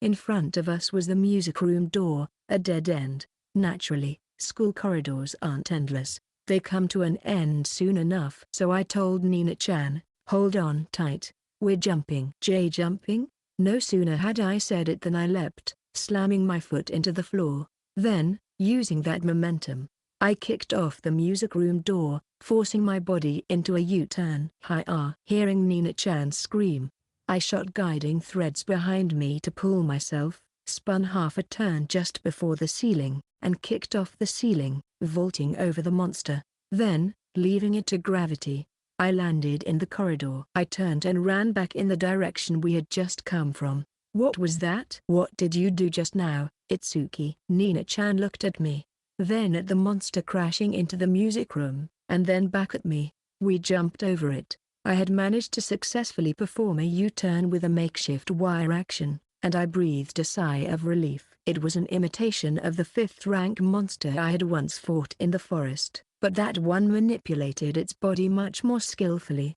If it were my father or Renji-san, with their superior athleticism, they would have cleared it with just a triangle jump without needing guiding threads. There's a lot of wastefulness in my actions, I thought, deeply feeling it. I may be teaching Nina-chan all about fighting monsters, but I'm still very much a student myself. The monster, unaware that we were no longer in front of it, barreled towards the music room, only to be caught in a net woven from guiding threads. With the mirror shattered and the tiles dented, I couldn't let the school suffer any more damage. As the monster struggled, entangling its long limbs in the thread net, I set Nina-chan down. Let's finish it this time, Nina-chan. Yes, let's end this. Nina-chan, now standing on her own feet and visibly calmer than before, looked at the flailing monster. After a moment, she spoke. Exorcise it. Responding to her command, the purple mist entered the monster's body. In the next moment, flames burst from the monster's mouth. The monster thrashed about in agony, but the fairy had already entered its body. No matter how much it struggled, the flames would not go out. The fire grew even more intense, causing the monster's large eyes to melt, with flames pouring out from inside. Even a sturdy monster couldn't withstand the internal flames. The monster died. It died and turned into a black mist. Watching the mist drift out of the window being ventilated, I turned to Nina-chan. We did it. You did it, Nina-chan. Though I exclaimed in excitement, she still seemed dazed, staring at where the monster had stood. Then, in a surprised voice, she spoke. No way. I exorcised it. Did I really? Yes. You did it, Nina-chan. In the next instant, her expression changed and she hugged me tightly. I did it. I really did it. Never having experienced a girl hugging me in either my past or present life, except for my sister, I froze in place. Well, There was that time when Ai-chan tackled me when we were 3. I exorcised a monster. Now, I can become an exorcist. That's right, Nina-chan. You can become an exorcist. It's all thanks to you, Itsuki. Nina-chan released me and spoke with a smile. Seeing her face, I couldn't help but feel my heart skip a beat. Come to think of it, I might be seeing Nina-chan smile for the first time. She was always so stern-looking, but when she smiles, it's incredibly disarming. It's because you are here, Itsuki, that I can become an exorcist. Mama will surely see me differently now. It's all thanks to you, Itsuki. Her eyes sparkling with pure enthusiasm. I tried to hide my embarrassment by saying, "No, we don't know yet if Aina-san will see you differently." I know that much, but that's exactly why I'm going to work hard to surprise Mama. I'll get stronger, together with you, Itsuki. Overwhelmed by her pure determination, I was at a loss for words for a moment. But, driven by her sincerity, I continued, "Yeah, let's work hard together." The moment I said that, Nina-chan looked startled. Did I say something wrong, Itsuki? Oh no. The time? Ah, that's right. Nina-chan had a curfew. We walked quickly past the poster that said walk in the hallways, heading towards the first-year classrooms on the second floor. As we went down the stairs, Nina-chan, perhaps feeling happy, squeezed my hand tighter. This is kind of embarrassing. It might be late to think this, but at school, other people might see us. It's after school, so no one was around. But just thinking about being seen by others made me embarrassed. But shaking off her hand would be weird too. And Nina-chan is a returnee. In her culture, they shake hands as a greeting, and maybe holding hands is more common than in Japan. I don't know. Trying to hide my embarrassment, I decided to bring up some rumors. Hey, Nina-chan, do you know any school rumors? I just exorcised the monster in the bathroom. No, not that one. Thinking of the rumor about the suspicious person in the school's bathroom, I remembered another story. It's probably as famous as the bathroom ghost story. They say the stairs in the school have a different number of steps going up and down. Is that true? It's a rumor. I said it to distract myself from the embarrassment, but Nina-chan looked a bit annoyed. I'll count them. Because if it's a monster's doing, it's dangerous. If it's there, we need to exorcise it. She said it with a hint of enjoyment. She seems to be in high spirits since she exorcised her first monster, but it's kind of dangerous, or rather. Ignoring my thoughts, Nina-chan let go of my hand and started counting the steps from the third floor to the second. It doesn't seem like a monster will appear, and there's no need to be so cautious. As I was thinking that, Nina-chan turned round at the landing. How many steps was it? 13. With that, she started counting the steps as she went back up. After counting, she turned to me with a sour expression. How was it? 13. It didn't change. Yeah, it's just a rumor. However, now that she let go of my hand, I thought the embarrassment would disappear. Only for her to grab my hand again. Why? So, the two of us continued down the stairs. As we descended, I saw our homeroom teacher, Futaba-sensei, heading down to the first floor. The moment Nina-chan saw her, she spoke up. Goodbye, teacher. Oh, Nina-chan, Itsuki-kun. You're still here? It's dangerous, so hurry home. We're on our way now. Be careful. The teacher smiled at us warmly as she said that. Nina-chan, you've changed too much. No. Maybe this is the real Nina-chan. She might have just struggled to adapt to the change in environment after coming to Japan from the UK, and exorcising the monster helped her overcome that. Thinking such thoughts, I exchanged farewells with the teacher. After that, we went back to the classroom to get our backpacks. We picked up our backpacks, which were next to each other, and slung them over our shoulders. Then, at that moment, Nina-chan turned to face me again. Thanks for today. Thanks to you, Itsuki, I learned that I can fight too. I'll tell Mama. That's the spirit, Nina-chan. Since you kept your promise, it's my turn now. I'll make sure you can use fairy magic, Itsuki. Seeing Nina-chan declare this with such confidence, I couldn't help but find her dazzling. It made me want to be more straightforward, too. Let's head home, Itsuki. Yeah, it's all ready. At that moment, An indescribable sense of unease shot down my spine. What's wrong? Hold on a second. I checked the clock. It was 4:30 p.m. The ticking sound of the analog clock echoed in the room. I could hear Nina-chan's worried breathing as she watched me. I could hear the pounding of my own heartbeat. Isn't it too quiet? No. There are sounds. I could hear the noises reverberating in the classroom all too well. But this isn't normal. At this time, there should be upperclassmen playing on the school grounds, and their voices and sounds should be audible. No one's there. You're right. Did everyone go home today, of all days? There was no one on the school grounds. Is that even possible? Wait, something's not right. On our way back to the classroom, we hadn't encountered anyone besides the teacher, Itsuki. We should go home too. They might lock the school gate. Yeah, you're right. I followed Nina-chan out of the classroom. We walked towards the shoe lockers. On the way, we didn't see anyone. Well, it's not exactly rare. The first graders have all gone home, but the fact that there are no sounds. Nina-chan, who was walking ahead towards the first graders' shoe lockers, let out a puzzled voice. What's wrong, Nina-chan? Look, Itsuki. Everyone's shoes are gone. Nina-chan pointed to the shoe lockers. Normally, they would be filled with the shoes of the students who had gone home. Normally, or they might have taken them home to wash them, but there were no shoes, not a single one. It wasn't just our class. The other classes were the same. I checked class 1 to 2, 1 to 3, and 1 to 4, but there were no shoes in any of the lockers. They should be there. They normally would be. Because everyone had gone home, my confidence began to waver. Maybe there was some special event today that I didn't know about. But if that were the case, why was there no one around? At that moment, the setting sun suddenly intensified. And as if following that light, shadows fell over the schoolyard. It grew darker and darker. This is impossible. It's only the beginning of June. Sunset should be around 7 o'clock. It shouldn't be getting dark yet, not even 5 o'clock. Yet the sky had turned completely dark. What? Why is it getting dark all of a sudden? Nina-chan, let's go home. Quickly. Something is happening. Something I don't know about. Right now. I quickly changed my shoes and grabbed Nina-chan's hand, running out towards the schoolyard.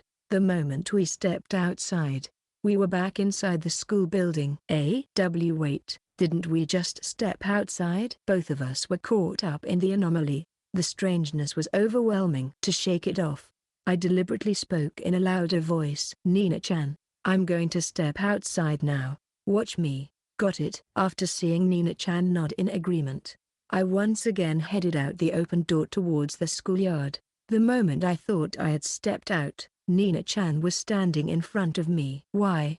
That's what I want to know. I almost responded with "you're right" without thinking. Why did you come back, Itsuki? I didn't mean to come back. I said this while turning around.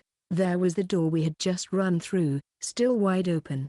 We went out, but ended up back here. Ah, really? How? I don't know. I really didn't know. I've heard many stories about various monsters, and I've encountered many of them, but I've never heard of a monster that traps people in a school. As I racked my brain, trying to remember if there was any similar story, Nina-chan's face grew paler and paler. Could it be that we can't get out? Nina-chan, you try. Maybe it's just me. Oh, okay. When I said that, Nina-chan, half in disbelief, stepped out of the school entrance. The moment she stepped out, she was back at the entrance. Why are you here, Itsuki? Well, because you came back. I wasn't sure if "came back" was the right way to put it. The moment we thought we stepped out, we were already standing at the entrance. The only thing I understood was that we couldn't get out. What do we do to get out? Right.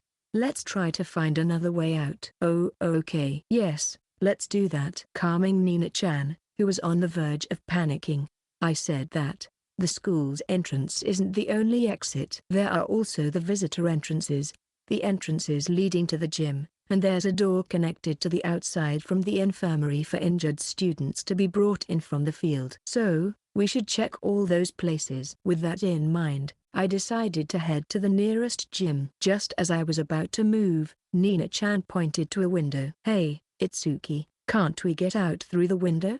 Let's give it a try. I stretched up to unlock the nearby window and pushed to open it. However, what I felt was an extremely heavy resistance. It won't budge at all. It's beyond just being rusty. Even with more force, it wouldn't move an inch. What should I do? Maybe I should try body strengthening. I looked at the window. No. The window frame might break. If it gets bent and becomes impossible to open, that would be a disaster. Better try a different window. So, I tried every other window in sight, but none of them budged either. It's unlikely that all the window frames are rusted and immobile, so it's probably safe to assume that these windows are somehow rigged. Just like the entrances. Worst case. Really worst case, we could break the window glass to get out. Well, even if we tried to get out that way, we'd probably end up back inside just like with the entrances. But it's not a bad idea to keep that option in mind. Looks like the windows are no good. Let's try the gym, I said to Nina-chan and headed for the entrance connected to the gym. In conclusion, none of the exits worked. Of course, we tried the gym as well as the health room and the visitor's entrance. But every time we thought we had exited, we found ourselves back inside. To make matters worse, it seemed that the electricity was out, so when we tried to turn on the hallway lights, they didn't work, leaving us to wander the school building by moonlight. Although a large full moon was visible in the sky, every clock in the school still read 4:45 p.m. I had absolutely no idea what was happening. I sincerely wished my further Oranji-san were here. What should we do? Itsuki, what should we do? At this rate, we'll end up living in the school forever. No, that won't happen. Let's try breaking a window. Stand back, it could be dangerous. We approached a window that seemed like we could get out if we managed to open it, and I extended my guiding thread towards it. Just as I was about to use magic to break the window, a beam of light from a flashlight shone down the hallway. What? Reacting to the light, I directed my guiding thread towards the flashlight's owner. The light was brighter than expected, causing me to squint. But beyond the light, I saw a familiar face that dispelled my caution. Itsuki-kun, Nina-chan, sensei. There stood Futaba-sensei, visibly confused and bewildered. Don't tell me. You two are stuck here too? Don't tell me. Sensei, are you stuck here as well? Why yes. After I parted with you two, I returned to the staff room, but no one was there, and it suddenly became dark. My phone and computer have no signal. I just don't know what to do. Saying this, Sensei collapsed to the ground. I couldn't blame her and call her a failure as an adult. Being suddenly dragged into this situation, this reaction was natural. Even I, who knows about the existence of monsters and magic, have no idea what's happening. It's actually quite commendable that Sensei, who knows nothing about magic, managed to remain as composed as she did. Itsuki-kun, what were you two doing? Still sitting on the floor, Sensei asked us. I hesitated briefly about whether to be honest, but ultimately decided to tell the truth. Since we couldn't get out from anywhere, we thought about breaking a window to escape. What? But, yes, that might actually work. Saying this, Sensei picked up the flashlight and stood up, her face showing a glimmer of hope. There should be a toolbox in the staff room. There's a hammer in there, let's use it to break a window. Suddenly enthusiastic, Sensei directed the flashlight towards the staff room. From that direction, we heard the sound of footsteps, a soft, shuffling noise like someone walking barefoot on the tiled floor. Could it be that another student or teacher was trapped in the school as well?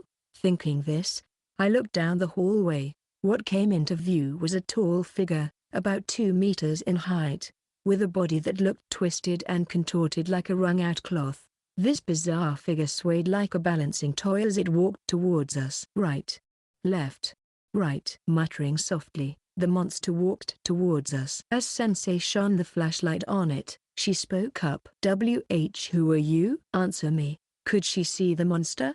I found her reaction a bit strange. Seeing monsters requires a special sense. A spiritual sensitivity.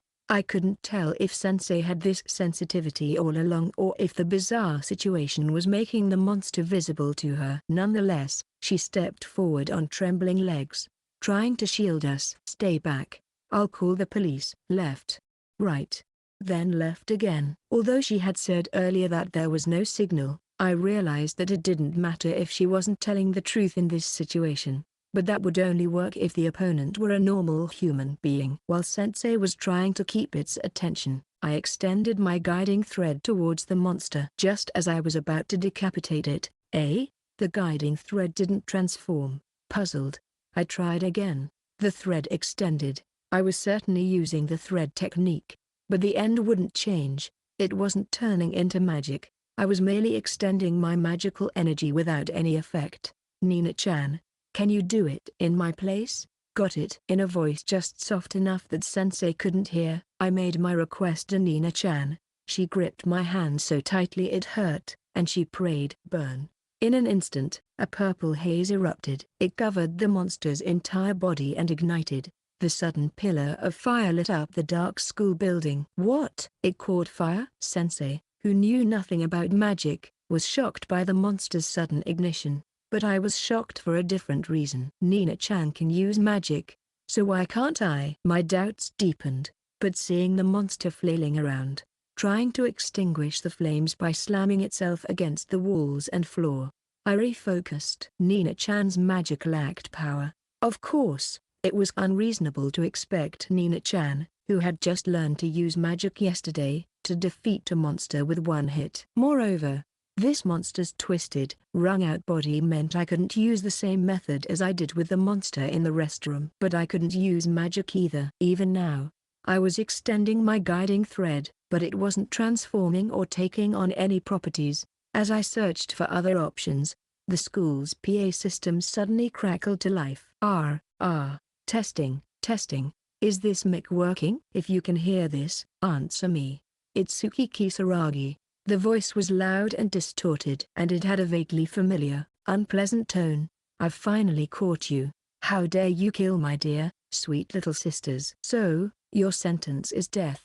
I'll twist your neck off, chop the rest of your body into 5-centimeter cubes, and dump them into the Tama River. Then I'll polish your head into a ball and play bowling with it. I'll gouge out your eyeballs and stick my fingers in. So get ready. The ear-piercing screech of microphone feedback echoed through the hall. The mic's too close to your mouth. Don't think you'll die easily. Itsuki Kisaragi. My sweet little sisters are roaming this school looking for you. Savor your powerlessness without magic and die, you little brat. This monster has an awfully foul mouth. But more importantly, this situation is dire. Extremely dire. What's worse is what it just said. A monster capable of creating other monsters is at least 5th rank. Has such an incredibly powerful monster been targeting me all this time? Questions like why and how swirl in my mind. From what the monster said, it's clear that I am the sole target, and it's gone to the trouble of sealing my magic. Damn. I don't want to die. For the first time in a long while, a wave of fear washes over me. I've managed to survive this long. I overcame the demon eater, exorcised Rikudoji, and grew stronger to avoid death, to survive. Huff. I exhale. My legs tremble violently, even more so than Sensei's earlier. It's been a long time since fear had such a grip on me. A feeling like my stomach is being twisted makes me almost want to throw up. Itsuki? Itsuki-kun. That voice just now. Sensei and Nina-chan look at me, concern evident in their faces. Behind them, the fallen monster begins to rise. Slowly, it starts walking towards us again. I have to exorcise the monster in front of me. I need to explain to Nina-chan and Sensei why this monster is attacking us. We can't stay in this darkness forever. I need to think of a way to escape quickly. What should I do right now? What's the best course of action? What should I prioritize? My thoughts are a mess, overflowing with things I need to do. Come to think of it, when I was a new hire, the CEO told me, the first thing you need to do is prioritize. I don't know why I suddenly remembered those words I had long forgotten, but now, I finally understand how important they are. I take a deep breath and exhale. If that's the case, the first thing I need to do now is, hup. I step forward, breaking free from Nina-chan and Sensei's worried gazes. My father once told me during close combat training that ordinary exorcists die because they can only handle either long-range magic or close combat. That's why he taught me both. If that's the case, then so be it. I took a large step forward and leapt at the monster. It probably didn't expect me to charge without using any magic. The monster froze in place for a moment. What an opportunity. My father would never allow such a lapse. So I didn't hesitate and delivered a full force kick with all my weight behind it. Boom. The monster was sent flying with a sound like a car crash. Of course, this technique, envisioning my body as a projectile, delivers a single blow with all my weight behind it. Because of that, this technique is called Titan. The monster crashed into the corridor wall, hitting its head and losing consciousness. Its limbs went limp and fell to the ground. But it didn't dissolve into black mist. The monster wasn't dead yet. Nina-chan, sensei. I'll explain what happened later. It could get up at any moment. I'm not strong enough. Without magic, I'm this weak. So, before the monster could get up, I suggested to the two of them, let's go to the staff room for now. If we get there, we might find a hammer. Even if my magic is sealed, there's a chance we can break the window. If there's a chance, we should take it. Sensei and Nina-chan nodded and cautiously passed by the unconscious monster. As soon as we got past it, we quickened our pace without a word. After putting some distance between us and the monster, Futaba-sensei asked me, Itsuki-kun, what was that announcement about? That was. I was at a loss for words. It's natural she would ask, and I had said I would explain later. Saying it's nothing would be odd, but I also didn't know where to begin explaining. In this world, there are monsters and magic, and I was born into a family of exorcists who use magic to exorcise monsters. Would sensei believe that if I told her? Probably not. At least, if a child from a past life had said such a thing to me, I wouldn't have believed it. But then again, sensei can see the weird monster from earlier, and she can see Nina-chan's magic too. Maybe she might believe. Sensei, what did you think of that strange person earlier? You mean the one with the twisted body? I thought maybe they were cosplaying or something.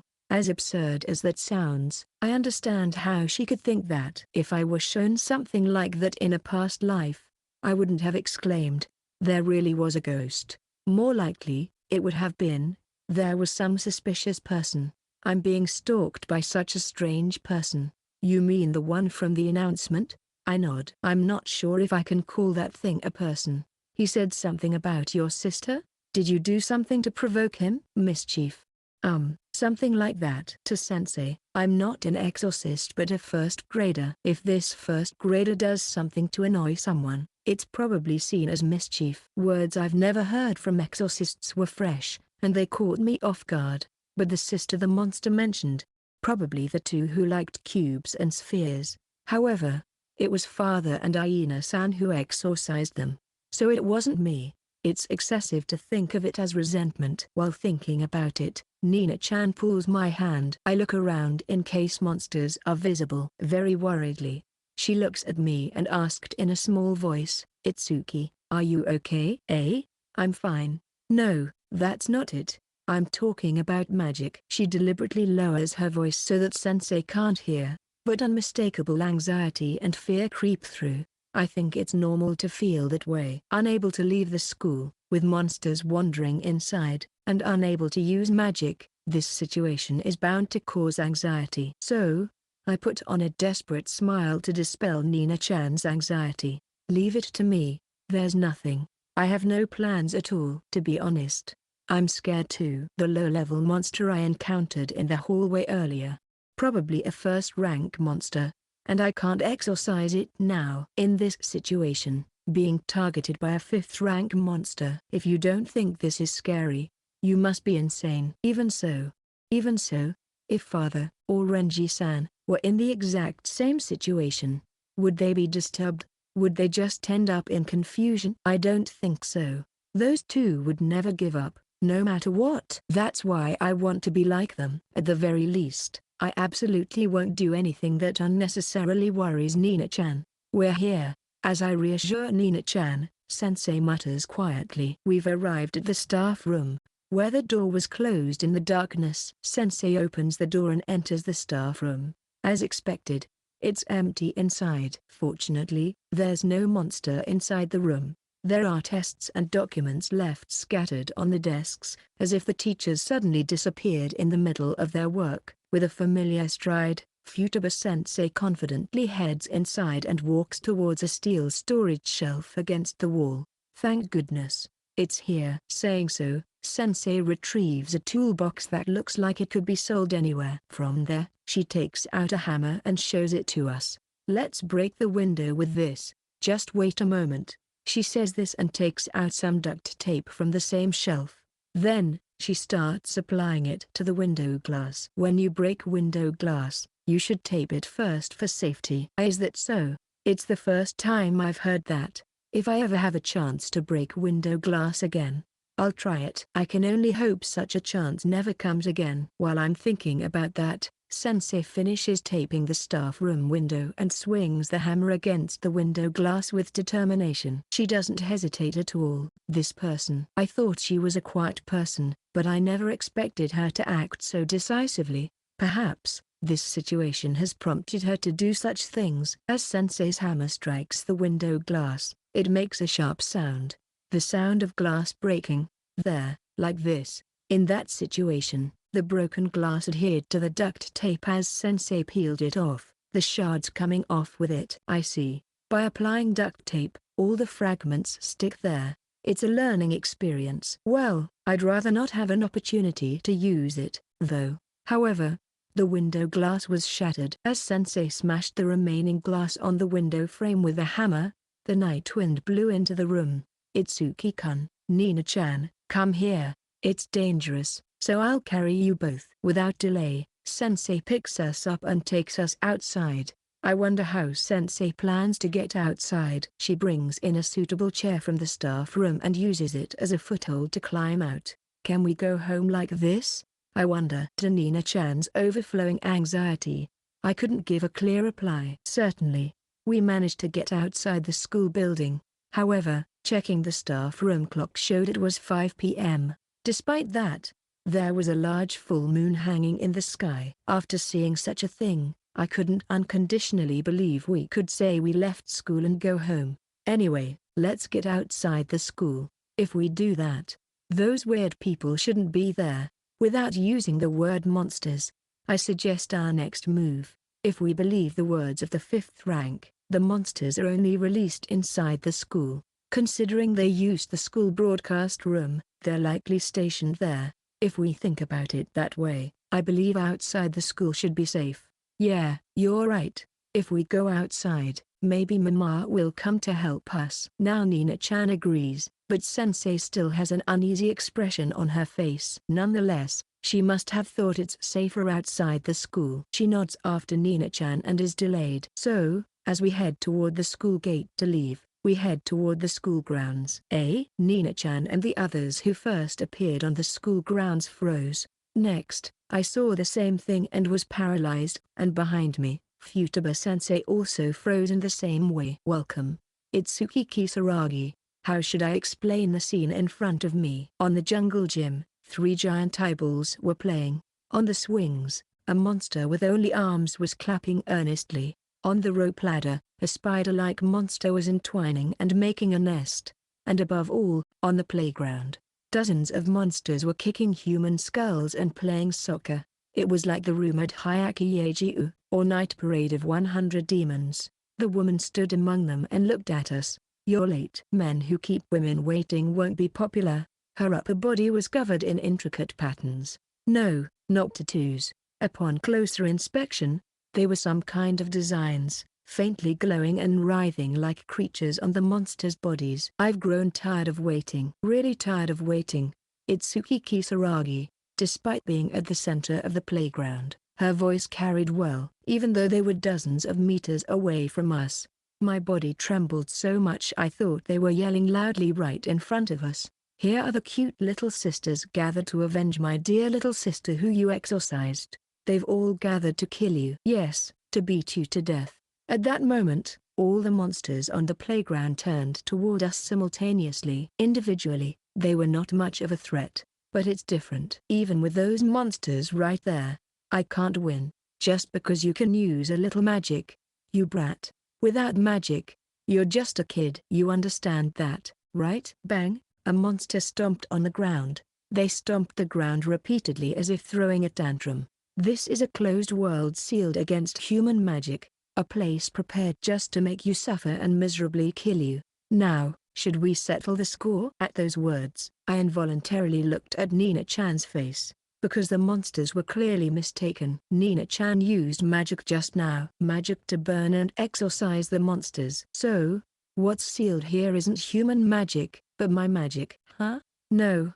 Is that really the case? I'll make you crawl and cry, apologizing until there's a hole in your head. That's what the monster said earlier. Sealed human magic, huh? Nina-chan's magic is human magic, but strictly speaking, magic itself is used by fairies, because fairy magic is magic requested by humans from fairies. So, it wasn't sealed. I see. So that's how it is. It felt like a game bug, but still, I had found an opportunity. You sealed human magic, right?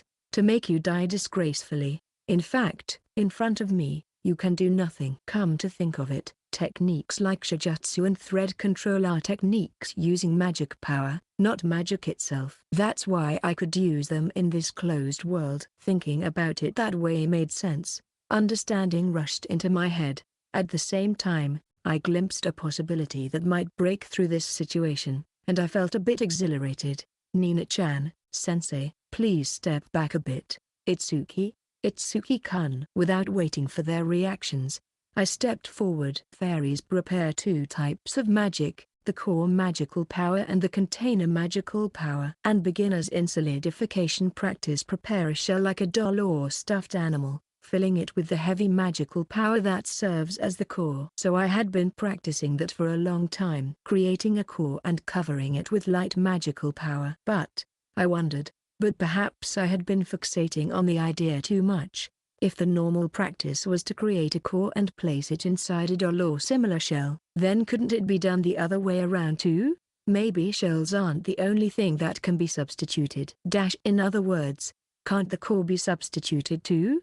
I thought about it and then exhaled. I won't know unless I try. Yes, I won't know unless I try. There's no guarantee it will work, and if I fail, I'll die. Not just me, but Nina-chan and Sensei too. It made me anxious, hesitant, but Nina-chan moved forward. She learned fairy magic almost entirely on her own. Even though just looking at it made me hyperventilate, she still exorcised the monsters.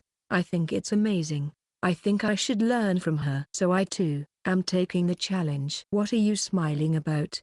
Itsuki Kisaragi. Have you gone mad already? The real show is just beginning. It's not like that. From my chest, I drew the heirloom of the Raikou Doji. Even in death, it remains as the residual impurity of the 6th rank, crystallized magical power lingering in this world. What would happen if I use this as the core? If I use my own magical power to create a shell equivalent to a 6th rank in terms of magical power, surpassing the monsters before me. But, I will confirm that answer with my own eyes now. I just didn't want to be left behind. Therefore, I create a lead. Simultaneously, it revolves around the heirloom of the Raikou Doji, surrounding and constructing a humanoid figure.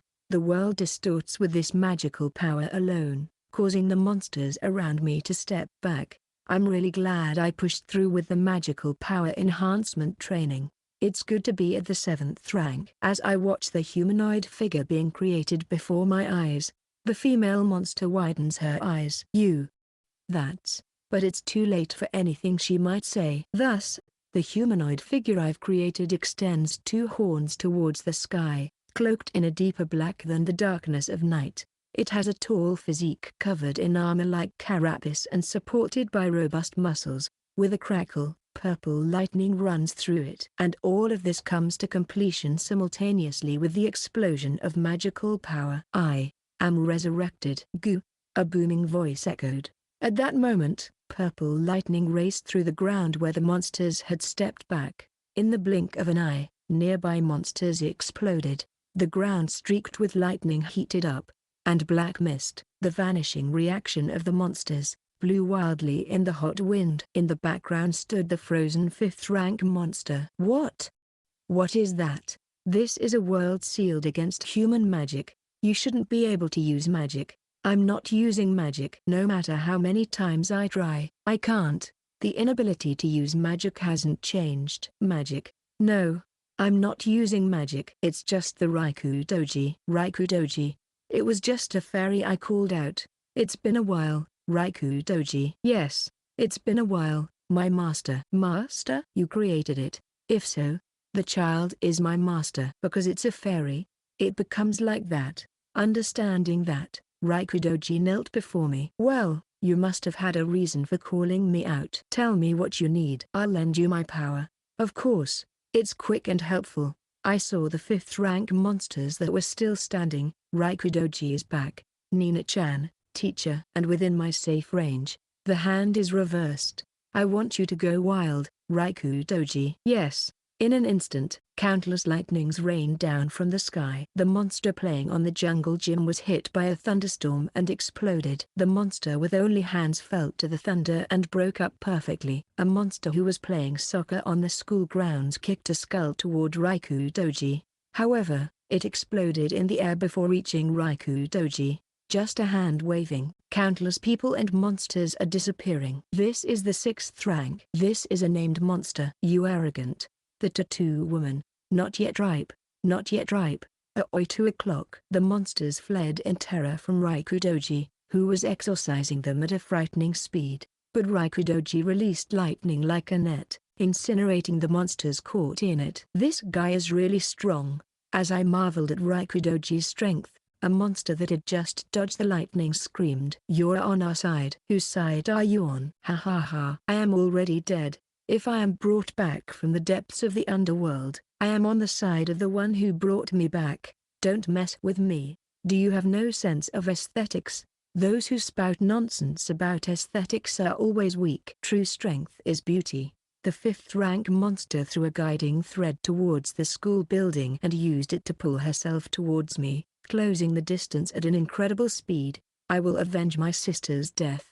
I swear it. Just as the monster landed in front of me, Raikou Doji pinned her down from above.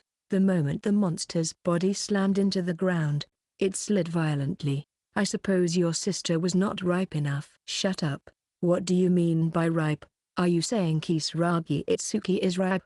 Watching the 2 monsters pass by me with such force, I realized for the first time what it meant to pin someone down and slide them across the ground. It was knowledge I didn't want. As Raikou Doji pressed the female monster's head into the ground, he laughed. Of course. He is well ripened, isn't he? Go be a farmer or something. In an instant, the guiding threads wound around Raikou Doji's arms, binding them like handcuffs. The moment the monster he had pinned down kicked him away. Yes, you let your guard down. I win. Then, Raikou Doji's arms transformed, changing into cubes. I'll throw you into the river with Kisaragi Itsuki. Become fertilizer for the plants together. The female monster laughed triumphantly, but having fought Raikou Doji, I knew better. That won't be enough to stop Raikou Doji. Transmutation into objects, huh? But this is mere child's play, a trivial trick at best, Raikou Doji said as he bit off both of his arms. To explain, he bit off the base of his transforming arms just past the shoulders and threw them away. The moment he discarded them, his entire body turned into purple lightning. The lightning struck the 5th rank monster and swept through the lower ranked monsters behind her, then reformed into his demon shape. This is how you use transmutation. The 5th rank monster, having been struck by Raikou Doji, got up with a contorted face. Well, I can understand why she'd be terrified. Biting off your own arms and regenerating them is a feat only someone with extreme confidence in their transmutation abilities can pull off. It's certainly a far more advanced technique than simply turning them into cubes. Moreover, while turning into lightning, he managed to take out all the surrounding monsters. Only one remains. Who are you? She asked. Unfortunately, Raikou Doji's entire body sparked with purple lightning again. I do not share my name with those who show no signs of ripening. Then, he dashed forward at lightning speed. I couldn't comprehend what happened in an instant without using my enhanced visual acuity, but in the next moment, the female monster was sent flying. Whether he punched or kicked her, he certainly did something. A deep, resonant sound echoed from the right. reverberating through my gut. Looking in the direction of the sound, I saw the female monster embedded in the gymnasium. I thought she was finished, but she reached out, still stubbornly holding on. Well, she is a 5th rank monster after all. And not yet. I've still got a final ace up my sleeve. As she spoke, the tattoos writhing on her body began to glow. They wrapped around her like snakes, and the guiding threads she spun wrapped around the gymnasium. As the gymnasium slightly shimmered, it opened up like a giant present box. In that moment, a gigantic arm emerged from inside. Just by looking at it, I could tell it was over 10 meters long. The arm flung open the gymnasium walls mid-opening, and out came a 20-meter-tall giant. Its arms were unusually long while its legs were only about 5 meters. The torso was incredibly long, creating a grotesque giant. On its massive head was a single eye. My final sister, created with all my power. I'm done trying to box you in. Itsuki Kisaragi, just die already. The monster shouted from the giant's shoulder. The giant, on the other hand, paid no attention to the female monster's words, swiveling its single eye around. It glanced at me, then at Raikudoji, then at Sensei, and finally at Nina-chan. In the next instant, the giant grinned and kicked off the ground. With surprising speed for its size, it reached out toward Nina-chan. Raikudoji. Indeed. I understand. Still unripe, not yet time for harvest. As he had said to Aya-chan before, Raikudoji's body turned into purple lightning and vanished. In the next moment, the giant was sent flying straight up. Despite its massive size, it floated lightly like a feather. It felt like gravity had disappeared. But it wasn't just blown away. Raikudoji had kicked it. The lingering stance of his lightning-clad kick at the giant's feet made that clear. It was nothing special, just a physical enhancement. I gasped. I never imagined that physical enhancement could lead to such power. Then, a moment later, the shock wave from the giant's flight struck me. The ensuing gale shook the school windows, much lighter than I expected. Raikudoji extended his arm straight toward the giant, now high in the sky. It seems you've been practicing lightning magic with my relics, boy. What? Yeah. I have. I nodded, startled by his sudden address. Even if I practiced, it was mostly just using prayer lightning and hidden lightning. Then, let me show you something interesting. No sooner had he spoken than guiding threads wrapped around Raikudoji's arm. When the threads sparked and scattered purple lightning, they absorbed all the electricity, converging on Raikudoji's right arm. Countless bolts of lightning gathered into a single point, starting to glow a bright white. It was like a lightning burner. I once said that it is natural for lightning to create fire. This is what I meant. A dazzling light burst forth. As the giant fell from above, Raikudoji's arm touched its body. If I were to follow the boy's example and name it, at the moment of contact, I could finally see with my accustomed eyes. I could finally see the moment Raikudoji exorcised the giant. Thunder thrust. The lightning-clad arm touched the giant's chest. Instantly, the giant's chest melted. From the molten giant's back, its innards erupted. Like it had been pierced by an invisible spear. A hole opened in the giant's body as it crashed to the ground. At the moment of impact, with a tremendous noise, Raikudoji flew out from the hole in the giant's body. This is your trump card. Child's play. Raikudoji said this while extending a guiding thread toward the female monster. The monster, unaware of this, screamed out, "If it weren't for you, I could have killed Itsuki Kisaragi." Pathetic. Purple lightning flashed. When it disappeared, only black mist remained. As the monster was exorcised, the world blurred and doubled. Then the sky split open, revealing the sunset. Seeing the bizarre sight of sunlight streaming in right next to the moonlight, I finally understood.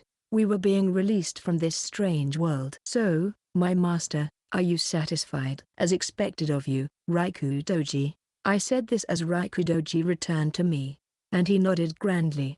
Call me anytime. We shall wreak havoc together. I reached out and touched Raikudoji's body. Then I dispelled the magic that formed his body. His body dissipated into mist, and his relic fell gently into my hand. As I hung the relic around my neck like a necklace, the world shattered, and we returned to the real world. Unlike the night just moments ago, The glaring western sunlight made me squint. As my eyes adjusted, I saw a few students leaving the schoolyard, while the rest were playing soccer or basketball. I was standing right in the middle of the playground. It felt like I had returned to the exact spot I stood in that mysterious space, the closed world. The after-school bustle reached my ears, and I exhaled deeply, really deeply. When I looked at the gymnasium, which had opened up like a gift box just a moment ago, I saw it was unchanged. It seemed the destruction was confined to the closed world. Somehow, it felt like I had been there forever, but thinking back, it also felt like just a moment. It was full of learning experiences. I can now create beginner-level fairies, and I learned about stronger magic like body enhancement and thunder strike. I looked at the clock attached to the school building, thinking about practicing when I got home.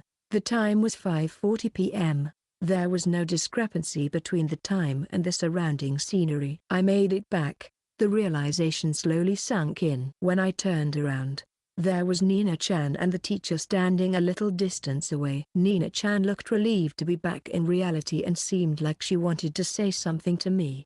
Now that I think about it, I haven't explained anything about Triku Doji. Moreover, I haven't explained magic or monsters to Futaba-sensei either. How should I explain? I was raised to believe that you shouldn't casually talk about monsters or magic to ordinary people. So, I've never talked about magic to any classmates other than Nina-chan. It should be the same for Nina-chan. However, I can't think of a good lie to cover up something so flashy. I know I can't just play dumb. How do other people explain situations like this? There are a fair number of ordinary people who get caught up in monster incidents. Exorcists around the world must explain to those people what happened, but I don't actually know how they do it. That job falls to the enforcers, not us exorcists. And this incident wasn't an assigned exorcism, so calling the enforcers would take time. Moreover, the damaged school was in the closed world. The real school wasn't damaged, so there's nothing for the enforcers to do. Therefore, I need to explain it. How should I explain it? Just as I was about to head back to the two of them, still troubled about how to explain things despite having exorcised the monster, Nina-chan suddenly collapsed forward. Nina-chan? As I hurriedly tried to run to her, the teacher beside her quickly caught her. She seemed a bit surprised, but after checking Nina-chan's condition, she let out a sigh of relief. She's fine. Itsuki-kun. Nina-chan just fainted. She just fainted.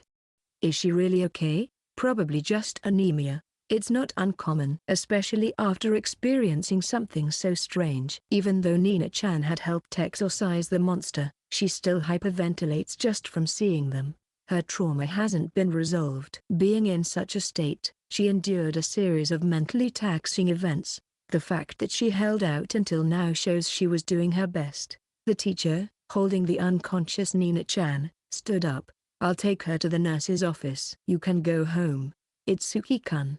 No, I'll go too. Something felt off. I didn't have a clear reason, but the teacher's words gave me an uneasy feeling. Are you sure? It's almost 6 o'clock. Your family might worry, but my curfew is much later. So, I continued. Teacher, I'll go to the nurse's office too.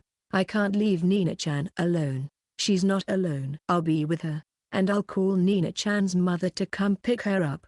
You'll end up going home alone. The teacher looked at me with a slightly concerned expression. If this unease is just my imagination, that's fine, but if it's not, I'm glad you've become friends with Nina-chan, Itsuki-kun. But I also worry about you being out late. If it gets late, I can call my dad too. That's a lie. My father isn't in Tokyo for work. He's on a business trip in Fukuoka, but the teacher doesn't know that. Her eyebrow twitched slightly, and she sighed. All right. In that case, let's go together. Saying that, the teacher turned around, carrying Nina-chan. I took a deep breath as I followed her. Looking back, ever since I encountered the teacher in the closed world, I had always felt something was off. Why could the teacher see the monsters?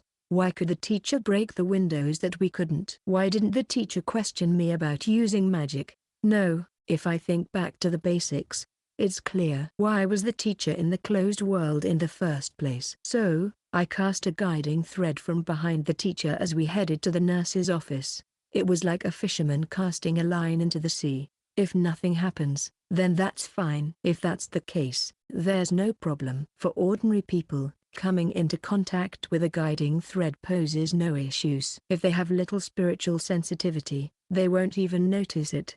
However, the teacher walking ahead of me said, "Oh." She turned around and evaded my guiding thread. Even so, the thread was still active. Quickly pulling it back, I launched a follow-up attack towards the teacher. It's futile.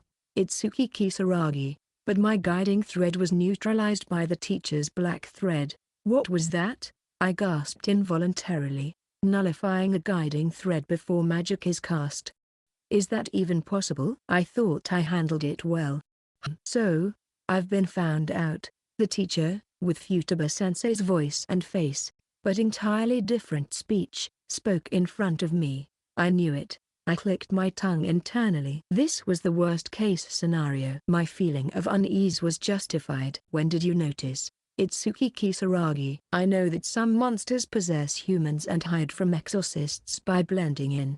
They're called possession-type monsters, cunning and always on the lookout for opportunities to grow stronger. Right now, the teacher is possessed by one of those monsters. I noticed just now, teacher, or rather, monster. Monster, huh? A slightly better name than demon, it said with a shrug and continued. By the way, for future reference, can I ask what gave me away? Even if you're an adult, even if you're a teacher, after everything that happened, you can't just calmly say you'll take Nina-chan to the nurse's office. I thought I was a reliable teacher. That's not normal. Is that so? Humans are difficult creatures, the monster said, laughing in the teacher's form. Still holding Nina-chan in its arms. I'd like you to let go of Nina-chan. If I let go, you'll exorcise me. Yes. That's your answer. Of course.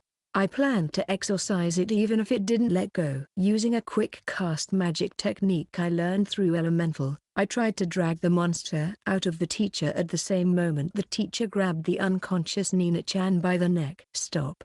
Itsuki Kisaragi. Like you, I can see. The monster smirked. Shall we see who achieves their goal first, you or me? Exclamation mark. This thing has the true eyes ability. I instinctively braced myself. I had no choice but to be on guard. Whether that statement was true or false, I couldn't recklessly use magic. If I did, Nina-chan might be killed. Even if I used magic, the black threads would block it. This monster, possessing the teacher, could use magic beyond what I knew. Sending me to the nurse's office and trying to attack from behind.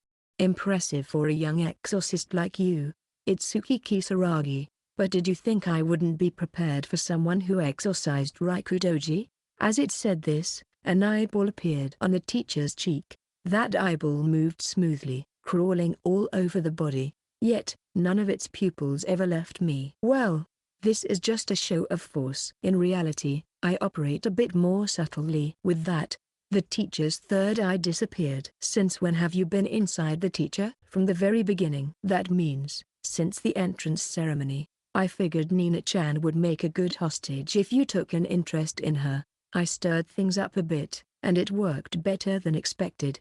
As it stands, you can't do anything. When that created the closed world and you summoned Rikudoji, I was a bit nervous. But it was good that I dissolved it quickly.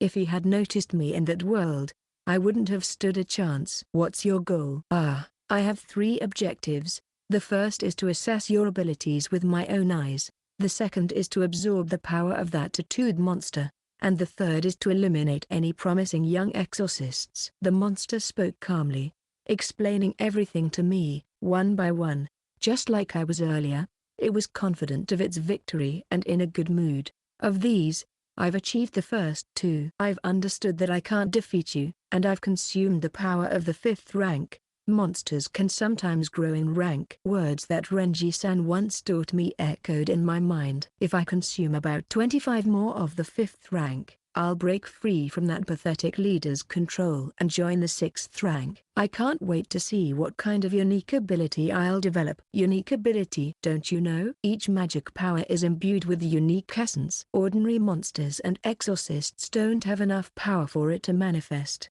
But once you surpass the 6th rank, it takes form to some extent. Hearing that, something clicked for me. The power of Rikudoji's magic. So that's what it was. Yes, that's right. You're quite sharp. Having such a promising exorcist around is truly bothersome. If I use the guiding thread on Rikudoji's relic, I can use that power. Since it's lightning, it means Rikudoji's unique ability is lightning. Then, does my magic power also have some unique ability? At that moment, the monster in front of me grinned wickedly. But it seems even a promising exorcist like you can do nothing but watch my every move now. It looks like this is my victory. Now that I've done my duty as a teacher one last time, it's time to take my leave. Wait. Give Nina-chan back. Oh, this girl is only at the 4th rank. But she'll make a decent meal. What should I do? I can't just let the monster take Nina-chan away. The opponent also has the true eyes like me. Using Flame Bee or Heaven Piercer is impossible. The same goes for any of my lightning spells. An Obarazuki is out of the question. Using those would kill both the teacher and Nina-chan. Damn it. All the spells I've developed to definitely exorcise monsters are backfiring. I don't have a spell to save a person possessed by a parasite type without killing them. What should I do?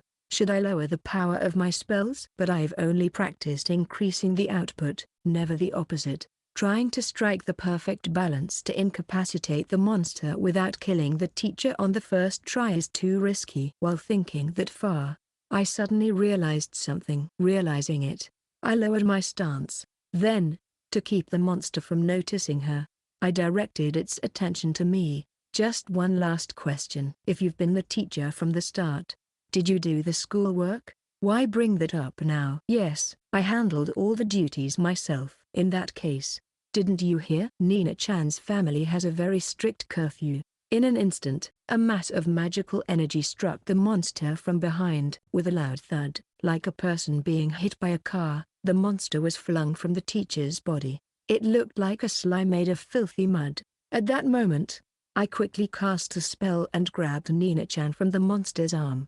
I once saw something on YouTube, a fishing method where you knock out fish by hitting a large rock against another in the river. Something like dynamite fishing. It was a video of illegal fishing that went viral and caused an uproar.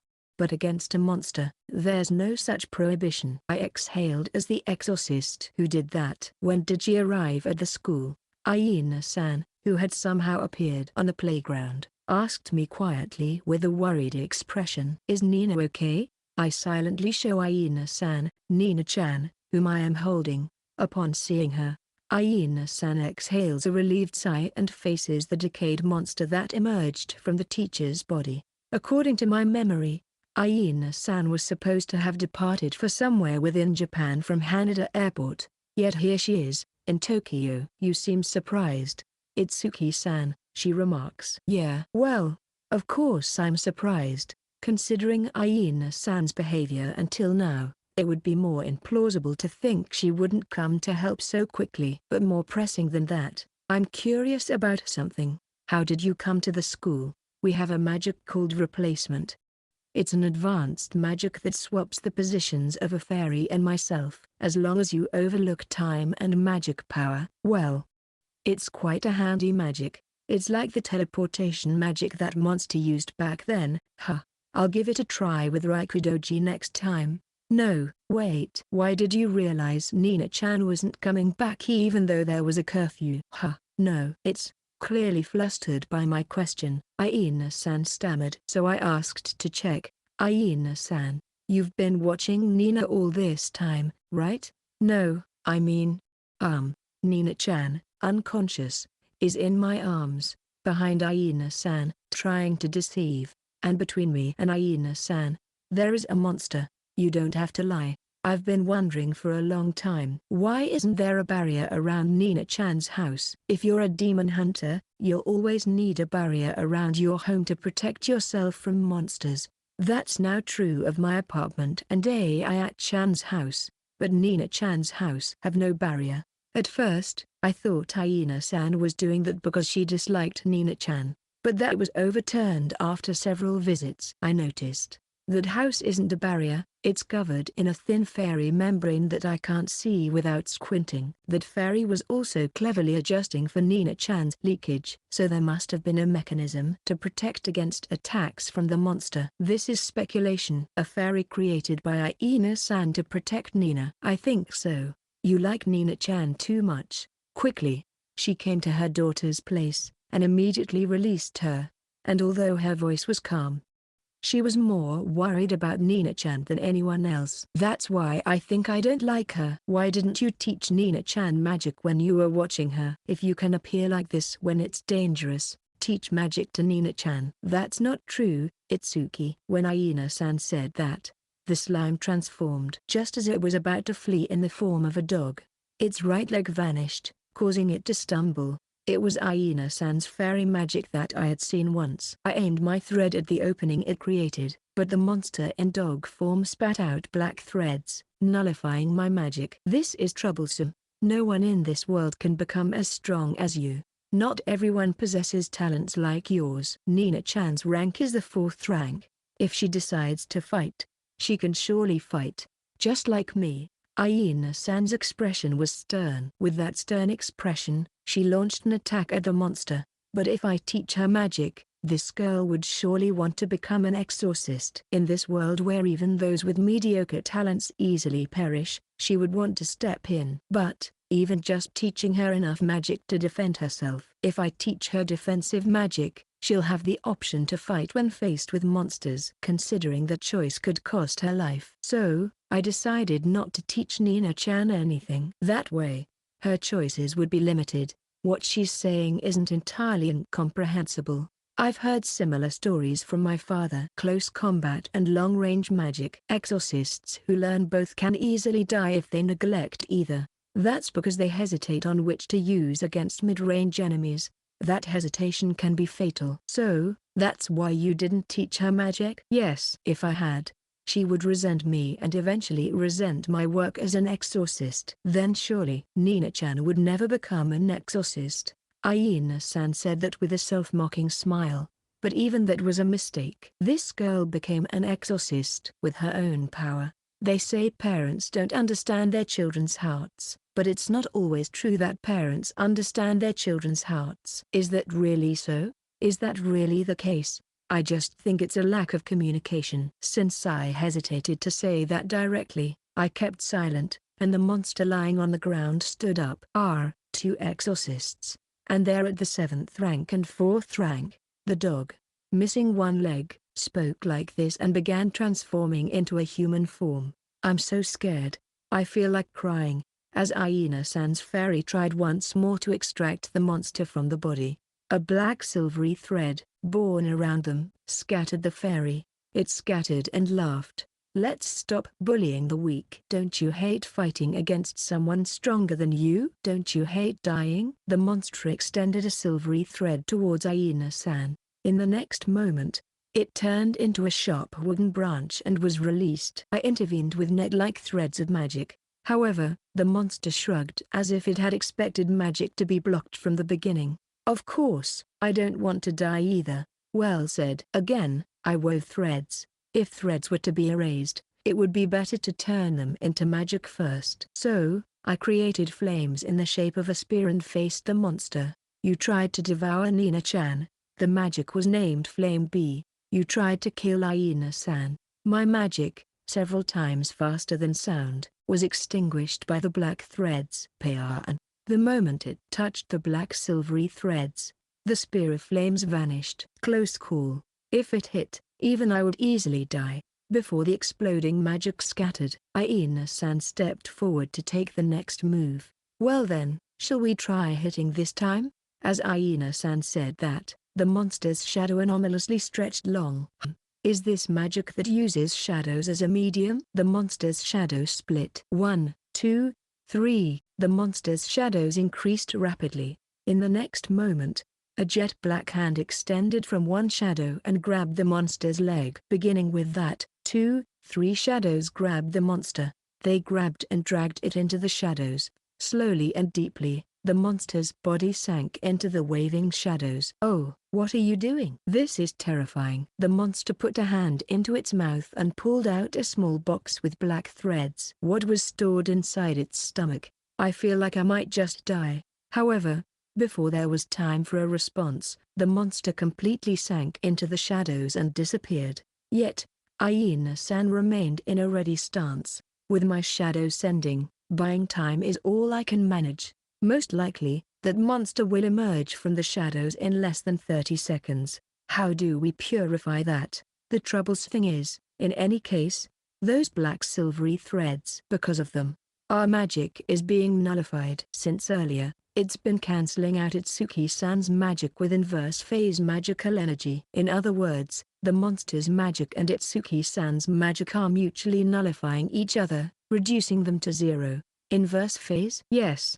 Therefore, countering that strategy is quite simple. Especially for Itsuki-san.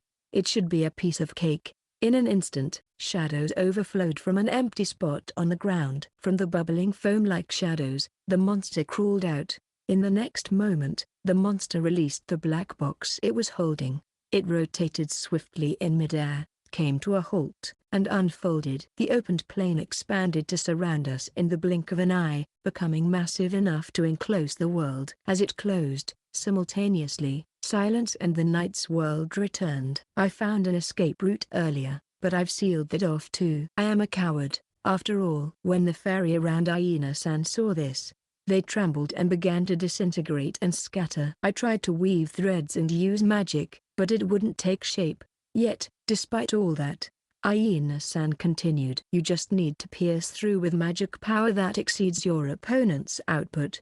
Then, she looked at me. It should be easy for you. Itsuki-san asked if it's easy. All I could muster was a vague expression. Certainly, my magic power is at the 7th rank. It's more than average, but that's because I have a large total reservoir of magic power, not necessarily because my output is high. In other words, my magic tank is huge. However, it doesn't necessarily mean the faucet attached to that tank is exceptionally large. I did practice to increase my output, though. Once again, under the influence of the closed world, magic became unusable. The body enhancement wore off, and I supported Nina-chan with my own strength while pondering. Elementary school classes were boring. Because they were so boring, I secretly increased the magical power imbued in the threads during class, trying not to be noticed. Since becoming friends with Nina-chan, I had been focusing on practicing elemental, so the output strengthening training had only increased by about 1 to 2 times per thread since before. But, still, the output had increased. There might be questions about what significance that increase really held. There is a reason, however, there's still a use for it. Let's stop this. There's no point in fighting. I don't want to die. You don't want to die either. In that case, let's call a truce. With that, the monster spun its thread. Let's call for a ceasefire. Instantly, there was a change in form. It turned into a sharp wooden branch. Aina-san. At the tip of the magic was Aina-san. Hearing my shouted voice, Aina-san kicked off the ground. In an instant, a deep wooden branch pierced the spot where she had been standing. Aina-san then attempted to summon her fairy, but as she reached out, magic scattered from one end. Even in that state, without changing her expression, Aina-san calmly asked the monster, "Aren't you proposing a ceasefire?" "Ah, of course I want a ceasefire." Facing an exorcist in battle is terrifying, absolutely terrifying. The monster trembled as if frightened. I feel like I might just tremble. The moment it said that, a wooden branch created by the monster was shot like a bullet. Both of us moved backward to evade, but behind us, more accurately, Aina-san, who shielded Nina-chan, I carried. As a result, a wooden branch pierced through Aina-san's leg. "Are you alright?" "Yes. I'm used to this sort of thing. But more importantly, Itsuki-san, deal with the monster in front of us." While pulling out the wooden branch from her calf, Aina-san said so. "There's no way she's alright. Aina-san can't use magic. Furthermore, she shielded us and now her legs won't move. In that case, there's nothing else for me to do but become the monster's target. There's no way I can say I'm alright. I'm sorry. I'm not very good at magic, so I meant it as a threat.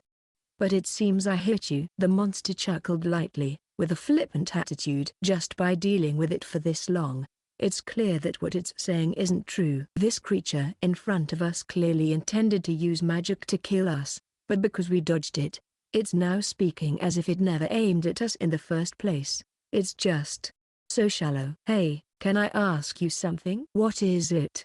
Itsuki Kisaragi. I have something I'm curious about. I said that and entrusted Nina-chan, whom I was holding, to Aina-san. While handing her over, I didn't take my eyes off the monster. Then, I positioned myself as a barrier between the two, facing the monster head-on. Facing each other, I wove threads, but as I wove, the magic scattered. From the scattered ends, I reinforced them with magic. Using the sheer volume of magic to overpower. If you don't want to fight an exorcist, why don't you just run away from us? I did try to escape. It was you who stopped it. No, there were plenty of other chances to escape, but you created a closed world and stayed behind. So, I think, maybe you're not as scared as you pretend to be. There are two ways to increase magical output. One is to increase the strength of the threads. It allows an exorcist who could only imbue 1 unit of magic before to imbue 10 units now. This is the most straightforward and simple method I've been practicing all along.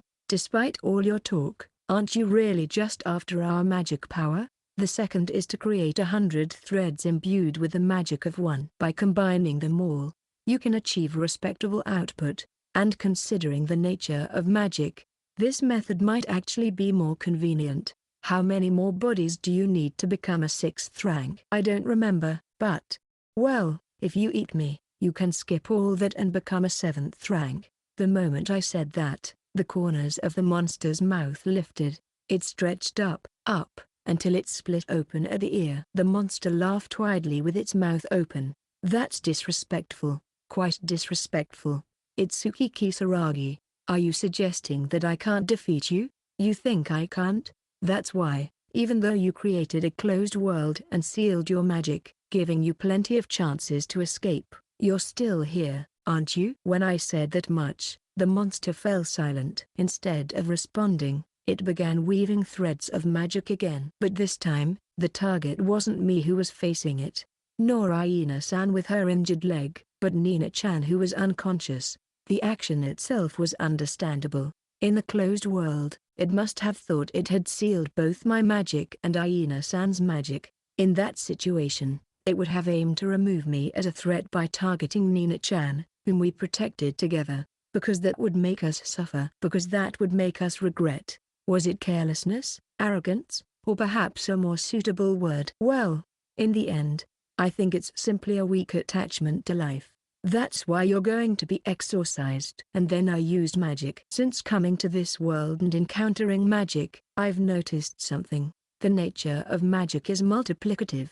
For instance, when it comes to measuring magical levels, the 2nd rank is 30 times the 1st, the 3rd rank 900 times the 1st, and so on. This isn't limited to ranks alone. The consumption of composite attribute magic or transformation attribute magic increases proportionally with the difficulty of the spell, and as the consumption magic increases, so does the power. If the consumption magic is 30 times greater, the power increases approximately 30 times. So then, what if a thread imbued with doubled power of guiding, 60 threads of them, what would be the power of that magic? Hey, monster. That's why I asked the monster, who was about to cast magic. Were you glad you didn't shoot me? Arrogance. This is impressive confidence. I'm worried about your future as a teacher since childhood. The focus of the magic was directed towards me.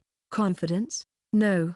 This is already the outcome. Everything about that was sluggish. Every aspect of that action was dull. Because my magic had already been unleashed, pierced through sunlight. In an instant, the 60 threads I had overlaid shone brilliantly. Pure destructive energy was released towards the monster. It was an immense amount of magic, converted into light and combined, forming a beam so intense that it was blinding to behold. Therefore, I named it Sunlight. That was my choice. Ahaha. This is amazing. Coming to eat me was the right decision. The moment the light touched it, the monster evaporated. Its vaporized body exploded moments later. With that single blow, the monster met its end, even dispersing the black mist it had created. But my colossal laser, once unleashed, didn't stop there. It couldn't stop. As the energy's aftermath touched the school building within the closed world, it melted, evaporated, and pierced through. Due to the energy's residual effects, all the glass evaporated, causing the school building, which is the size of at least 2-story buildings, to boil and liquefy, overflowing with a red-hot liquid tsunami. And where the light pierced, nothing remained. There couldn't be anything left. Using 60 threads of guiding with 1.2 times the output multiplies the power by 1.2 to the power of 60. Well, I don't really understand powers of numbers. Multiplication is taught in 2nd grade, so it's understandable that I can't calculate it. Anyway, it becomes a large number.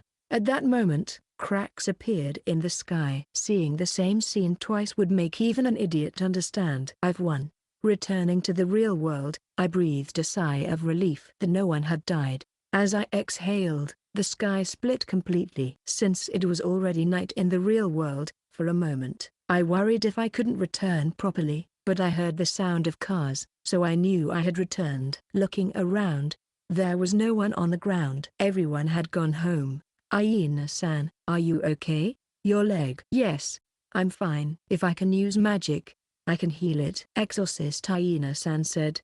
Her white exorcist robes stained crimson with blood, as she concentrated magic at her hands. Then, newly created pure white fairies entered the wound. As the ripples of light expanded, the wound closed rapidly until it was completely healed. Healing magic. That's great. As I still pondered over magic I couldn't yet use, Aina-san handed Nina-chan over to me. Without understanding the meaning behind it, I accepted Nina-chan. I'm sorry, Itsuki-san, for showing you such an unsightly scene. No, it's okay. Turning away from my reply, Aina-san lifted up Futaba-sensei, who had collapsed on the ground, possessed by the monster since before the entrance ceremony. I'll take her to the hospital. I'm sorry, but could you take Nina home? No, that's not my job. I immediately declined Aina-san's request. In response, she widened her eyes in surprise. Aina-san should take her home. Me? But that's... Aina-san frowned in confusion. Feeling half exasperated, I thought about how to respond. I decided to be straightforward since there was no point in beating around the bush. First of all, do you know why Nina-chan wants to become an exorcist? Nina? Well, because she's a child. She admires being a hero of justice, and it's the closest job to that. Isn't that the reason? Aina-san replied with a confused expression and off-topic remarks. I almost felt like face-palming at her seriousness. Seriously? Is she really saying this? No, that's not it. Aina-san, what do you mean? She probably genuinely didn't understand. Clearly perplexed, Aina-san said so. I hesitated a bit but decided to explain. But the reason Nina-chan wants to become an exorcist. Ideally, it would be better if she explained it herself. But with so much misunderstanding, someone needs to say it. Of course, even I understand that this might be meddling too much. However, Nina-chan taught me magic. She showed me the mindset I should emulate. Is it wrong for me to not want Nina-chan to suffer? Nina-chan is trying to become an exorcist to earn your recognition. Aina-san. Me? Yeah, that's what Nina-chan said. She said if she can win against me, Aina-san will notice her and accept her. That's why she wants to become an exorcist. Is that so? Aina-san, at a loss for words, looked at Nina-chan moving in my arms. Before, Nina-chan told me how much fun she had going shopping with you. When I heard that, I thought about it. Nina-chan really loves you. And because you care about Nina-chan, you tried to keep her away from becoming an exorcist? When I said that, Aina-san fell completely silent. So I continued pressing on. Why don't you talk to her properly? Face her and talk it out. I'm sure. But the moonlight cast a cold glow on Aina-san. Under its quiet light, Aina-san smiled and said, to face her, you say harsh things.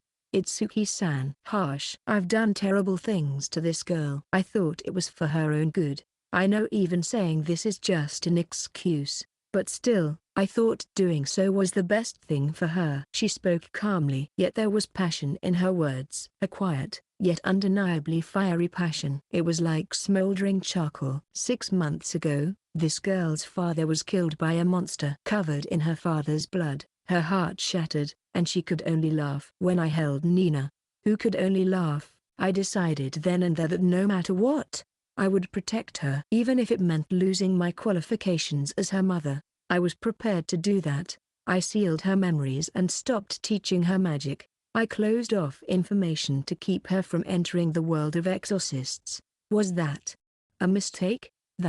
I don't understand. Even if you say that, I can't possibly understand. I'm still filled with things I don't understand. In my past life, I aged year after year, becoming an adult in name only, and as a child with nothing but a large build, I died. What do I understand about life? What can I judge? There's no way I can do such a thing. If I can protect Nina, I don't mind being resented. Even if this girl resents me, if it means she can survive and grow up, I'll gladly accept being disliked. Itsuki-san. Even so, haven't I not faced this girl? Aina-san spoke with an expression as if she had expelled everything. Even so, I nodded. I had to nod. I haven't faced it. In my past life, in this life, I don't have any children. I don't think I've lived a life so grand that I can talk to someone else's family. But I think, even so, there are things that even I can understand. Nina-chan doesn't want to dislike Aina-san. That is,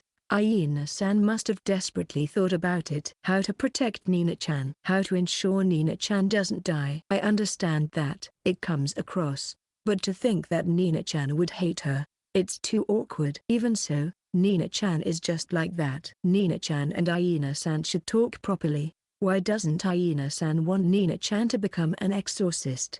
Why does Nina-chan want to become an exorcist? Neither of them knows that. You can't say you're facing each other. That was my true feeling. Even though they both have feelings for each other, they don't talk about it. Why do they try to surprise each other with that? Isn't that a waste? I don't know how much of my words got through. However, Aina-san suddenly relaxed her expression. To be told such things by a 6-year-old child. I really must be a failure as a mother. Maybe Itsuki-san is right. Perhaps I should have listened more to Nina's story. Aina-san turned on her heel at my words, thinking she wouldn't take Nina-chan with her after saying all that. I instinctively called out, Aina-san, it's okay. I will talk with Nina properly. But, Itsuki-san, you won't be able to carry this person, will you? Faced with that, I was speechless. Of course, Aina-san would be more suitable to carry Futaba-sensei, who is an adult, compared to me. That's true. But it didn't need to be that logical, I thought. I will call an ambulance. I will take Nina home too. So, please wait here. Sure. I understand. I'll wait. Aina-san. I breathed a sigh of relief. As Aina-san walked away, carrying the teacher, I threw out some words. It would have been better to ask when Nina-chan wasn't around, but it was a good opportunity, so I decided to ask. By the way, why did you think about marrying me and Nina-chan? If you didn't want her to step into the exorcist world, wouldn't marrying me be out of the question? As I said that, Aina-san stopped and turned back. I thought you would protect your spouse, Itsuki-san. If Nina marries a courageous person who can face the 6th rank at the age of 4, and exorcise it, I thought he would protect Nina no matter what. Why did you invite me to England? I thought Nina would find it easier to live in the country where she was born and raised. I couldn't help but laugh at Aina-san's words. It reminded me of something Nina-chan had said before. Mama only looks at Itsuki, but in reality, it was the opposite. Aina-san had only been looking at Nina-chan. Did you tell Nina-chan about that? No, I didn't. There's no way I could have. Would it have been okay if you had told me? Itsuki-san, even without my shallow thoughts. You protected Nina. Nina-chan is my friend. Yes, I know. With that, Aina-san walked away with the teacher. After seeing Aina-san's back disappear from view, I called out to the friend I had been carrying in my arms. You know, Nina-chan. You're such an idiot. Nina-chan lightly tapped my chest. She had been awake since she was handed over to me. although Aina-san hadn't seemed to notice. Why did you ask about that? Well, you see, since coming to this world, I have felt overwhelming love from my family, but surely Nina-chan felt the same way. That's why I wanted her to get along with her family too. That's why I asked Aina-san. I wanted Nina-chan to know that, so I spoke up. I just wanted both of you to get along. That's not it. Nina-chan's face turned bright red as she poked my chest again.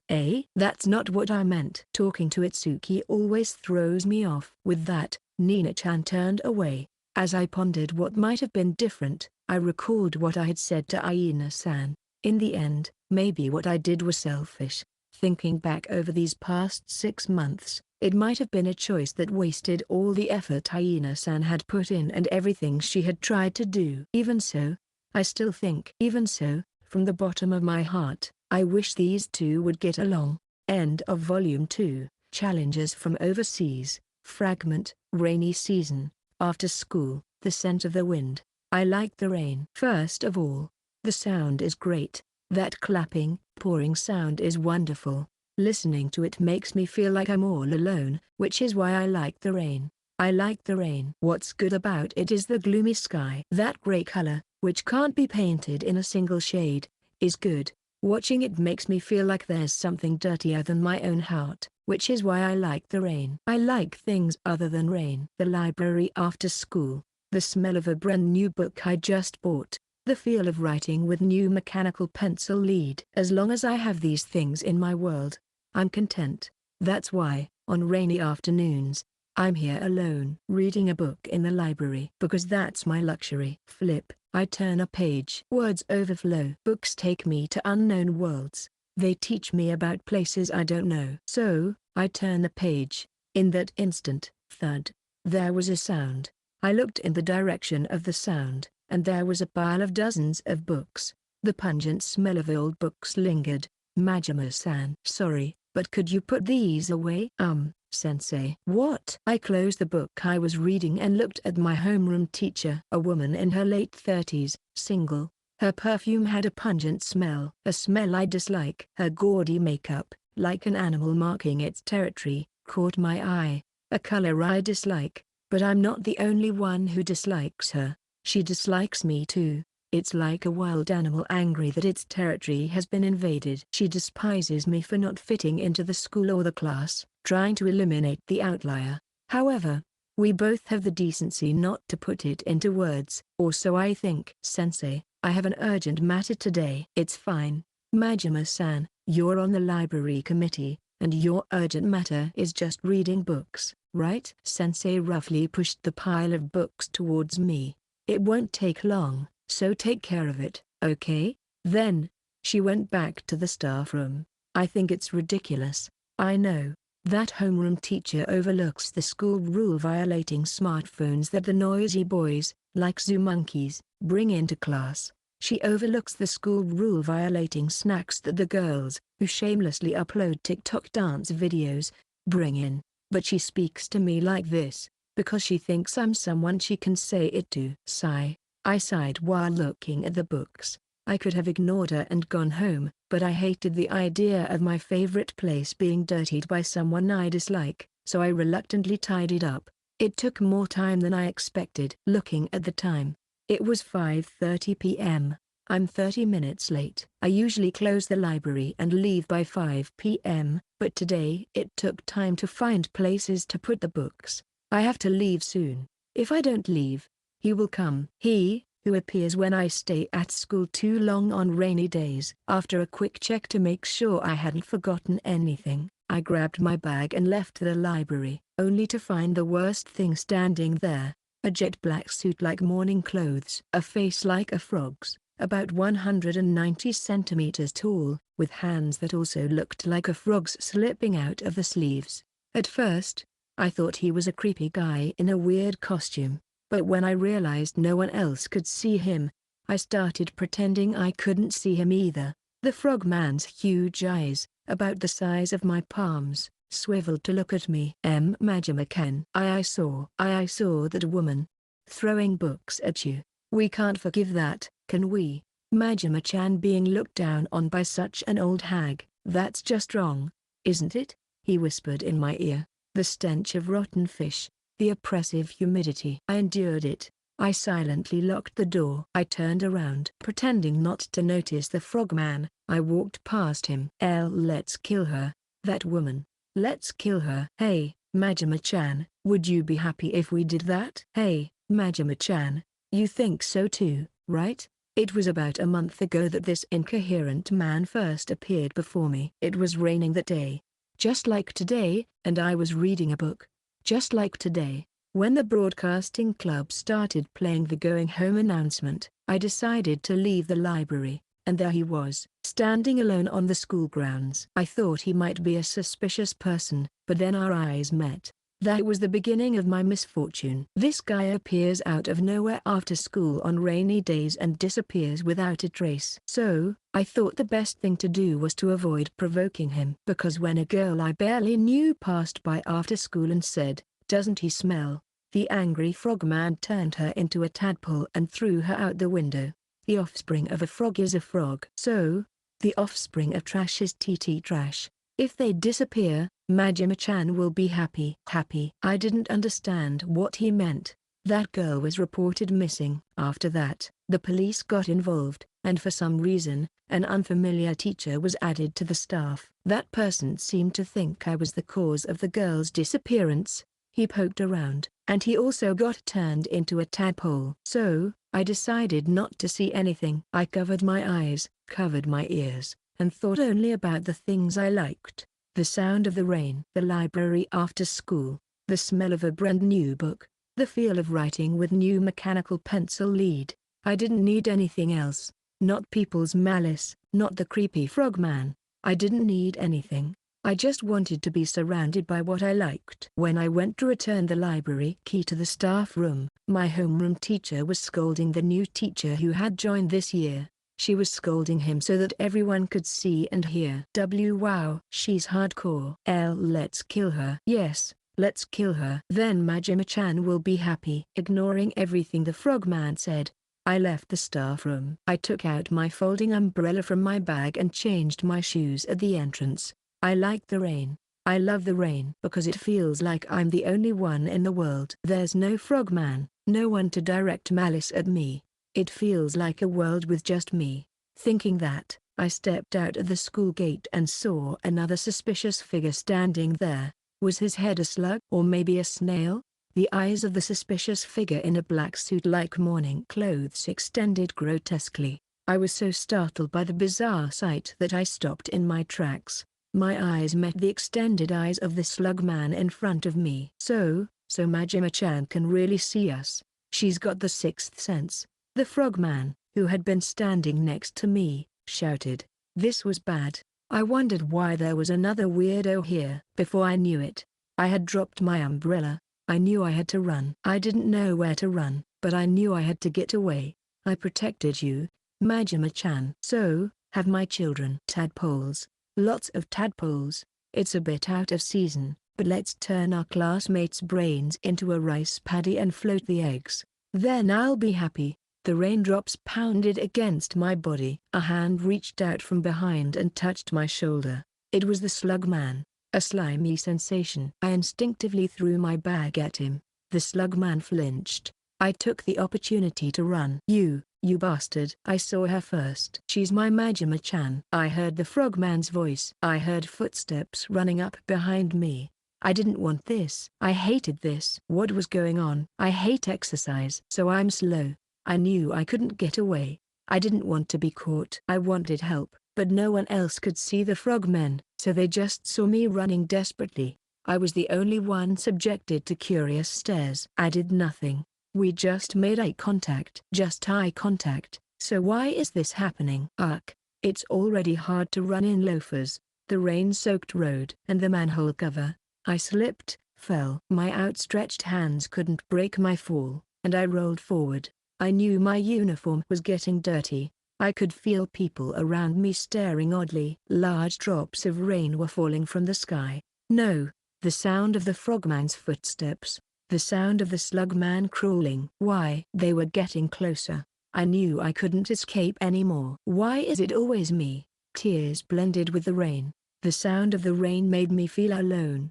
No one would help me. No one could see them because I am the only one here. At that moment, I heard a voice. Startled, I looked and saw an elementary school boy standing there. A boy with a yellow umbrella and a black school bag on his back. "Are you okay?" His face looked very young. He seemed to be a first or second grader. No one around had spoken to me, but this little boy did, and tears started to flow again. "Yes, I'm okay. I just fell a little." Actually, I meant." The boy tilted his head. In his line of sight were the two men. "Majima-chan. No, you can't. You're going to be pregnant, so you must take care of yourself." The frogman's voice was cut off. No, it wasn't cut off. His head was gone. It was as if someone had drawn a perfect circle with a compass and sliced it cleanly off. The slugman's eyes extended. In the next instant, his body was split in two. Then both of them turned into black mist and vanished. They died. Just like that. The frogmen were gone. I didn't know why, but I understood that much. That should be all of them. The boy muttered quietly. "Are your legs okay, miss?" Yes. They hurt a bit, though. Here, a band-aid." "I don't need it, so you can have it." The boy took a band-aid out of his school bag and put it on the scrape on my leg. He then offered me his hand and helped me up. "Thank you." "Hey, about earlier." "Earlier?" The boy tilted his head innocently. "I thought he saw the frogman. Was it just my imagination?" "Be careful, miss. It's dangerous." Yeah. Wait a second." I hurriedly called out to the boy as he was about to leave. "What's your name?" "Me? My name is Itsuki." He raised his yellow umbrella and said, "Kisaragi Itsuki." I found one more thing to like. Interlude. Hyoka Sai. The expanse of green stretched across the view, merging seamlessly with the piercing blue sky. While gazing at the midsummer mountain scenery, Shimatsuki Renji murmured softly, "It's hot today too. They say the high is 32 degrees Celsius." I replied while sipping her apple juice. On a certain day in July, Renji and his team rented the car and were heading towards a location in the Tohoku region. They were on their way to resolve an abnormal situation that had occurred there. Renji glanced at the car navigation system. It showed 5 minutes remaining to their destination. Seeing this, he turned off the air conditioning. The mountainous area they were driving through had many curves. With reduced speed, he turned the steering wheel over and over again. And finally, as they rounded the largest curve, I gasped. "What?" A chilling cold seeped into the car a moment later. Renji quickly turned on the car heater. Before she could feel the heat from the newly activated seat heater, I shouted loudly, "It's July right now, isn't it?" Before them stretched a snowy landscape, pure white as far as the eye could see. Stunned by the sight, I instinctively glanced at the car's thermometer. It read 23. This is an abnormal situation. Even AI, who was familiar with the abnormalities caused by magic, was taken aback and fell silent. A moment later, the navigation display switched to no signal. Knowing this would happen, Renji took a sip of his convenience store coffee and said, "AI, check your smartphone." "Is there any signal?" "No, there's a weird character." "Is this Ngai?" "It's Ngai, not Ngai. It means out of range." Seeing the unfamiliar character for the first time, AI traced it on her knee with her finger to memorize it. "When you enter the snow, the signal from outside gets cut off. Our job is to find out why. There are evacuees." "Two evacuees?" Answering his daughter's innocent question with a glance, Renji stared straight ahead. "Do you see the house in the distance? The people who lived there had to evacuate because it was dangerous. That's why we need to find the cause as soon as possible and let them return to their normal lives." "Like Itsuki-kun and his family?" "That wasn't an evacuation, but..." "Well, yes." "Then we need to find the cause quickly." "AI, stay put and behave." But AI didn't respond and continued tracing the kanji on her knee. With a slight sense of unease, Renji saw a red torii gate come into view exactly 5 minutes later. Amidst the pure white landscape, the red torii stood out, drawing an eerie amount of attention. Renji stopped the car just before the gate and handed AI the winter clothes they had brought along. "It's cold outside, so make sure to wear these." "I know." As he watched AI put on her winter exorcist outfit, Renji changed as well. Fearing the engine might freeze, he put the gear in P and got out of the car. A moment later, Aia, now dressed in her white and red exorcist outfit, followed her father. Where are we going? To the shrine. It's on top of the mountain and overlooks the village. I think we can get a good view from there. Oh, I see, Aia said, her breath turning white in the cold air. Hey, Dad, if we use fire to melt the snow, will it be easier to climb? The melted snow would freeze and make things worse, so don't do that. I thought it was a good idea. Having lost the chance to show off her newly learned magic, Aya wove her magic casually. In the next moment, a gentle flame flickered, warming her fingers. Though she had acquired magic to catch up with Itsuki, she hadn't had the opportunity to showcase it or use it in practice like he had. As they reached the top of the long stone steps typical of the Kanzatsuki family shrine, they indeed had a panoramic view of the snow-covered village. Every house was buried under several meters of snow, and some buildings had collapsed. However, there was no sign of people anywhere. Now, what to do? Renji pondered the possible causes of this abnormal situation as he looked at the scene. Meanwhile, Aia, realizing she had nothing to do, glanced at her father and thought, I should have brought Itsuki-kun with me. While Renji continued to ponder, Aia decided to explore the shrine. It wasn't a large shrine. Beyond the stone steps that marked the entrance stood a small shrine. In front of it lay an offering box covered with snow. Cold. Aia's murmured words were swallowed by the snow. She had no particular intention. She simply walked straight ahead and peered into the shrine. Behind the wooden door, she saw a small stone. The surface of the stone had grooves resembling a carapace, making it look like a rolled-up pill bug. The moment she peered at the eerie stone, she heard a voice. Are you the child of an exorcist? How pitiful at such an age. Who? Do you seek a name of Magui like me? At that moment, a chill ran through Aia's entire body. She froze, unable to move, and fell backward. Fortunately, the snow cushioned her fall. Aia. Hearing the sound of her fall, Renji rushed over and helped her up. Aia's body was unnaturally cold to the touch. Aia, are you alright? Yes. I just slipped a bit. Aia blinked a few times as she spoke. Something felt off. It wasn't that her body wouldn't obey her commands. She could move her hands and feet. Something felt wrong. It was as if something was stuck or writhing in her chest. Aia searched for the words, thinking. Then, the moment she realized the possibility, her entire magical power froze. I have made your body my cocoon.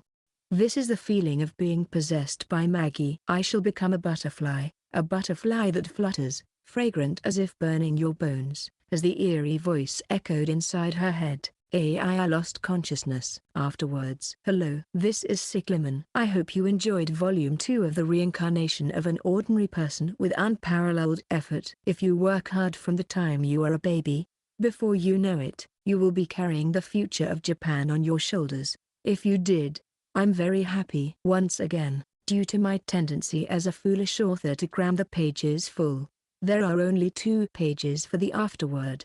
Thinking back, Volume 1 was also a close call, and my previous work was packed with text as well. I guess I have a habit of wanting to cram in as many words as possible. Speaking of crammed, there's a story about how I always eat until I'm stuffed. It's hard to stop at being 80% full, and I wondered why that is. It turns out that my perception of meal portions comes from when I was in high school. I used to be able to eat a lot back then, so I think I can still handle the same amount, but I end up regretting it every time. I think it's common to overestimate your current ability based on your peak. Now, for the middle and high school readers who probably don't understand what I'm talking about, let's move on to the acknowledgements. To the illustrator Yunagi-sensei, thank you for the wonderful illustrations again, especially the illustration of Nina, which perfectly conveys her character. I could look at it forever. Next, to my editor,